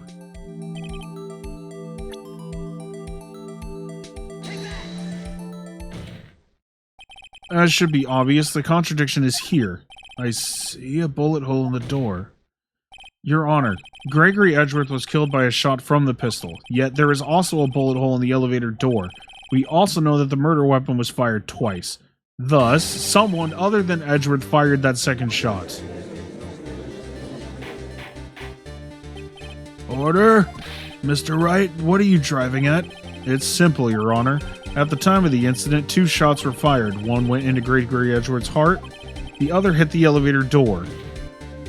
Remember that the defendant lost consciousness after the shot he fired rang out. In conclusion, we must agree that the second shot was fired by someone else. Mr. Wright, but who could that someone else be? The murderer, of course. I knew I should have stepped in before your wild fantasies got out of hand. Mr. Wright, look once more at the DL6 incident case file. Look closely. Try the case summary page. Case summary, page 1. Look at what is written there. Not a single clue was found on the scene. If the pistol had indeed been fired 2 times, then the other bullet would have been discovered on the scene. He does have a point. The second bullet has never been found. Why? Because the second bullet does not exist. The bullet that claimed Gregory Edgeworth's life was the one fired by his own son. That is the truth of this matter. The whole truth. It was undoubtedly something else that made that bullet hole in the door. Order, I will have order. Mr. Wright has proven one thing to us quite clearly, that the murder weapon was fired twice at the time of the incident. Oh, I'm sorry. Oh, that sucks. Oh, man. So there is actually a planned burn in my area, like a controlled burning. I don't know what, like, I got a text message for it earlier saying they were going to start late tonight, and it just started, and it absolutely fucking reeks. Oh, it is so strong. Oh my god. However, as Mr. Von Karma says, the second bullet fired was not found. It is highly unlikely that the police merely overlooked this second bullet. So all we have is the single bullet fired. I'm afraid I have to discount the defense's claims. I praise the judge for his wisdom in this matter. How did this happen? I don't believe that the second bullet didn't exist. Was I wrong? Have I been wrong about this whole incident? What are you doing, Nick? Why aren't you raising an objection? Sorry, Maya. It looks like I was wrong. Nick? If the second bullet wasn't there, then all my conjectures are for nothing. No, but you said you'd do it. You said you'd get Edwards declared innocent. I'm sorry. It's just, when I saw the photograph, I thought the 2 shots had been fired. I was so certain of it. I thought I'd won. I thought there was another person, someone else who could have fired the killing shot, but now I was wrong to think it could be that simple. This case has stood unsolved for 15 years. Well, it seems we have finally cleared up this incident. Only one bullet was found at the scene of the crime. That shot was fired by Miles Edgeworth. Precisely. I would like to ask one thing of Miles Edgeworth before passing my verdict. Have you been paying attention to the trial so far? Yes, Your Honor. Do you have any objections? No, I do not. So you killed your father, though it was not your intention? Yes, I did. Oh no, he's accepted the guilt. Very well. The statute of limitations on the murder of Gregory Edgeworth runs out today. Therefore, I must pronounce a verdict on the defendant today, right here. Right now. Indeed. Does anyone have any objections? I've been here before. It's just like my first day in court. There are so many things I know I should be saying. My mind's gone blank. I can't find the words. Mr. Wright? Objection! Your Honor. I object. Mr. Wright, on what grounds do you object? Nick, I don't know. His case is perfect. Oh no. It must exist. The second bullet. What? What did you just say? Nothing. The second bullet must exist? But where? Someone took it. It seems waiting is not going to produce us any answers from Mr. Wright. Wait, Your Honor. The second bullet, it existed. What? Well, we just heard proof that it did not exist. I realize that, Your Honor. I'm really grasping here. It's just someone took it from the scene of the crime. That's what happened. But who? The murderer. The murderer? Then tell us, just who is this murderer? I'm still thinking about that one. So the criminal took the second bullet, but why? Huh? First of all, how would they have found it? It's not easy to find a stray bullet, Mr. Wright. Was there some pressing need for the murderer to search for that bullet? Why would the murderer have spent the time to look for a stray bullet? I haven't got a clue. What's wrong, Mr. Wright? The murderer had no reason to take that bullet. You don't want to admit it, but it's true. Had to take it. Had to take it? The murderer? What does that mean? You're thinking too normal. Think crazy. Don't think why the bullet was taken. Think why the bullet had to be taken. Mr. Wright? Yes, Your Honor. I have no idea what I'm doing. Well, the murderer had no intention of taking the bullet from the scene, but the murderer had to take the bullet. Had to, Mr. Wright? What do you mean? Well, for instance... For instance, what? Maybe the bullet, hit the murderer? The bullet hit the murderer? Just saying, for, instance. I mean, if it hit you, you would have to take it with you, wouldn't you? It's not like you could perform surgery right there. Wait a second. I was just talking off the top of my head, but what if that's really what happened? Let me get this straight. So at the time of the murderers themselves was shot, and they left with the second bullet still inside of them, thus leaving only one bullet at the scene of the crime?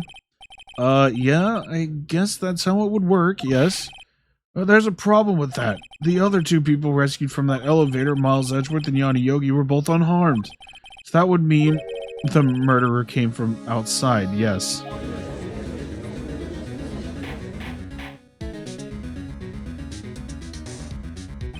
The two men fighting inside the elevator.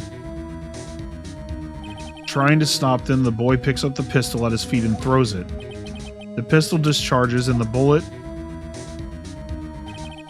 goes through the elevator door and hits the murderer outside. The boy loses consciousness. Then the murderer opens the elevator door and sees the men inside. Mr. Wright, you are truly the most unpredictable defense attorney I've ever known. I can tell you're grasping, yet I cannot deny the possibility of what you say. What are you saying? Deny it! No one involved with the incident was wounded. There's no murderer. No one was wounded at the time of the incident. He's right. I can't think of anyone... Hey, Nick? I just thought of something really crazy. Remember what Mr. Grossberg said yesterday? Gregory Edgeworth dealt a blow to his perfect trial record. Wow. It must have been quite a shock for Von Karma. He took a vacation for several months after that, you see. Yes, an unusual event for the man. That was the first and the last vacation he's taken in his many years of prosecuting. What if Von Karma didn't take that vacation of shock, but took it because he was injured? Which would mean... it could only mean one thing. He was the murderer in the DL6 incident. He was the man who shot Gregory Edgeworth. It was Von Karma. Oh man, something wrong, Mr. Wright? You seem dazed. No, Your Honor. Well, you have indicated the possibility that the murderer came from outside. Can you give us the name of your suspect? Uh-oh, should I come out and say it now? Your Honor, there is a suspect. One lone suspect. Well, this is certainly interesting news. Very well, Mr. Wright. Who is your suspect? My hands are shaking. What? Von Karma. Von Karma?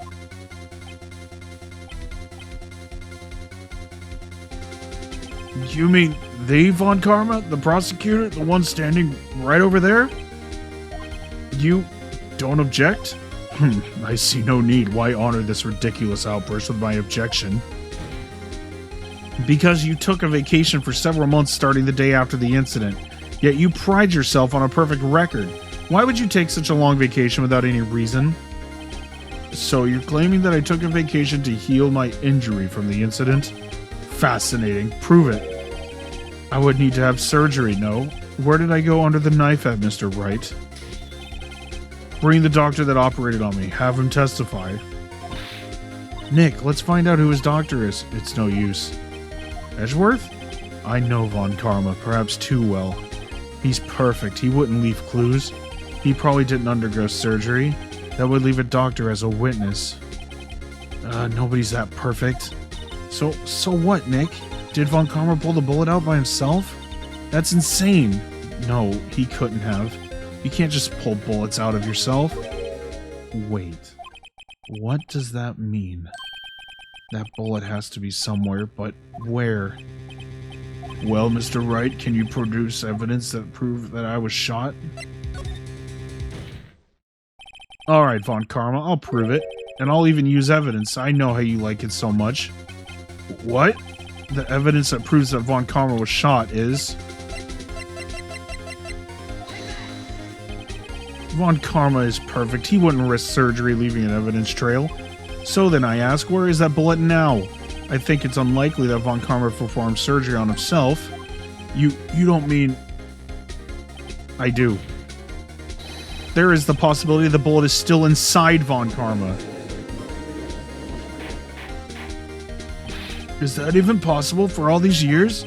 Well, there's one way to find out. We could use this metal detector. Well, Von Karma, I'm gonna run this over you and see what we find. I refuse. You refuse? But refusing this means you acknowledge that the bullet is still inside you? Order, order. Your Honor, the defense requests that we be allowed to use the metal detector. Judge, I call for a suspension of this trial. This is an invasion of privacy. The statute of limitations runs out on this case today. It was you who said we had to end it right here, right now. Enough. I permit the use of the metal detector. Mr. Von Karma, you will submit yourself to testing. Nick, what does this mean? I don't know, but we have to give it a shot.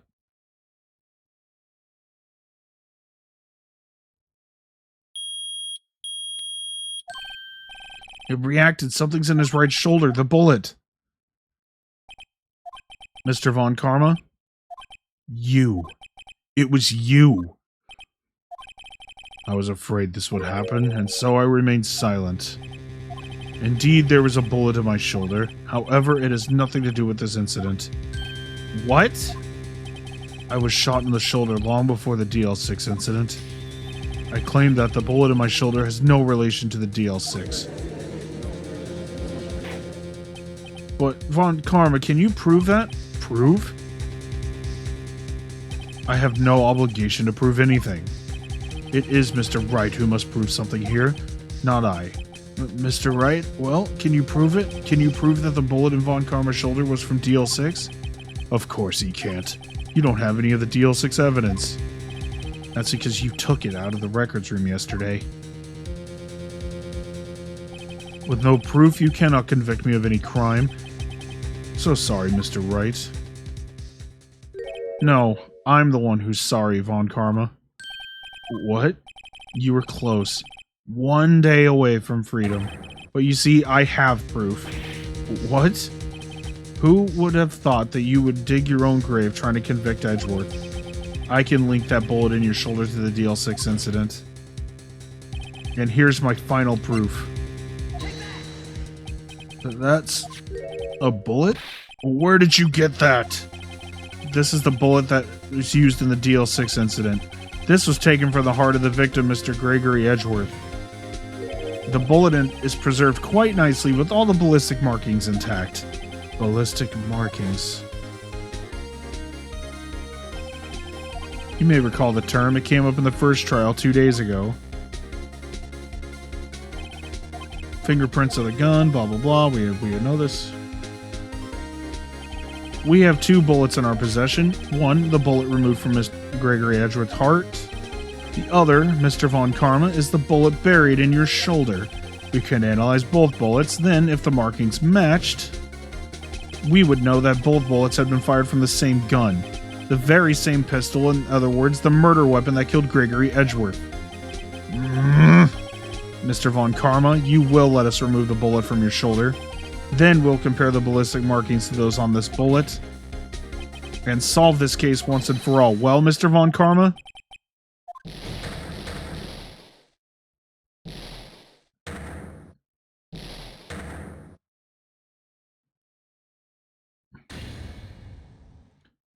That scream. I've heard that scream before. Wait, I know.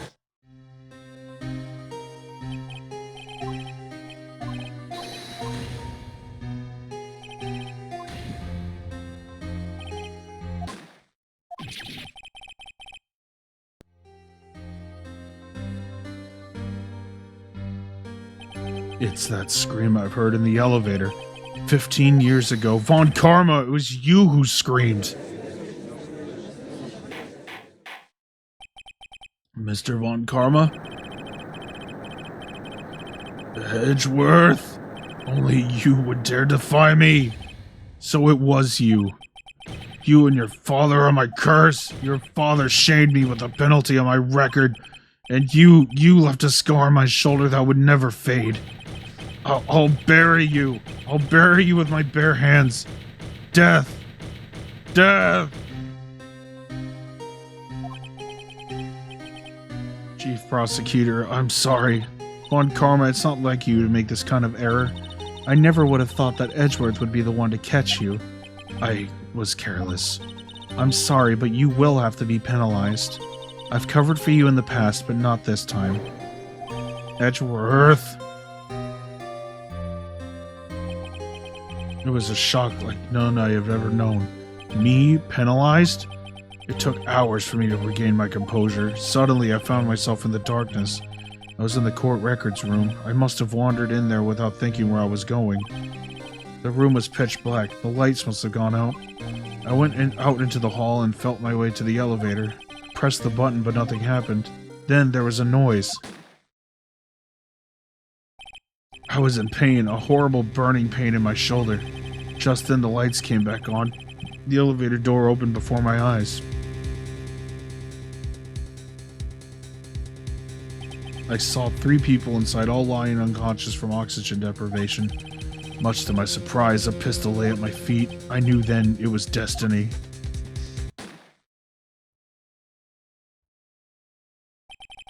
In his last moments, Gregory Edgeworth was still unconscious. He died never knowing who had shot him.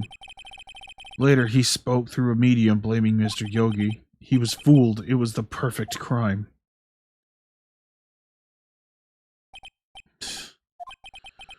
Who would have thought another man would have come to open that elevator door? Judge, what are you doing? Do your job. Bring an end to this miserable charade. Now, end it. Very well.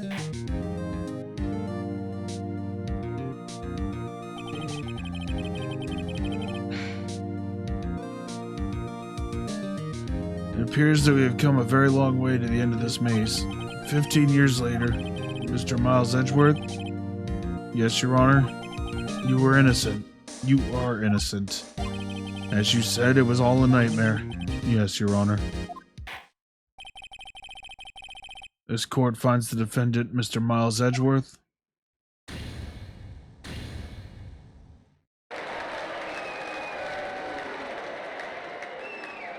A perfect run, too.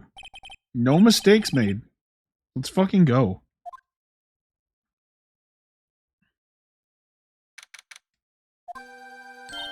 Did you see his face? Von Karma looked even paler than usual. He's pretending to be all cool, but inside you crushed him, Nick. Crushed.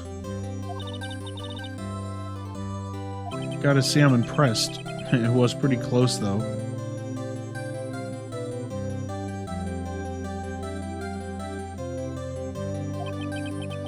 I was sure we had it.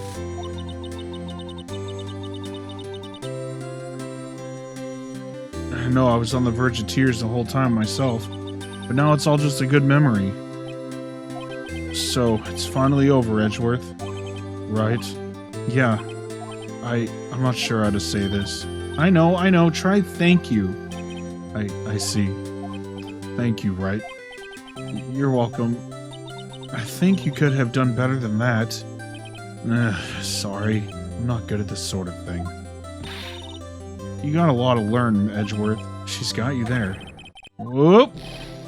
Amazing, pal. You pulled through just like I thought you would. I'll never forget this. I owe you one. And tonight, let's party. Dinner's on me. Yeah, my salary went down a bit this month, but who cares? See, Mr. Edgeworth, you should take a lesson from Detective Gumshoe. That's how you say thank you. I see. Whoop! I feel foolish.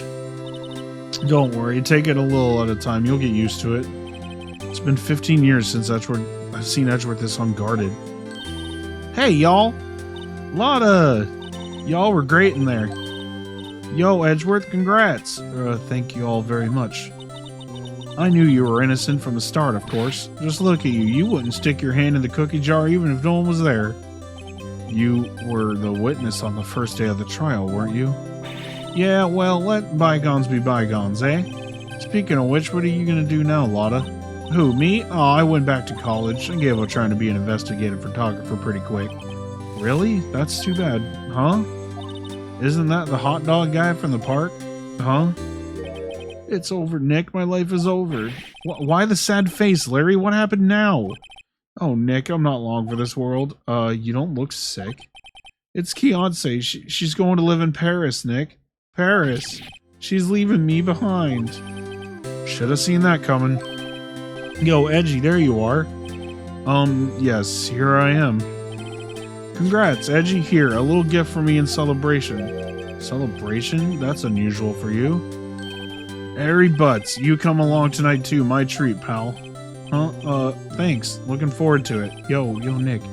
That's the suit that questioned me. When he says treat, that's not like police talk for, like, prison food, right?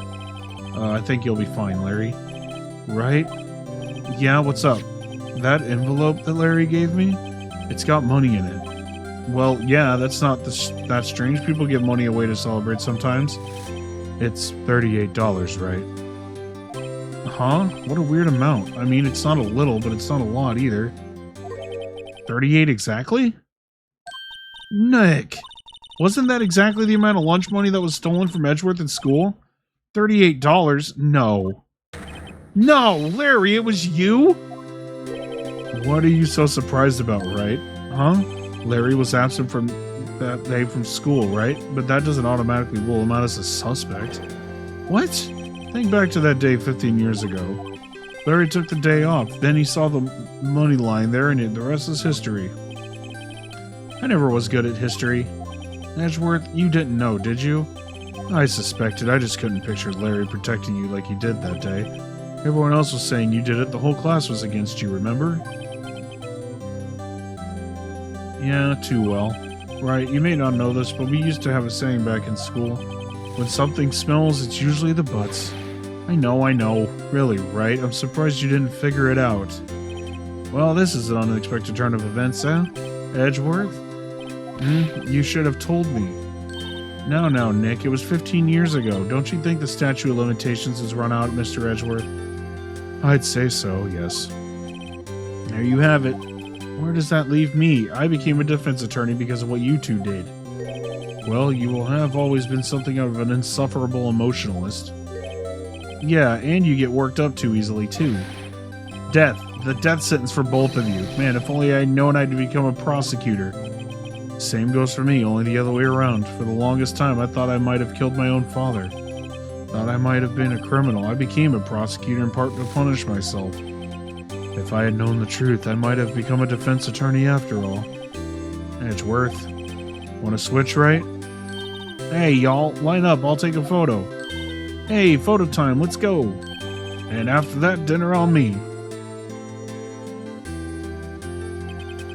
Detective Gumshoe took us out on the town that night. We celebrated Edgeworth's newfound freedom, even though Edgeworth himself was still in detention.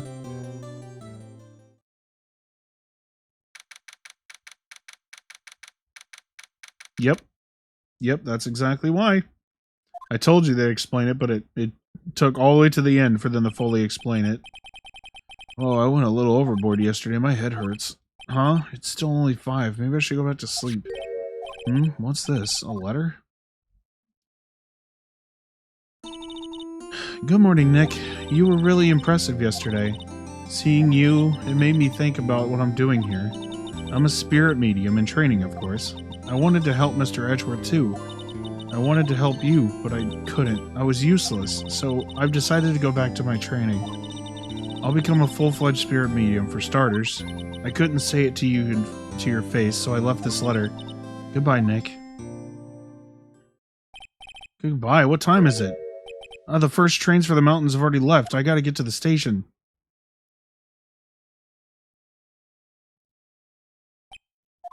I guess I'm too late. Hey! Nick? Maya. So, you're leaving? Yeah. It's hard being a spirit medium who can't talk to spirits, and I think you'll do fine without me, Nick. Be good, okay?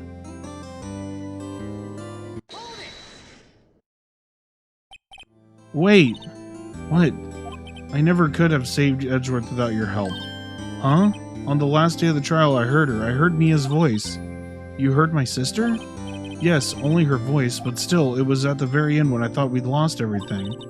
Well, that's my sister for you. Detective Gumshoe helped, and Mr. Grossberg, and even Larry.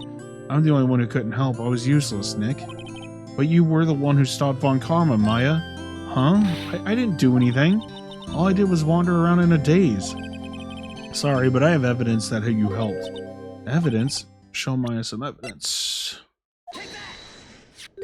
A bullet? Von Karma was convinced he had taken all the evidence pertaining to DL6, but you were the one who rescued the last piece of evidence we needed. This was the bullet that put an end to Von Karma. And you were the one who gave it to me. Nick, thanks, Maya. I couldn't have done it without you. I'll be back soon. Huh? I'm going to complete my training and come back. Okay, I'll be waiting. Of course you will. You can't run that office by yourself. You're hopeless. I don't know about that. So, this is it. See you soon, Maya.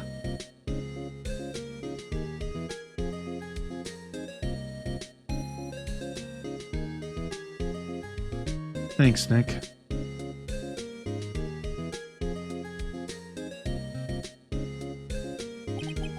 And so my story ends. Time to turn a new page and say goodbye to the novice defense attorney that I once was. Now a new story begins with the same old crazy cast of characters. Don't think you've graduated yet, amateur. Mr. Wright, perhaps you'd like to rethink that claim? Yes, Your Honor. Uh-oh, I got a bad feeling about this.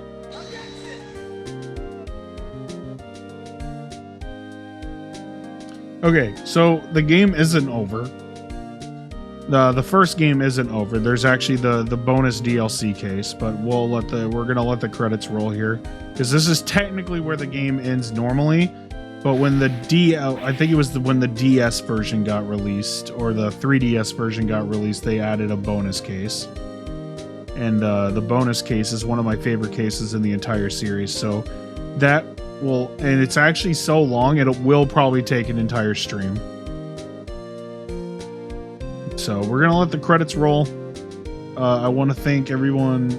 I am gonna thank everyone for being here for this, to watch me play this. I love doing these visual novel streams. Have been super fun. Yeah, I know.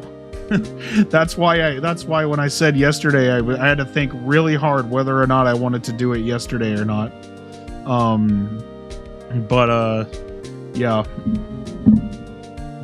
The stream did go for almost 5 hours. Yeah, that case was about I was just talking for like the first like 20 minutes of the stream, so so about 4.5 hours for that case, and the next case is even longer. Yeah, which is partially why I waited. You said, ow, you said you were getting ow, whew, shit, I think I just pulled a muscle on my side. Ow, fuck, that hurts. Oh, gonna have to take a look at that here in a minute once these credits are done. But yeah, we'll finish this game tomorrow. I will actually try to get on at 6, like I said I was going to do yesterday, and then I ended up not getting on because I was actually working on something for somebody who's going to be doing a model debut soon. So I was actually working on something for them. I would love to show it now, but I can't. But once it is shown in their debut, I will be uploading it separately, without like the debut credits, without like the words of encouragement and stuff that I did at the end. I'll be uploading it separately. It's actually a song cover, and I have not done music covers in forever, but this one felt really good to do. Oh man, the Steel Samurai case feels like it was fucking forever ago, doesn't it? The reason why that case feels, well, it actually is long, but the reason why that case feels so fucking long is because it's 2 cases in one. Because you have to figure out the boat murder, and then you have to figure out the case that happened like 15 years prior. So,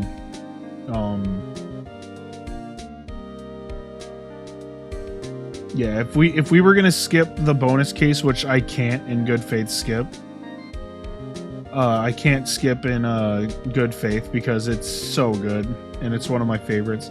I think what we'll do is we will do the bonus case tomorrow, and then we will do I'm trying to think. I think we have enough time to do, because once Raincoat comes out, that is the only game we're playing until we finish it. Raincoat is the only game we're going to be playing until we're done with it.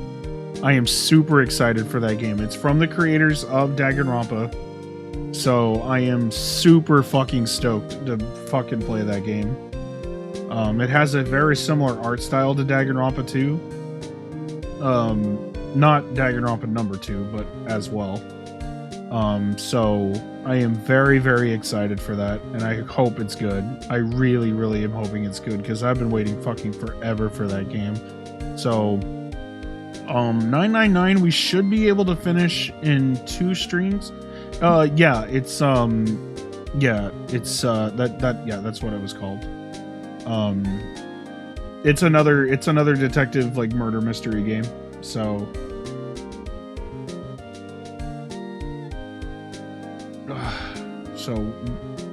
and there's Mia. She photobombed us right at the end.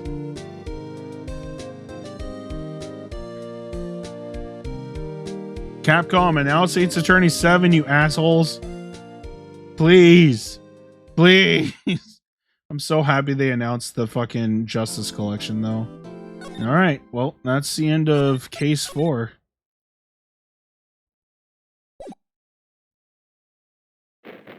Oh shit, it's actually gonna... Okay, well, here's our cliffhanger for the next stream.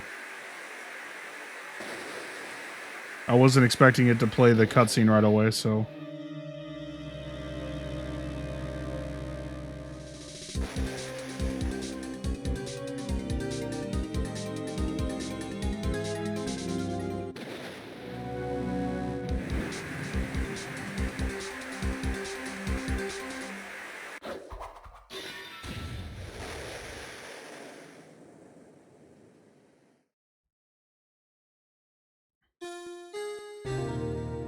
Can you tell the quality fucking jumped?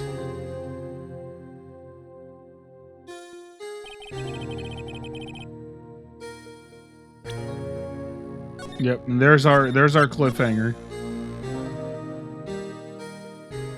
So that is going to, yeah, that's because it wasn't. These games were originally a Game Boy Advance titles.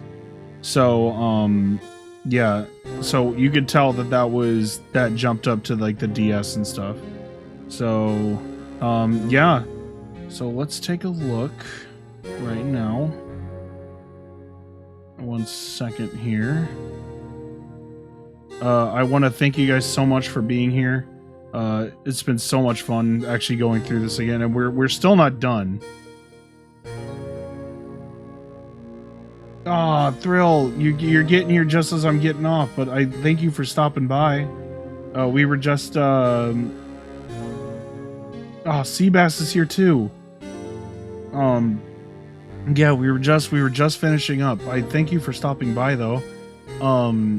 Yeah, so tomorrow we are going to finish Ace Attorney 1. Yep, that's what's coming up next. I'm actually looking right now to see what friends of mine I actually have right now. Oh, I know exactly who the fuck we're rating. That was not a hard choice. We are going to be rating our favorite assassin. So thank you guys so much for being here. It has been so much fun. I fucking love doing these visual novel streams. I love doing the bad voice acting. It's so much fun. Like, even if it's not like that great. So we're going to be rating Nia Asuka. She is currently playing Daydream Forgotten Sorrow. So make sure you guys go and give her a follow. We currently do not have a raid message, so you can just say Bunny Raid. She knows who I am. So yeah, so I'm gonna go ahead and send you guys over, and thank you guys for sticking around. Have a good night, guys.